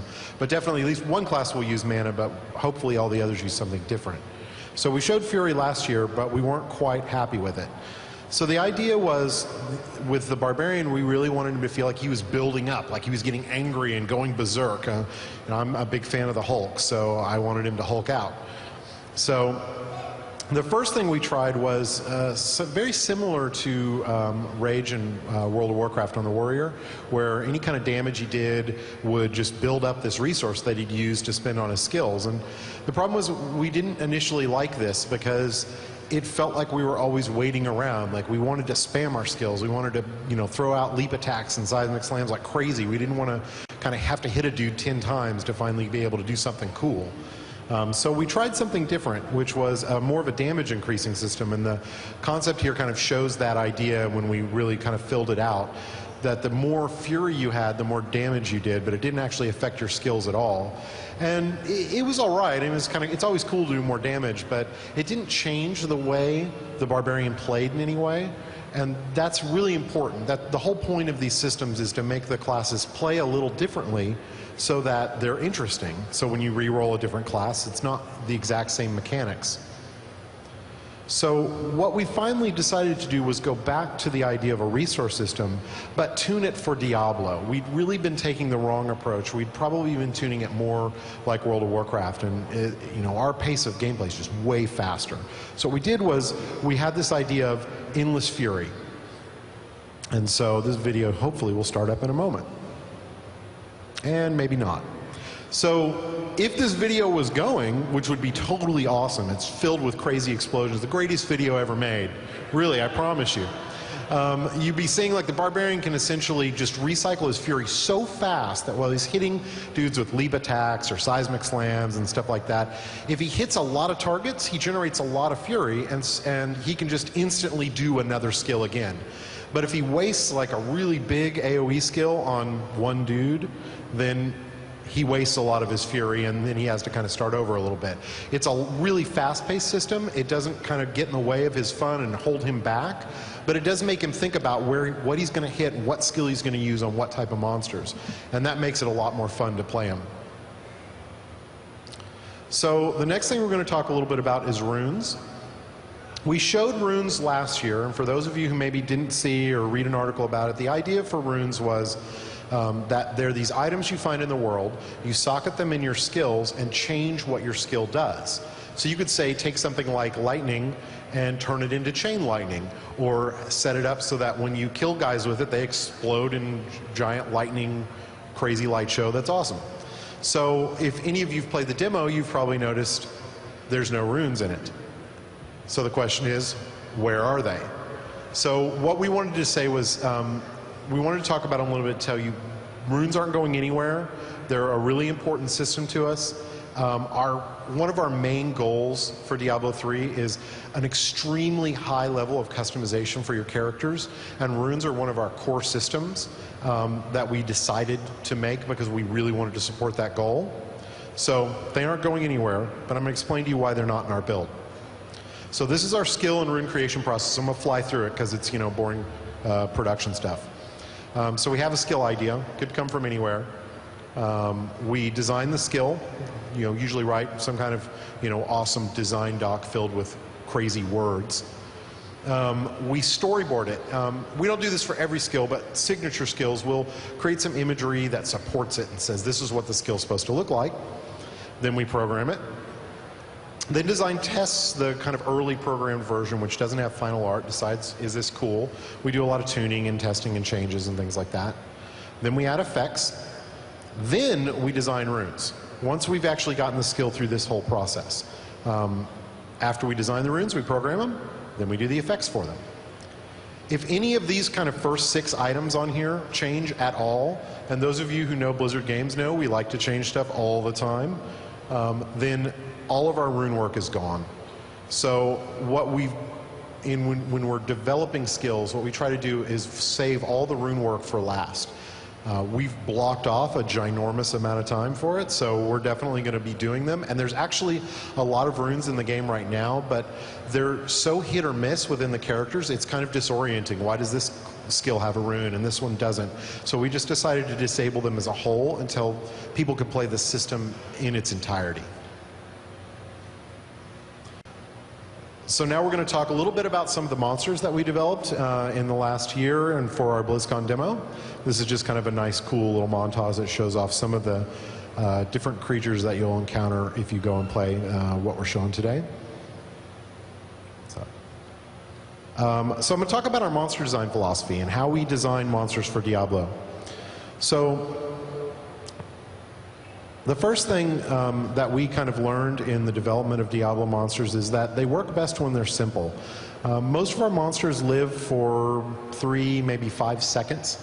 And when you put kind of crazy group behavior AI or squad level stuff or give a guy 5 skills, likely the player's only going to see a piece of that before the creature dies. And it actually just makes the creature look kind of confused and weird. It doesn't really work. So the monsters actually tend to work best when we make them kind of straightforward and simple, give them one job and have them do that job well. So the question is, how do we create combat that's got a lot of depth out of just these very simple monsters? And the answer is complexity and depth comes from combining different monster types together. And this is really the philosophy that all the Diablo games have followed and that we've just kind of taken up and inherited from our previous titles. So one of the key things here is this means we put a lot of different monsters on screen. We put 3, 4, 5 different monster types on screen at once. And sometimes knowing which monster is which and which one you want to kill first is really critical gameplay. We call it target identification. It's absolutely essential. So identifying monsters quickly is very important. And then we have this idea that you should always be introducing new monsters. Diablo monsters work best when they're simple. That means that if you fight the same monster over and over again for a couple hours, he can get a little dull. So always be introducing something new that is interesting for the player. Something new that is interesting for the player. So this is a good example of harking back to Diablo 2, how they use shape and color for target identification. Diablo 2 did, and the original Diablo did an amazing job of creating a lot of different profiles. And every area you go into, the monsters in those areas have different shapes and different colors that are very complementary to one another. And then here's some examples of some creatures from Diablo 3 that appear in the same area and how we use the same ideas of shape, profile, and color so that you can easily identify them from one another. All right. So I'm going to go really quickly through some of our archetypes, because the next thing we do is we go for every area. We say, well, we need 4 or 5 monsters for this area, and we have probably about 100 monsters planned for the game as a whole. Don't quote me on that, but it's a rough number. And it's really important. So a lot of these monsters repeat function, even if they have different ideas or different abilities. And so we archetype those functions. So the first one we call is the Swarmer. Fighting tons and tons of dudes that die really easy is super fun, and that's what these guys' jobs are. Most of them are melee characters, most of them are really weak, but they are also really good to provide kind of a health wall so that more interesting or more complex monsters can interact with them. Ranged creatures, which are kind of our stock most threatening thing we can put out there. I mean, certainly we can put a boss or something bigger, but ranged creatures, because they don't have to move towards you, they can all attack you at once, tend to be pretty dangerous. Lieutenants, which do things like resurrect enemies and buff them and spawn. These are typically not placed in high numbers, but they're put in to be kind of this high priority target that you want to go after. Elites are basically meant to make you kind of pause for a second and encounter something that takes more than a couple hits to kill, or maybe has a really high damage attack. They are kind of again a focus, like a target that has a very high priority to it. But unlike the lieutenant, they're often a little bit scarier. You have to, you can't just run straight into them every time. So an AoE character, or what we sometimes call area of denial characters, because a lot of their job is to change the play space. I'm going to set the ground on fire underneath you, and now you don't want to stand there anymore. So when the player has to kind of react like that, it's interesting gameplay. So weakeners are kind of like lieutenants in that they're high priority, but they also have the side effect of making swarmers and ranged guys even more threatening. So, and then we have a bunch of one-offs that are just kind of cool ideas we have. I'm not going to explain what all these are. I just thought you'd have fun debating the names on the forums, because we come up with a lot of crazy names.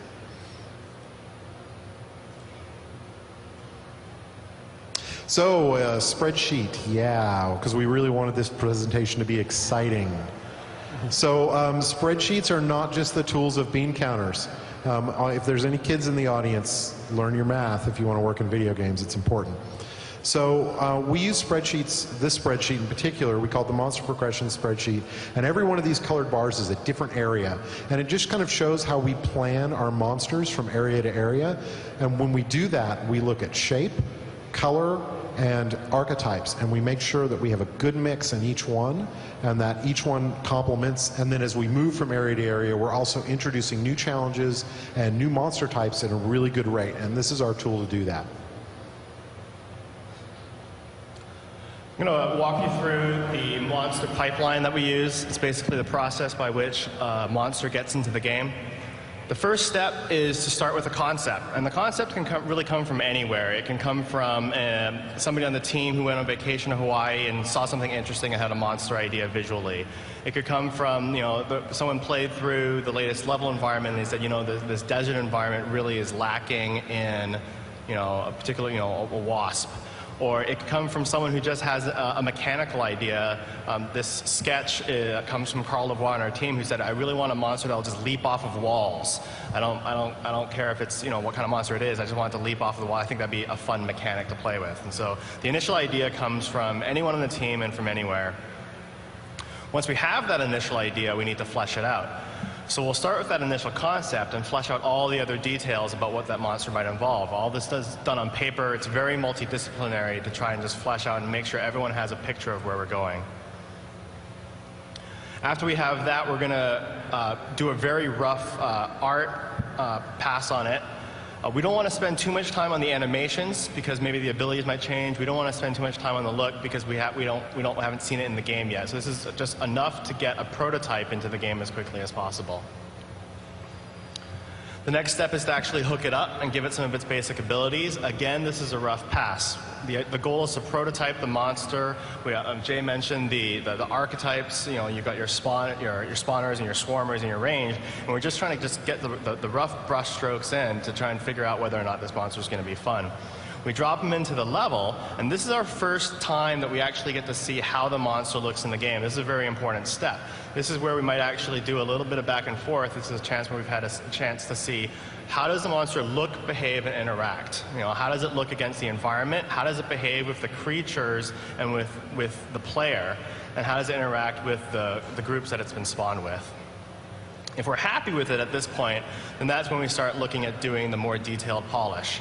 We're going to look at giving it new abilities. Maybe we like most of a monster, but we really want it to be able to burrow underground as well, and so we'll add that. Or maybe we want the rare version to be the ever so loved lightning enchanted variety, and so this is where we flesh out the details.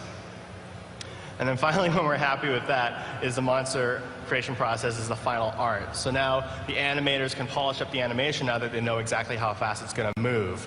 or the artist can make the texture variants for the various difficulty levels for other versions of the monster later on.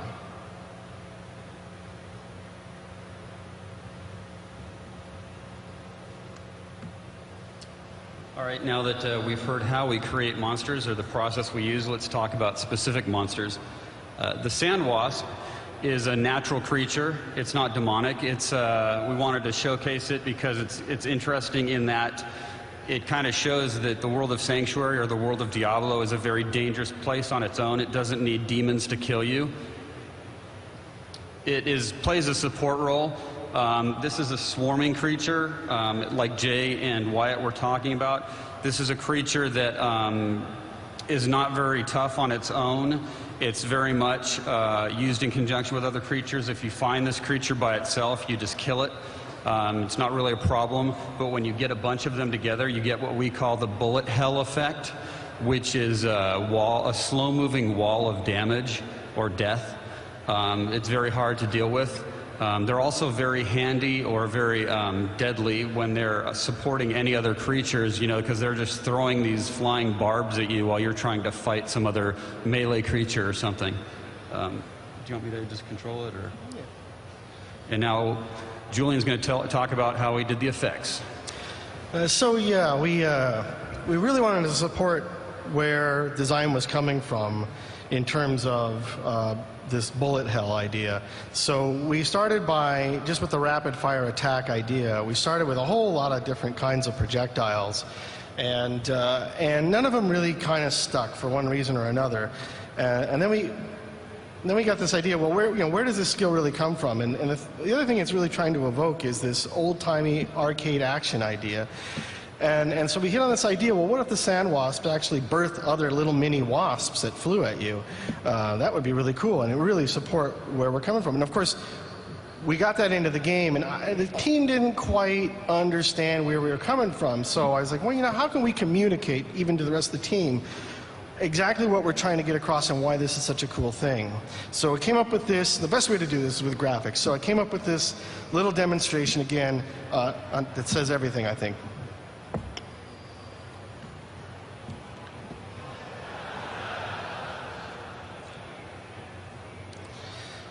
So here's your player, and you're going to get used to the controls first.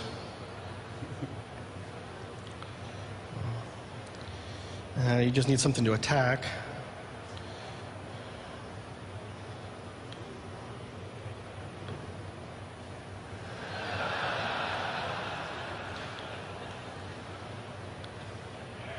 There is a boss.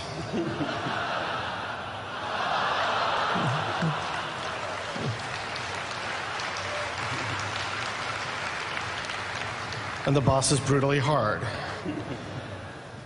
All right, next. Brutally hard. All right, next we went to the Fallen family because you can't have Diablo without the Fallen. These are the classic Diablo demons. A little bit of background on them. They used to be these exalted demons that were Azmodan's right hand. Before the Dark Exile, which is when Mephisto, Baal, and Diablo were exiled to Sanctuary. They tried, Azmodan and Belial tried once before to do this, and the Fallen in their previous state were the instruments they used to try to get this thing done. When they failed, Diablo turned them into their present impish, comical state, and that's how they've existed since then. Now they're kind of freelance. They don't work for any particular demon. They're just kind of equal opportunity demons who work for everybody. One of the things that we really loved about them, and this is, once again, we're reinforcing that idea of the different creatures working together, is their family relationships. And the classic family relationship, of course, in the Fallen family is the shaman and the imp, which is not going to play for us, but you've all seen it. The shaman resurrects the imp and throws fireballs. We upgraded their look, obviously, but that's where we took as a starting point for this. When you run in, the first thing, of course, you want to do is head straight for the shaman, or he's just going to keep, resurrecting all the imps that you kill. So the next thing we did was have videos that don't work on any of these. As we... Are they working over there? They're working on the screen. I don't know what to do with that. Well, we'll just continue forward. So we made the Fallen Overseer. He's basically a bigger version of the Imp. He's stronger, but he has a battle cry. And what's interesting about this is when he appears with a group of fallen Imps, he makes them braver. If you recall in Diablo 2, the Imps had a tendency to run away in fear when you killed one of them. When the Overseer shouts his battle cry, they get braver and they get tougher. They have less of a tendency to run away, and they're a little bit more difficult to kill. The Fallen Overseer himself is actually a little bit tough. He has this big wind-up and hit that does a lot of damage. So this was one new relationship, and I'm going to be really upset if this one doesn't play. I am going to cry now, because the Fallen Lunatic is awesome. He is the black sheep of the family, if you can imagine such a thing for demons. He's a living bomb. He runs at you and stabs himself in the stomach until he explodes. And if that sounds cool, you can imagine how it looks. I'm sure we'll put this up somewhere where you guys can see it. I apologize. But so anyways, it's really funny until you're surrounded by a group of fallen and low on health, and this guy comes running in and stabs himself and explodes and kills you. Over to the Dune Thresher. All right, so we've shown you a lot of monsters that we think have turned out really well, and now I'm going to talk about one that we like but think could really be better, and we consider to be a work in progress. So we call him the Dune Thresher, internal name Sand Shark. Those of you who've seen the movie Tremors probably get the idea of this monster, or at least our original idea for him, which was, that if you haven't seen the movie, it's really cool. It's a horror movie where there's these bunch of crazy carnivorous giant worms that live under the desert, and if you stand on sand, they eat you, and if you stand on rock, they can't get to you. So we really liked this idea because we liked the notion that the desert sand would feel really dangerous to the player and not just something they just want to run willy-nilly out onto. But this guy was really kind of a prime example of the difficulty of a more complex idea in a game like Diablo. And we'll show you kind of what our desired result was. So as I mentioned, we wanted to get this feeling that the sand wasn't safe. We wanted to have the Dune Thresher submerge only when he was on sand. If he was on any other surface like road or rock, he could not submerge and couldn't burrow under it. So when he's submerged, he would be completely invulnerable, but when he's above ground, that's when he's actually able to be attacked and you can hurt him. And then we were going to let him actually attack you from under the sand, which means he could attack you at a point when you couldn't hurt him, which again would make him, the idea was to really get the player to play more tactically, so that when they ran into this guy, they have to move over to kind of a rock outcrop or a road to try and get him to surface so they can attack him. So the actual result, which I'm going to guess won't play, there you go. At least it's predictable in its inconsistency. So players confused whenever the Dune Thresher was submerged. They just didn't see him. He had this cool fin that would stick out of the ground, but with all the effects and demons and all that crazy stuff going on, you just couldn't see it. So we tried to play up his attack when he was underground, but it just looked kind of silly. We had him diving kind of through, and it was very confusing. Like, is he above ground now or is he not? And then once players kind of finally did figure out how he worked, they didn't play more tactically. They just ignored him. They were like, oh, well, I can just go to the next screen where there's 100 other monsters and I'll kill them instead and just ignore that dude. So it didn't actually work. So we have a fix, which was to make the Dune Thresher more of a hunter. And so again, to play up that idea of a shark. And so the idea was that when he's submerged, he moves really fast, and that this is his way to catch the player. So the Dune Thresher, when he's distant from you, he goes underground and he just starts making a beeline for you. And then he can't attack from underground anymore, but this solves the problem of if players couldn't see him, because now he jumps up above ground, he's totally vulnerable, and you can attack him back. So it's a pretty cool character. We're pretty happy with him, but he's especially against ranged characters, but we still have never gotten that dream that we originally had of having this character that interacted with the environment. So there's a chance that we'll come back to him. All right, so we've got a couple little bloopers for you. We have a lot of stuff as we go through development that kind of goes wrong and haywire, and we thought it'd be fun to show you a couple of those. This actually wasn't. This was for internal. When we showed, first time we showed these characters off to the company, we just wanted to make them laugh.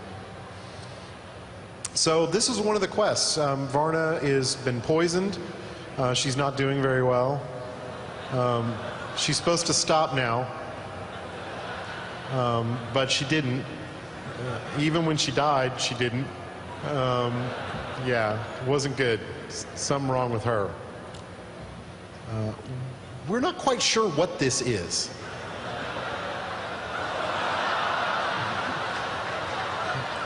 But we do recommend you stay away from it. So that brings us to the end of our presentation, and I think we have some time for some Q&A.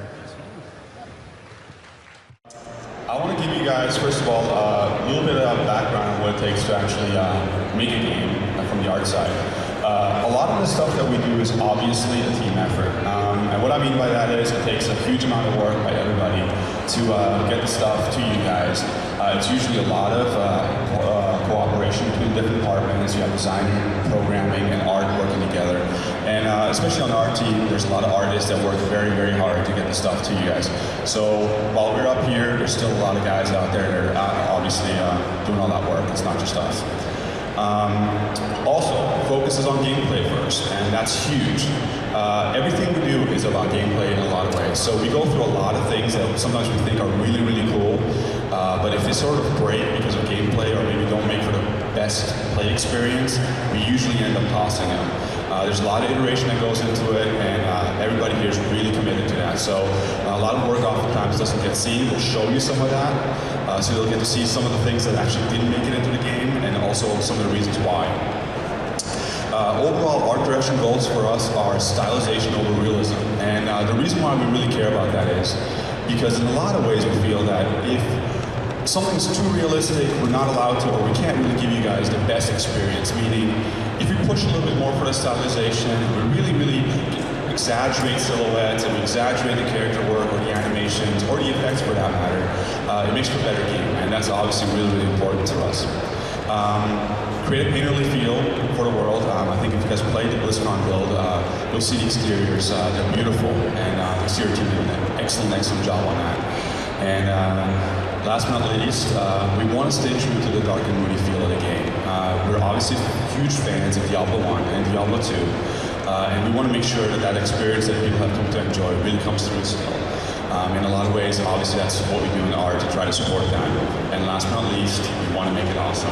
So, without further ado, I'll give that to Paul and have him go over the characters with you guys.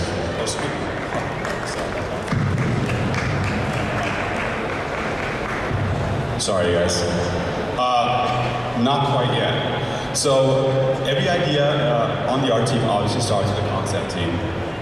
And in a lot of ways, that's really the genesis of a lot of things you'll see.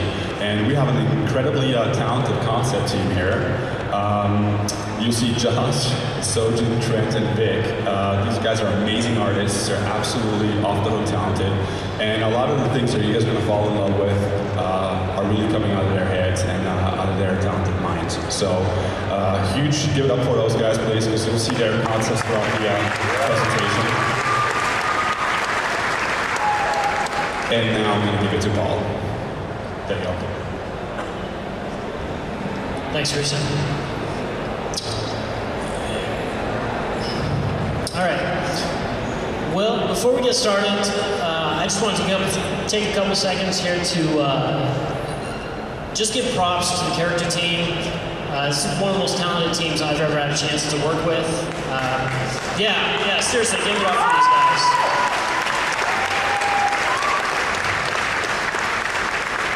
I mean, we've got next toy sculptor on the team. We've got just some pixel pushing maniacs. We've got Anthony, who's been on the team since the days of Diablo 2. Like, he's the guy who did Mephisto and the Druid. So we got some veteran talent there too. Fantastic crew. And for this presentation, I wanted to talk about two things.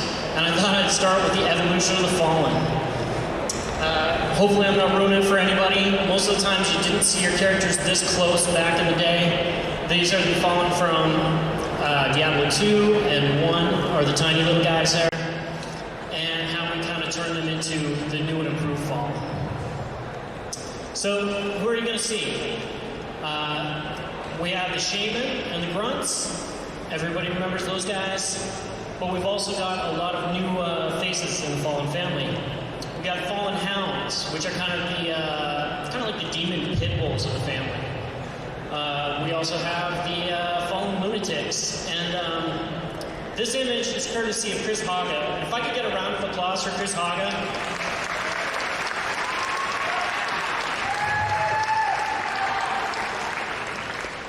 Chris Haga, as much of an effects wizard he is also a phenomenal draftsman and has some crazy ideas.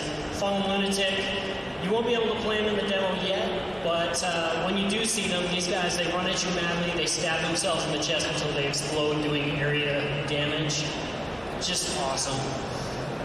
We've also got the Fallen Overseers as well, and these guys are kind of like the big bad brother of the family. Are there going to be some more Fallen? I'm inclined to say probably, but can't really confirm anything yet.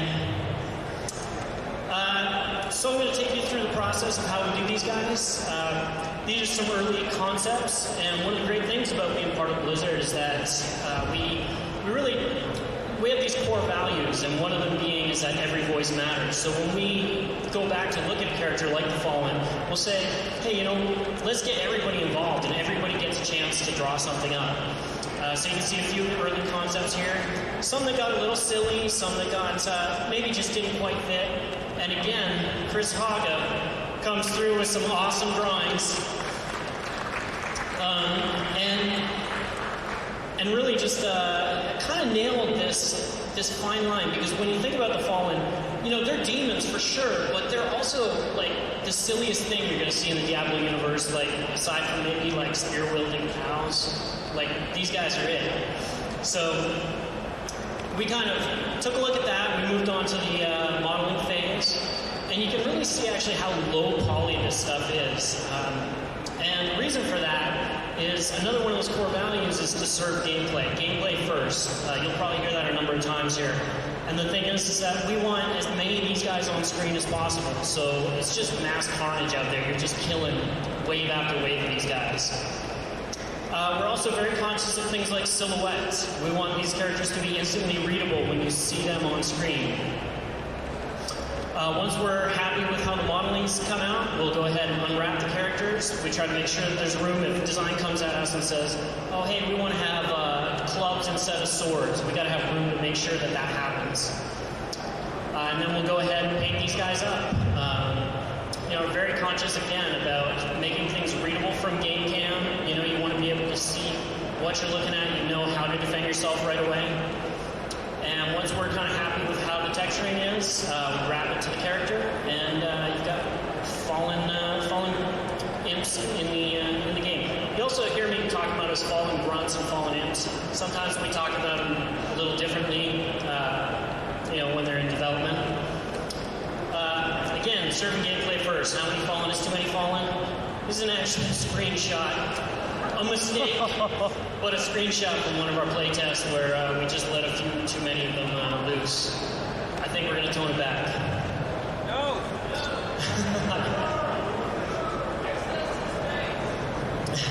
So, the second piece of this, I just want to give you a quick run through on the progression of the Witch Doctor. He's one of those characters that really came together well. Like, on the team, he's definitely one of the favorites. Again, opening up to the team, and you can see some of the skill concepts, all the different ideas that we went through. Once we started to get the vibe, we took a little bit of Mayan influence, some African influence. Like, there's a little bit of all sorts of things in here, as well as pulling from the Diablo 2 stuff. We passed this stuff on to Chris Amaral, who just did this phenomenal model. Again, being very conscious of things like silhouette. We also start looking at, well, how are these guys going to upgrade? Like, as you get all this badass loot, like, how is your guy going to feel better and better as you go along? So you can see some of the looks there. And also, we try to support things with all the skill models. Like every time you release those Plague of Toads, every one of those toads was built. And then along the lines of skills, there are a lot of things that don't make it. And since you guys are here, just kind of a little behind the scenes look at some stuff that you will probably never see in the final game. Unfortunately, we had something called the Wicker Man. And the thing about the Wicker Man was that he was this great idea. Everybody loved him. And we knew we wanted to have this summonable for the Witch Doctor. Well, we put him in there. He felt a little bit too much like a follower from D2. He just didn't work. Eventually he evolved into the zombie dogs, which you can play now. And then along the lines of one of the more out there ideas, and this is going to steal a little bit of Nick's thunder here, but this is Nick's animation. One of the early ideas was actually to take a fetish. If you remember in D2, the guys in the woods, we would go ahead and put one of those guys in the backpack and have him, this is a stun effect where he's trying to wake him up.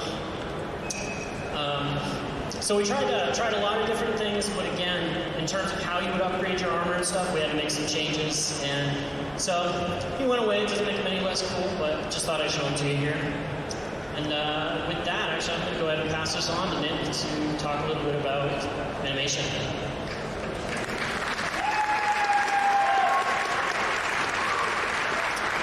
Hello, my name is Nick Shalano. I'm representing the animation team today. And here we are. We are one big happy family. There's 4 animators. We cover all the heroes, monsters, NPCs, and ambient creatures running around. We come from a wide variety of backgrounds. We have a traditional 2D animator, major motion picture CG animator, TV and cartoon animator, and our lead animator has been at Blizzard for 10 years, and he's worked exclusively on the Diablo series. I've worked at other companies, and this is by far the best animation team I've ever been on.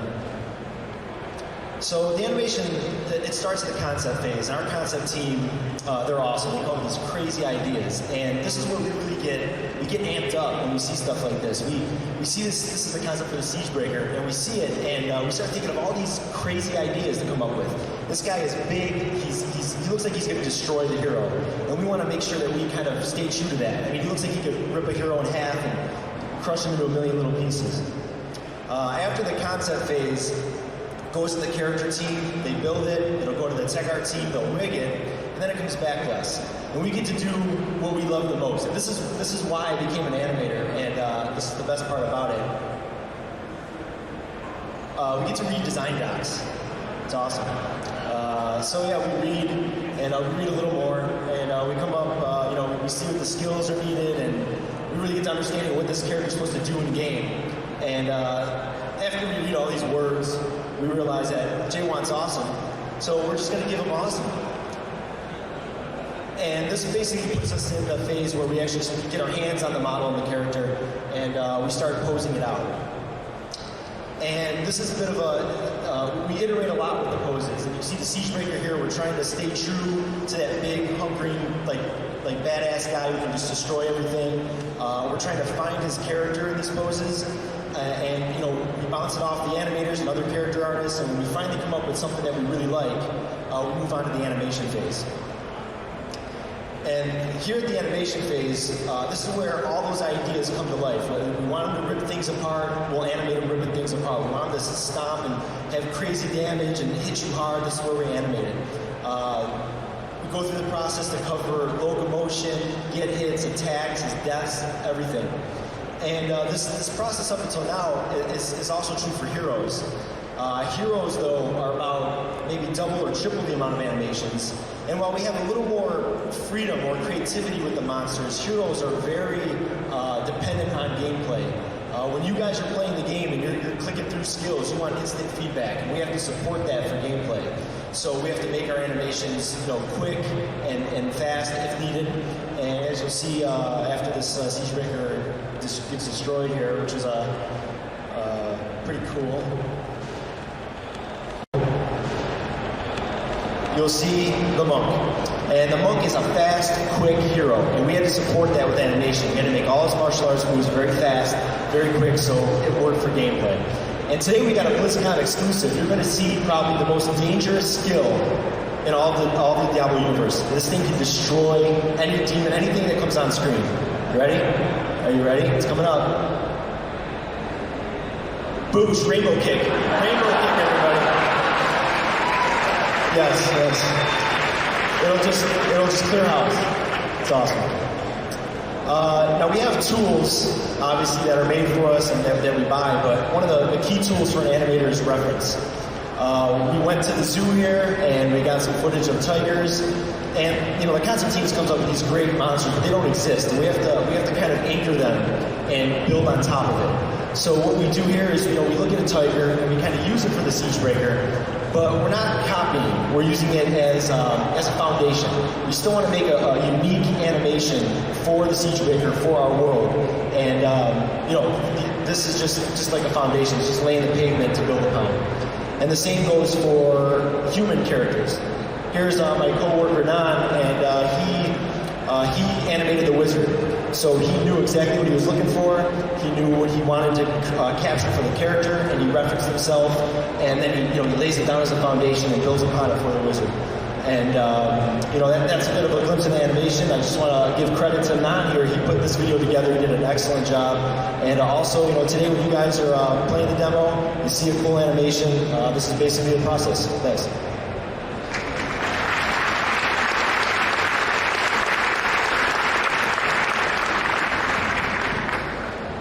Hi, I'm Haga from the Tech Art team.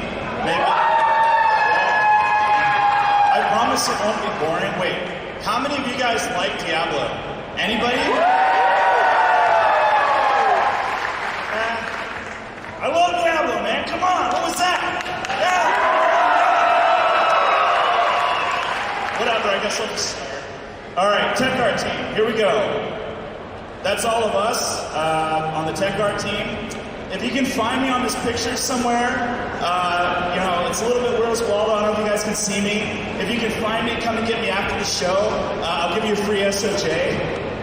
Nobody? All right. These are all of our responsibilities. A lot of words up there, I don't know what they mean, you don't know what they mean. A lot of words, a lot of responsibilities, basically tech art. So my responsibility down there is at the very bottom where it says effects. That's where I come in, and today I'm going to talk a little bit about our process for generating skills and stuff for heroes. So, our latest hero, of course, is the monk. What do you guys think about the monk? That's what I want to hear. So, we usually get a drawing from the concept team, and it takes some time to develop what we want this character to look like. But once we have that concept finished, we'll kind of send out this concept to everybody on the team and ask a couple of really important questions. Like, what do you think this character does?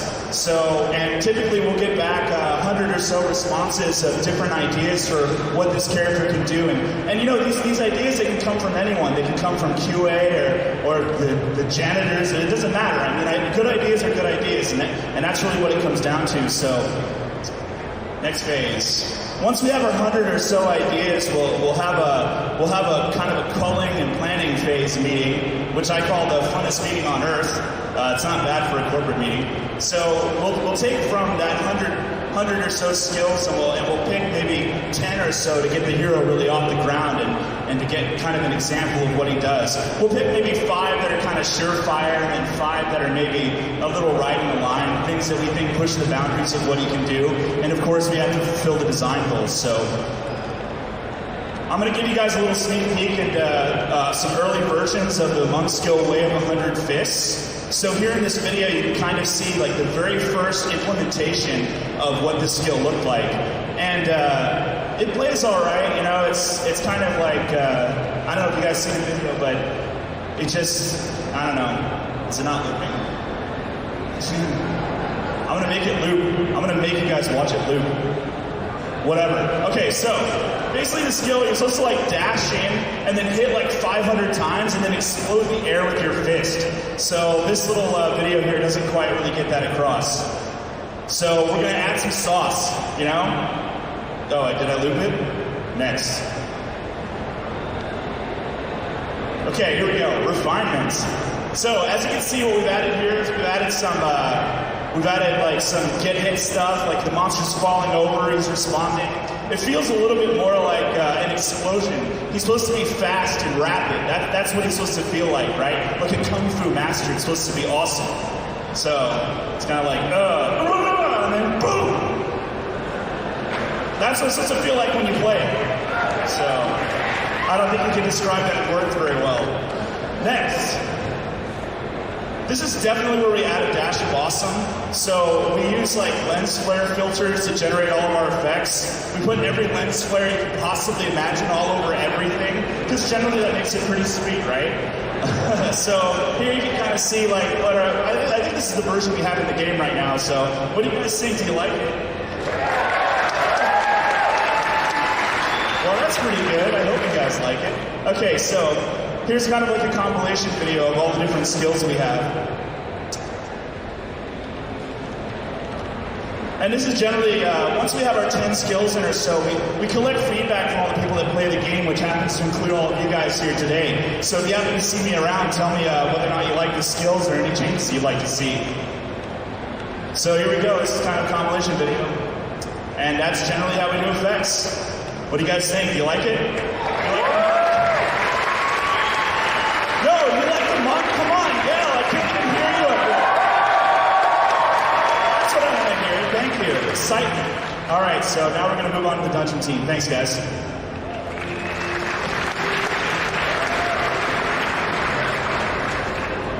Hi, I'm Patrick Stone. I'm going to give you guys a behind-the-scenes look at how we make dungeons for Diablo 3. All right, so here's the dungeon team. They're a colorful group, as you can see. Super talented guys. They're awesome. You know, they're the ones that make it all possible in the dungeons. So, good guys. So, when we're starting a dungeon, we usually start off with group discussions. We talk about, what's this dungeon all about? How does it fit into the world? What are the themes you want to get across? What is this dungeon? And so once we're happy with those ideas that we come up with, we move on to the concept stage. And with concepts, we're really exploring, all the visual cues that will make that dungeon come to life. We iterate on that like we iterate on everything at Blizzard. And, so the final dungeon won't necessarily look exactly like the concepts, but it's definitely a really helpful jumping off point. So once we're happy with those concepts, we move on to dungeon room layouts. And these are just gray box layouts made by design, and we use these to play test. So we iterate on these for all the different things that affect gameplay, like room size, room connections, elevation changes. All those things affect how, when you're running around the dungeons, does it feel good? Does it feel like what it's supposed to feel like? Once we're happy with those layouts, we kind of move on to showcase rooms. So really, this is, we're giving you guys huge, awesome dungeons in D3, so we really want to define the visuals on a small scale so we can really get the polish that we want. So when you're seeing these dungeons, they look amazing. And so we do that by working really small, and the idea here is to generate a lot of art that we can use for all the rest of the dungeons. So we do this in a pass stage. So the first pass, you can see here, is a little designer layout area. It's just gray box, really simple. And the goal here is to just get really basic art. We want art that you can just walk around in. So you've got corners, walls, floors. It's not a whole lot of fun to look at yet, but it's our foundation for what the dungeon's going to eventually be. So we really want that canvas, which we can add more detail to, really flesh out the location, And so from there, we go on to the second pass. So the second pass is where we add more variety, all right? So here you can see we're adding a theme to the environment. In this case, this is a cathedral dungeon. We've added architecture throughout it. We've got bookcases here. We've got arches, doorways, some iron bars. Really trying to just add a little bit more detail to the environment. Just flesh out, what's this environment all about, this dungeon. So in the third pass, what we do is we add props and smaller elements. So you can see there's papers, books. We've gone in. We really want to tell a story with the environment. This place has been around for thousands of years. You can see stuff is crumbled. All the cloth is tattered. We add smaller details like the shelves, cracks in the floor. Really kind of add those smaller details that make it worthy of the Blizzard name. And so we also add fading for gameplay. So when you're walking around, you can see the character because no one wants to play the game, stuck behind a wall or a column. You what's going on. And so from there, we go on to the final pass. Here you can see this is our polish pass. This is where everything really comes together. We have optimization so that it runs really well. We've got lighting, and that's really important in setting the mood. So you're running around, you get this creepy vibe, everything's dark and shadowy. We have effects. This is really kind of the stuff that really makes a dungeon feel final. But we also have destructible items. So this means like when you're fighting monsters and you kill them, stuff blows up. You can see, you've got that table with books and potions goes flying across the room and its column collapses. All that stuff that really adds excitement while you're playing the game. So here we can see, once we're happy with the showcase, this is what the dungeon's all about. We like it. We take all the art that we just made and we kind of add it to the rest of the design layouts. And the goal here is, we want a complete, final-looking dungeon. And each room is interchangeable. And what's so awesome about that, I'm sure everybody loved in D2, is that, because they're interchangeable, we can do tons and tons of random dungeon levels. So every time, you come back, you're getting a new experience. And there's many, countless variety. So, 10 years from now, when you're playing D3s, it's still fresh, it's still fun. You don't know, where everything is, and you're getting that good new experience. And so here you can see the same process kind of applied to the dungeon we have here at Blizzcon, the one you can play today. Here's the design layout. It's gray box, you've got stairs, very simple, And here you can see we've gone in, we've added the theme, all the little details, we've got sand scattered, we've got that history again through detail. You can see the statues are cracked, things are broken down. And here's the final room, as you can see with our final lighting and effects. And this is how the game looks. It's a screenshot of how the game looks right now when you're running around and playing. So hope you guys like this look at the dungeons. Pass it off to Nate.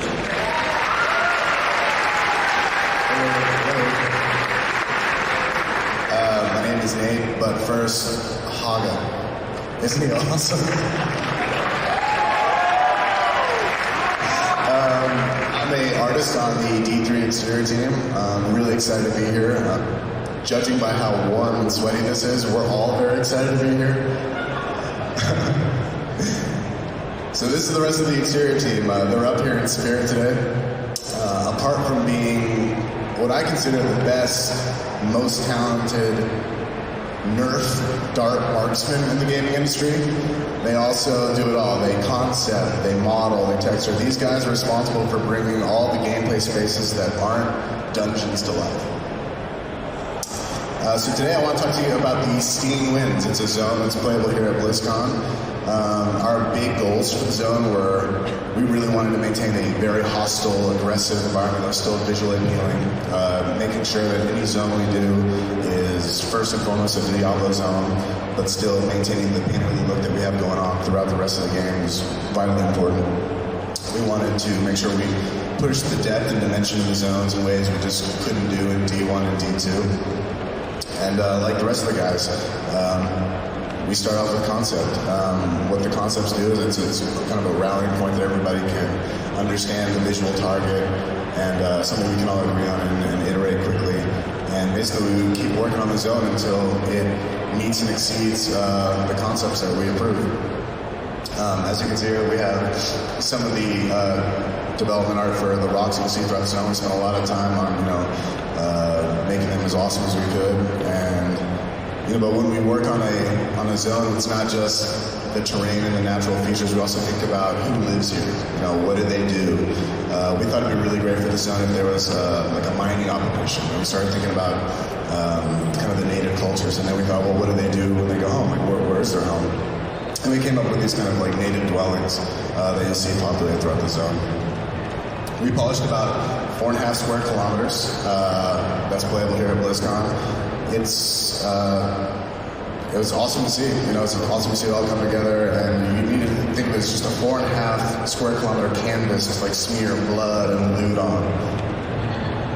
Here's some in-game shots. It's kind of a kitchen sink. We have our rocks, our mining operations. This is kind of the native dwellings. And when we're working on the zone, we want to make sure that everything feels integrated together. We want to make sure that the buildings feel like they could credibly be in that environment, and not that they stand out, but that they blend in. And what I want to show you guys is a little secret. Don't tell your friends. This is just between me and you guys. I wanted to kind of show you behind the scenes of how we take a concept and take it from concept all the way to finished in-game gameplay space. And we talked a lot about how to make that. We use a lot of terminology around the office, but we wanted to make it as accessible as possible to all you people. So by show of applause, cheer, fanfare, who's seen Star Trek II Wrath of Khan? Remember like the Genesis missile that comes in and terraforms the blank canvas of that planet? Yeah? Like one guy does. That's it? All right, so that's not at all like what I do, but I thought I'd get a laugh out of it, but it's kind of bombing, to be honest. So I just want to borrow Pete to come up with this concept, and I'm going to show you what it takes to take it from this to final. So the first thing I do is I look at the concept, and I try to break it down into individual kind of building block parts. We have an object library that we kind of develop throughout the course of a zone that's zone specific. You know, when I'm working on a zone and I need a building, I don't go in there and make a building every day. We have kind of these, think of them like Lego building blocks. And so I'll kind of bring what I think I'm going to need into my scene and kind of have it off to the side. And so I'm going to show some videos, and I'm just going to talk over while I play. I like to start off with a kind of a blank canvas. I bring in the biggest shapes first. I try to make all the big, bold terrain changes as quickly as possible, as fast as possible, just so I can make sure that they're going to function in game. You know, if I need a mountain, I take the terrain and I pull it up. If I need a valley, I take the terrain and I push it down. I'm trying to get those big things out of the way so that I have a solid foundation that I can iterate on and build detail on. Once that's done, I start texture painting the ground terrain. And the way we do that is we have, a lot like the object library, we have a library of textures that are all zone specific, and they all blend together. And I have a palette off to the side, and I click road texture, and I paint road. I click rock texture, I paint rock. And it kind of accomplishes two goals. On the design end, I'm demarcating what's walkable terrain, what's not walkable terrain, where's the road, trying to inform at a kind of a simple level as much information I can gameplay-wise to the player. And then on the art end, I'm trying to seamlessly blend all these things together. I want to go from road to kind of pebbly rock to sand with some rock to sweeping rock, and just make sure that everything feels as integrated and polished as possible. The last part is my favorite part. It's kind of the last set dressing, adding on the little bells and whistles and the details. And you know, when I think of a zone, it's not just terrain. I think of it as a character. I want when you take a screenshot when you're playing the game for the environment to tell a story. I want to know who lived here. I want to make it, you know, if it's Diablo, it's going to be gritty, it's going to be run down, things are going to be broken. Nothing is new in the Diablo universe. Everything is chipped up and usually exploding if Hagen gets his way. And then once this part's done, I send it off to our lighting department, and it comes back like this. And we've added things like shadows, weather, animating cloth and fabric. We have particle effects for smoke and embers, and this is kind of where the whole thing kind of, for me, comes to life, and I kind of get to see it in a new light. So this is where we were before. This is where we are after it gets to lighting. And that's how we do it. That's the magic. Hi. I was wondering, how often do you come up with a great design or animation concept and you really like it, but then you find out that due to computer specs or requirements that it doesn't really fit and you have to go back or tune it? Because I don't really hear you talking about designs you love, but then you couldn't really get to work it. That's a great question, actually. Paul, you want to take that? Sure. It's one of those things that comes up I would say a lot, but there's a lot of stuff that that we'd like to do at times. But you come to find out, you know what? Like, if we add that many bones to a character, it's going to cost so much more, and now you can only have half as many guys on the screen. Or even when it comes down to things like even textures and stuff, like bumping down the texture specs so that, again, it really serves gameplay.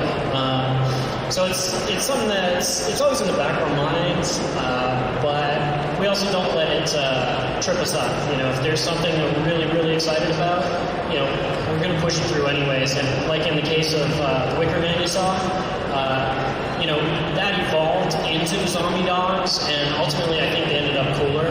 So there's a lot of iteration that goes into everything we do. So really, there's a lot of, we're not afraid to throw things out if we feel it doesn't actually make for a better game. So it's a big deal for us too.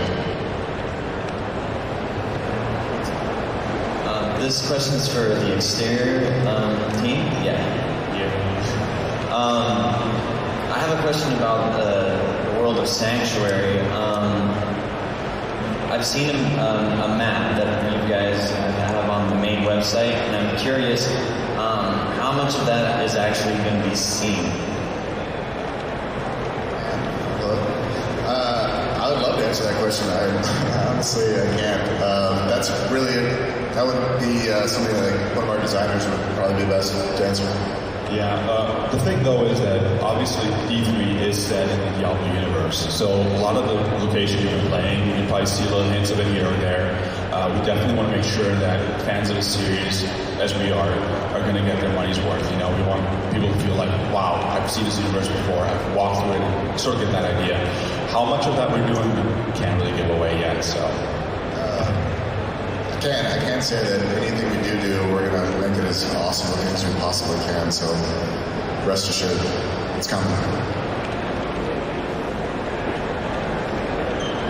So this is a question for the dungeon team.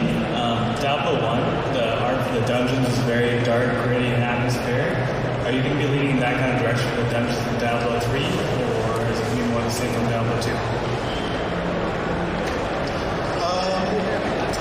We really look at D2, and we take a lot of inspiration from D2. All the things that it did right, we want to make sure we do right. We're trying to build on that, and making sure that mood and atmosphere is there is very important to us. So that's definitely a goal for us, is to stay true to the Diablo universe. Hi, I was just wondering if you could elaborate a little on how you integrate the character art, the monster art, maybe the environment, external stuff, how that all comes together. Do you want to take that, Paul? Sure. I think, the biggest thing is just getting the working back and forth with everybody. We have, everybody on the team is incredibly talented, has a lot of say in how things are going to fit together. So usually it comes down, again, the ideas come from anywhere, but ultimately design has to make a decision on this is what we want to see. They'll come to both exteriors or dungeons and the character team and say, here are the areas we're thinking of actually showing. These are the characters that we'd like to see. And so literally it's just us working back and forth, making sure that everybody's aware of what's going on. Just kind of move ahead with that stuff.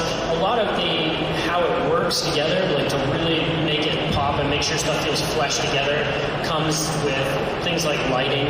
I think that's one of the biggest things in terms of integrating that stuff together, and just making sure we don't go over the top with how we paint our textures. We want to keep that painterly feel that the environment guys have as well. I don't know if any of the environment guys have any more to say. We're not off in a vacuum, we talk all the time, so you want to make sure that, for the dungeons as well, any characters or, effects or anything you want to make sure that all that stuff kind of gels together in a cohesive way. You don't want, a water elemental in molten core, you know what I mean? So it just kind of comes down to communication. Everybody works together. Nobody's in a vacuum, I think that one question involves everybody on the panel and about 30 people out in the audience.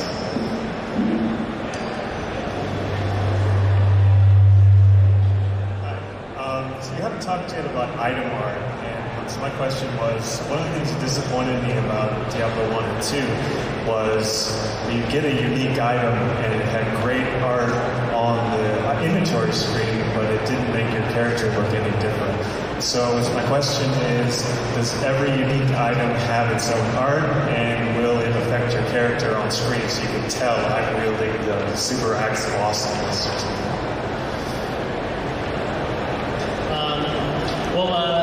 First of all, and it's a good thing you brought that up because I don't think we got a chance to mention Mike Nicholson, who's he's our UI guy and just a badass artist in his own right. And he puts together all those weapon icons. I can't say for sure if everything is going to match up 100%. Honestly, that's kind of up to design and what they want. But I will say there's a lot more effort going into actually making sure that stuff matches up. Before we came out and did this, we had the entire character team for a couple of days trying to make sure all the weapons that we put together were matched up, and Mike had all the weapon renders he needed to go ahead and make the icons. So we're trying our best to be a little more accurate with that. And also a big deal for us, obviously, is that the inventory system had a little bit of an overhaul, because we really want to make sure that the weapons feel right when you put them in your inventory or you equip one of your characters. There's obviously a lot of the games about the loot you get, so definitely on our radar. We want to make sure that that feels right.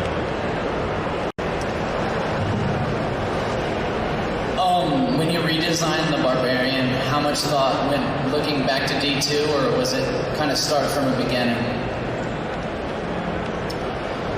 You know, I wish Roy was up here because Roy Gardner is kind of the guy who owns the Barbarian. I do know he looked a lot at the D2 stuff, and he's just got an eye for it. You know, I know he pulled some of the design stuff from there, and a lot of it was just straight up what he thought, just getting the vibe he wanted from the Barbarian. I don't know. So yeah, and I mean that's the thing, right? Is that it is. I don't know if I'm confirming anything specific here, but it is the same Barbarian, and he's older now. You know, he's just bigger and more badass, hopefully.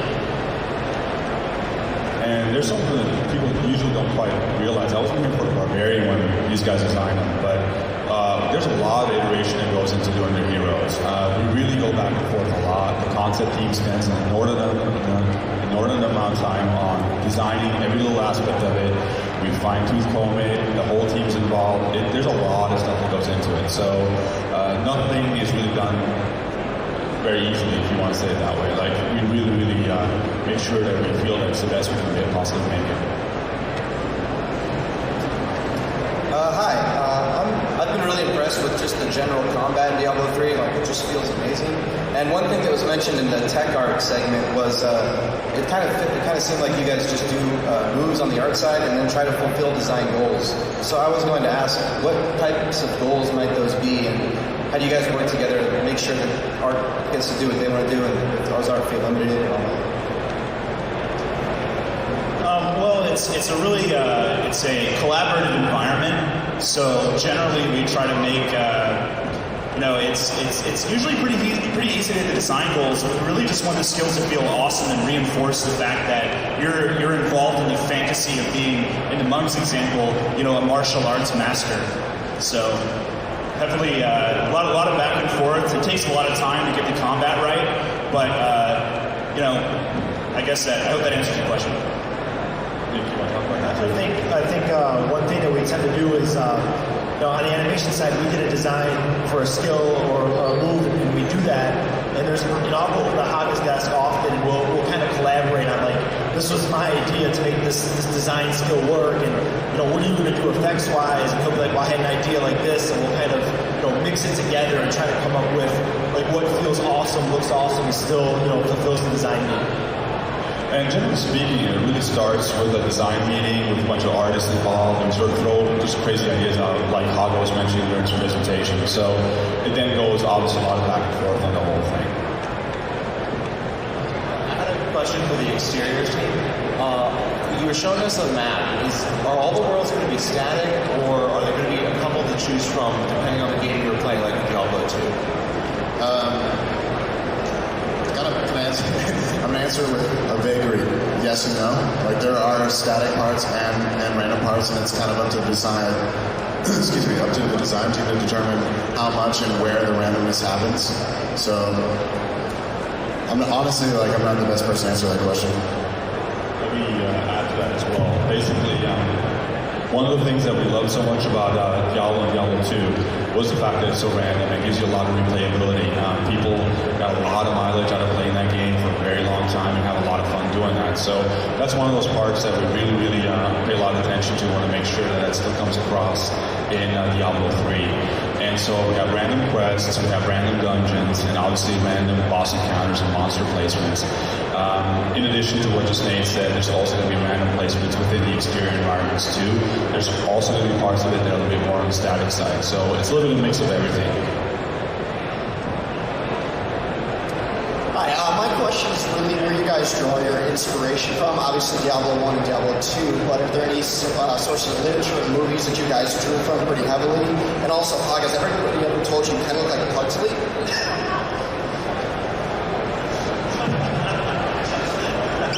I guess I'll answer that. No. No, maybe, yes, I do think this is something that probably everybody should answer because that's a pretty good question for everyone.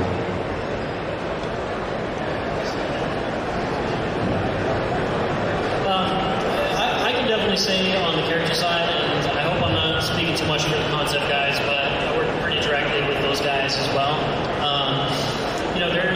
There's a lot of different stuff out there from obviously different films, other artists. It was interesting. For a long time, we looked at a lot of Rom stuff. Now he's working at Blizzard with us, doing some work. Honestly, there's a lot of different things, and a lot of it comes out of I think Lee's head. He's just got an awesome eye for it. I think all the different disciplines, we're all kind of fanboys. We all love this kind of culture of comics and movies and games. And I think that, we go see a movie on a Friday night and it's some cool stuff. And we're like, that'd be awesome if we can kind of incorporate that. So I think we just draw from all the kind of things we just like in our personal life. And we try to make, if there's something cool, we try to make it fit. I'll say that, for the stinging winds that we showed here at BlizzCon, we knew from the get-go it was going to be a desert zone. So as an art team, we really looked at what that variety really means just in nature. I mean, what we want to do is show you something that you've never ever seen before, but still abstract enough from reality that it's relatable. You don't want upside down trees, and you want to. Nature has a lot of variety out there. And so we take that, I'm sure the character guys do the same thing with the creature. You can pile on that if you want. Yeah, actually, it's funny, I mentioned with Vic, and we talk about getting inspiration from natural things. Vic, I'm not messing with you. He's got a book of extraordinary roosters that sits in his bookshelf. I mean, seriously, it makes no sense, but in Vic's head, that turns into crazy monsters, so, what are you gonna do? We try not to limit ourselves to just one thing. I think that's good advice to pretty much everybody or anybody. The more you look at different things, the more ideas you can gather. And as long as your head's sort of in the right space, you could be looking at patterns on the floor or in the clouds and see really cool little things in it. For us overall, I think, I speak for everybody, is we really want to make sure that it still has a little bit of a dark and moody feel to it, and still wherever those inspirations come from, it still works for us. Guys, if you're filing in here for the next panel, can you please just give us a moment? We're going to wrap this one up. Thank you very much. Next question. Hi, what I'm wondering is, you talked about we keep seeing deserts and stuff in Diablo. I'm wondering if there's going to be a little more variety. Like in the gameplay trailer, it had that forest area. Is there going to be a little more color in this one? Yes, actually we will have a lot more different environments, because for us, a lot of it is, as you're playing through the game, we want you to actually experience different outlooks, different settings, and not always be in the same area.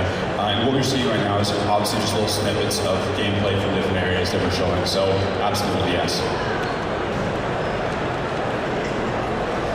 I wanted to ask that, since Diablo 3 is a very painterly looking game, did you have to come up with new ways to paint textures or apply textures for the game? And if any of the other Blizzard games have used your techniques that you've made? there's no real secret. We just happen to have the most talented painters in the world working for us. I mean, there's nothing, there's no tool. It's just really super awesome, talented guys that I think, you know, Blizzard especially has, I think, just a real commitment to not using photo manipulation, not, you know, go, I need a brick wall, go to Google. Like, they will show you a brick wall you've never seen before, and it's completely from scratch. So, as far as I know, there's no real tool technology thing. It just comes down to just the raw talent of the people we get to work with across all teams. All the artists of Blizzard, they all share, all the artists of Blizzard, you know, share different tips and techniques, you know. There's so many experts that all that knowledge, you know, just kind of comes together, and the result is what you see in game.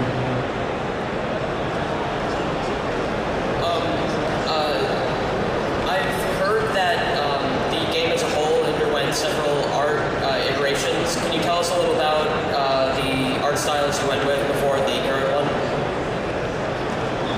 So, yeah, you're absolutely right. There was actually a few iterations for the art style until we ended up with the one we have now. And there was a lot of reasons for that. I think a lot of there was, I believe, a few early ones when Blizzard was still up north. And basically, a lot of this had to do with what would support the gameplay in the best way possible and actually make playing the game more fun and actually also read better, which is why we're on the current art style, which we've gotten really, really good feedback on and people seem to really like. The previous art styles were great and there was really no issues with those either, except for, again, we iterate on everything and we really try to make it look as good as possible. One other thing I just want to add to that, you know, we have on the character side, you know, some of those older iterations had great ideas, but the actual, honestly, the actual assets just wouldn't have hit the mark nowadays. So we're actually saving a lot of some of the ideas of these and bringing it into the newer style and pushing that feeling. Quick question regarding Tri-count you guys have on your main characters, and what kind of maps are you using? Because I know like StarCraft, I believe is using normal maps. Here, take a block, wait. Oh, like 1 more minute here. So things like normal maps, honestly, we're kind of saving them for things like effects and that. We keep things really, really stripped down.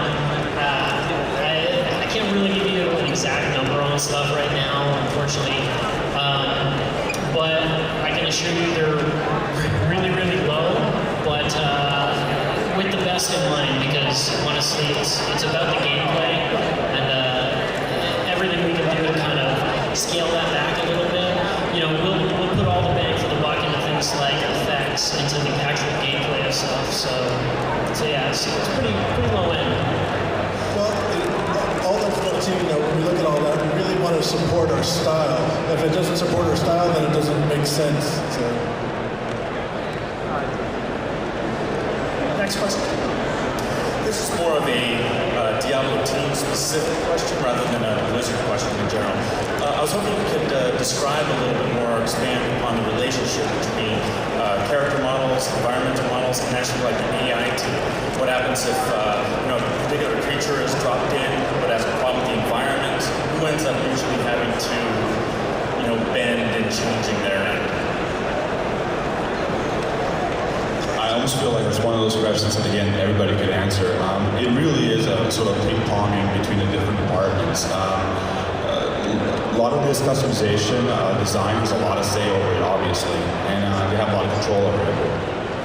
For us, ultimately, while we try to design creatures to fit in one particular environment and really sort of tie everything together, we also keep in mind that we like to have the replayability of the game to be really, really high.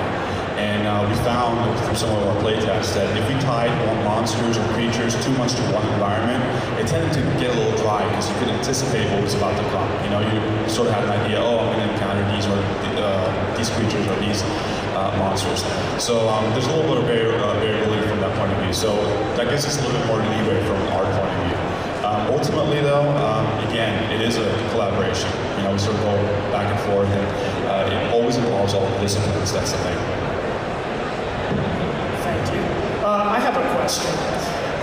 Are we going to be able to see more environments from the older content, from D2, D1, like Tristram? Are they going to come back and we're going to see this in the new art format that we have? Maybe. No, you'll see some of them, but yes. I don't think we can talk too much about all of that stuff yet. Okay, yeah, I just want to get one more round of applause for Haga. That's not a question, sir. I'm sorry. Thanks, Michael. All right, folks, I guess that wraps up all the questions that we have here. So let's give a big round of applause for the Diablo 3 art panelists.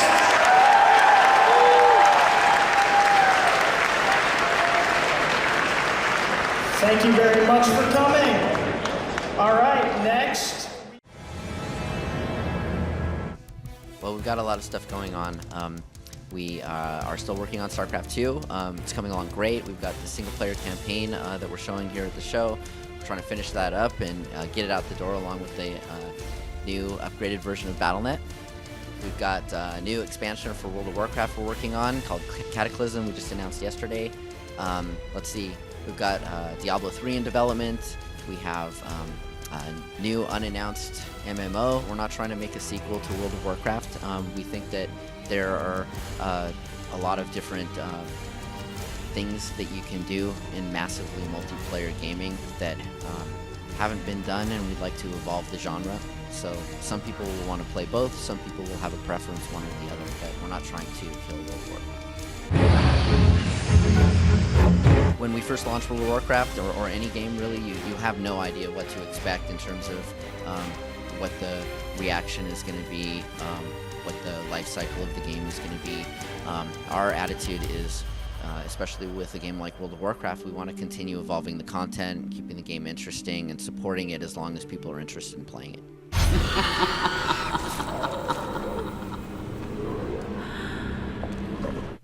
We're integrating Battle.net into StarCraft 2 more tightly than we've ever integrated Battle.net into another game. And so we've got this idea of the always connected experience. So right from the beginning, when we boot up StarCraft and we log into Battle.net. We are becoming much, much more. We've got a lot of people here that really believe in the StarCraft Ghost idea. We know we could have made that into a great game. We didn't officially cancel it. We kind of put it on ice and, said, well, we think this is a great idea. Maybe one day we'll be able to revisit it when teams free up. I think that's one of the ideas that we'll probably go and say, okay, well, is it the right time to do a StarCraft Ghost, or do we have an idea we think is even better? But newfound life has also awakened. We've got a lot of balls in the air. We've got a lot of great projects. We're really excited about StarCraft 2, really excited about the new version of Battle.net. Diablo 3 is looking great. The expansion, I think, is going to breathe a lot of life into the old world of World of Warcraft. And so this is going to be a really busy, exciting year for us going into 2010.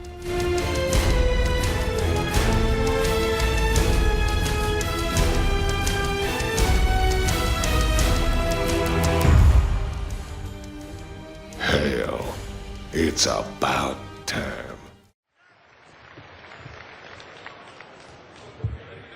Thank you, sir. Here we go. Caitlin as Alex Strasser, the Lifebinder.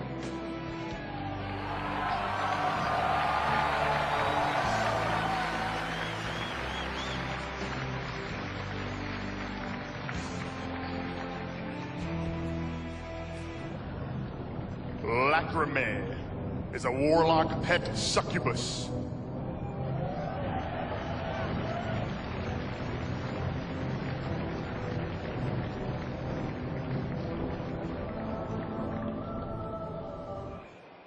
Christina is Mother Shiraz.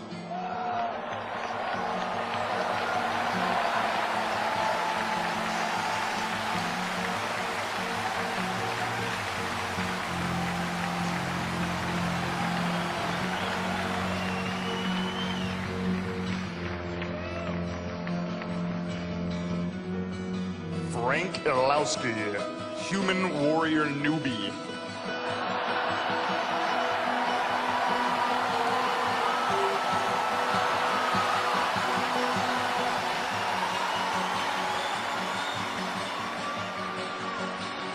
job is the Lich King.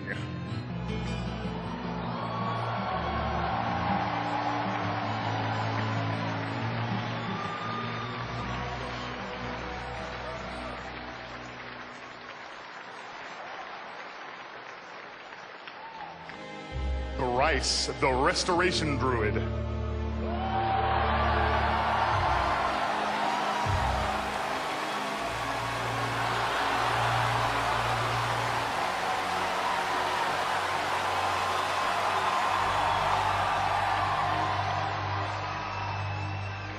Grobulus of Naxxramas.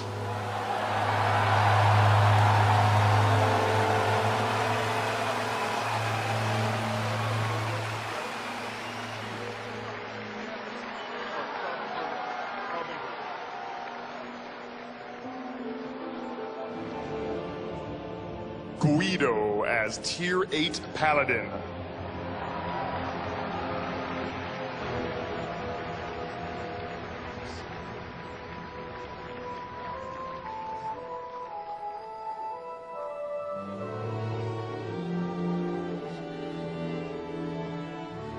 Ishikama, Tauren Hunter.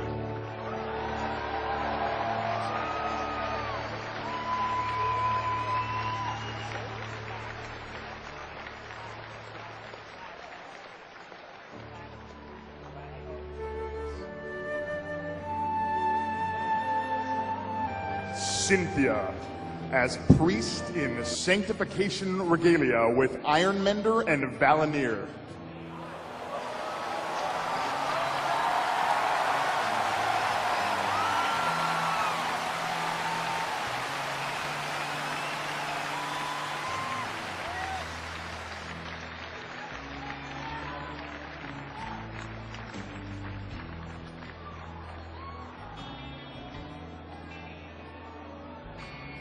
Mark Regimble as Phoenix, the Protoss Zealot.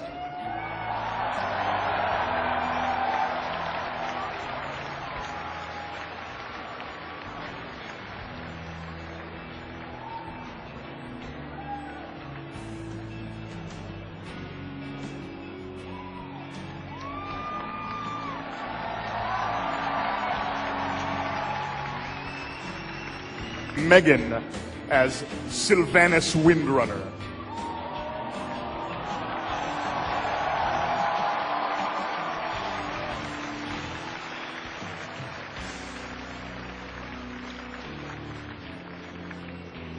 Ted Kenazowicz, Sartharian the Onyx Guardian.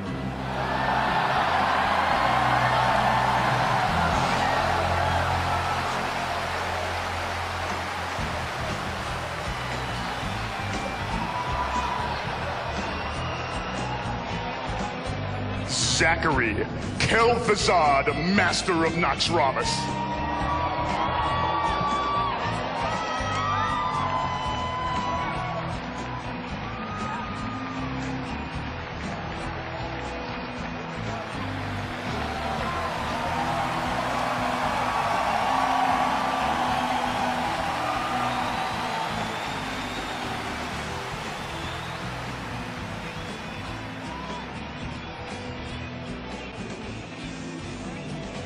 Alexander as Thorim, the Keeper of Ulduar.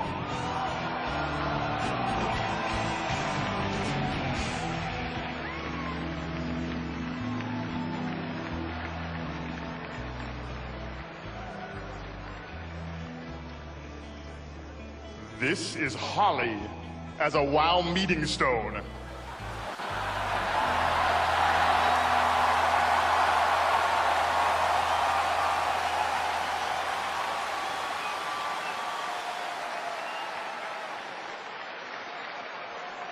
Jennifer, Ysera, the Green Dragon Aspect.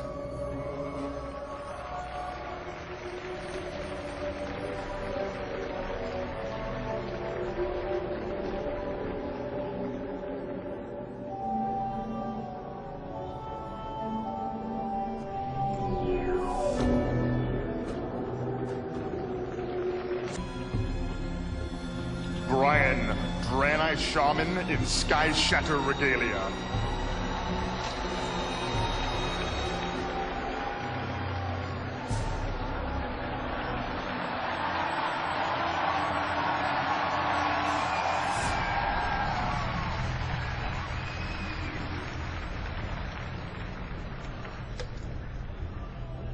Rain Torres as a Mistress of Pain from Diablo 3.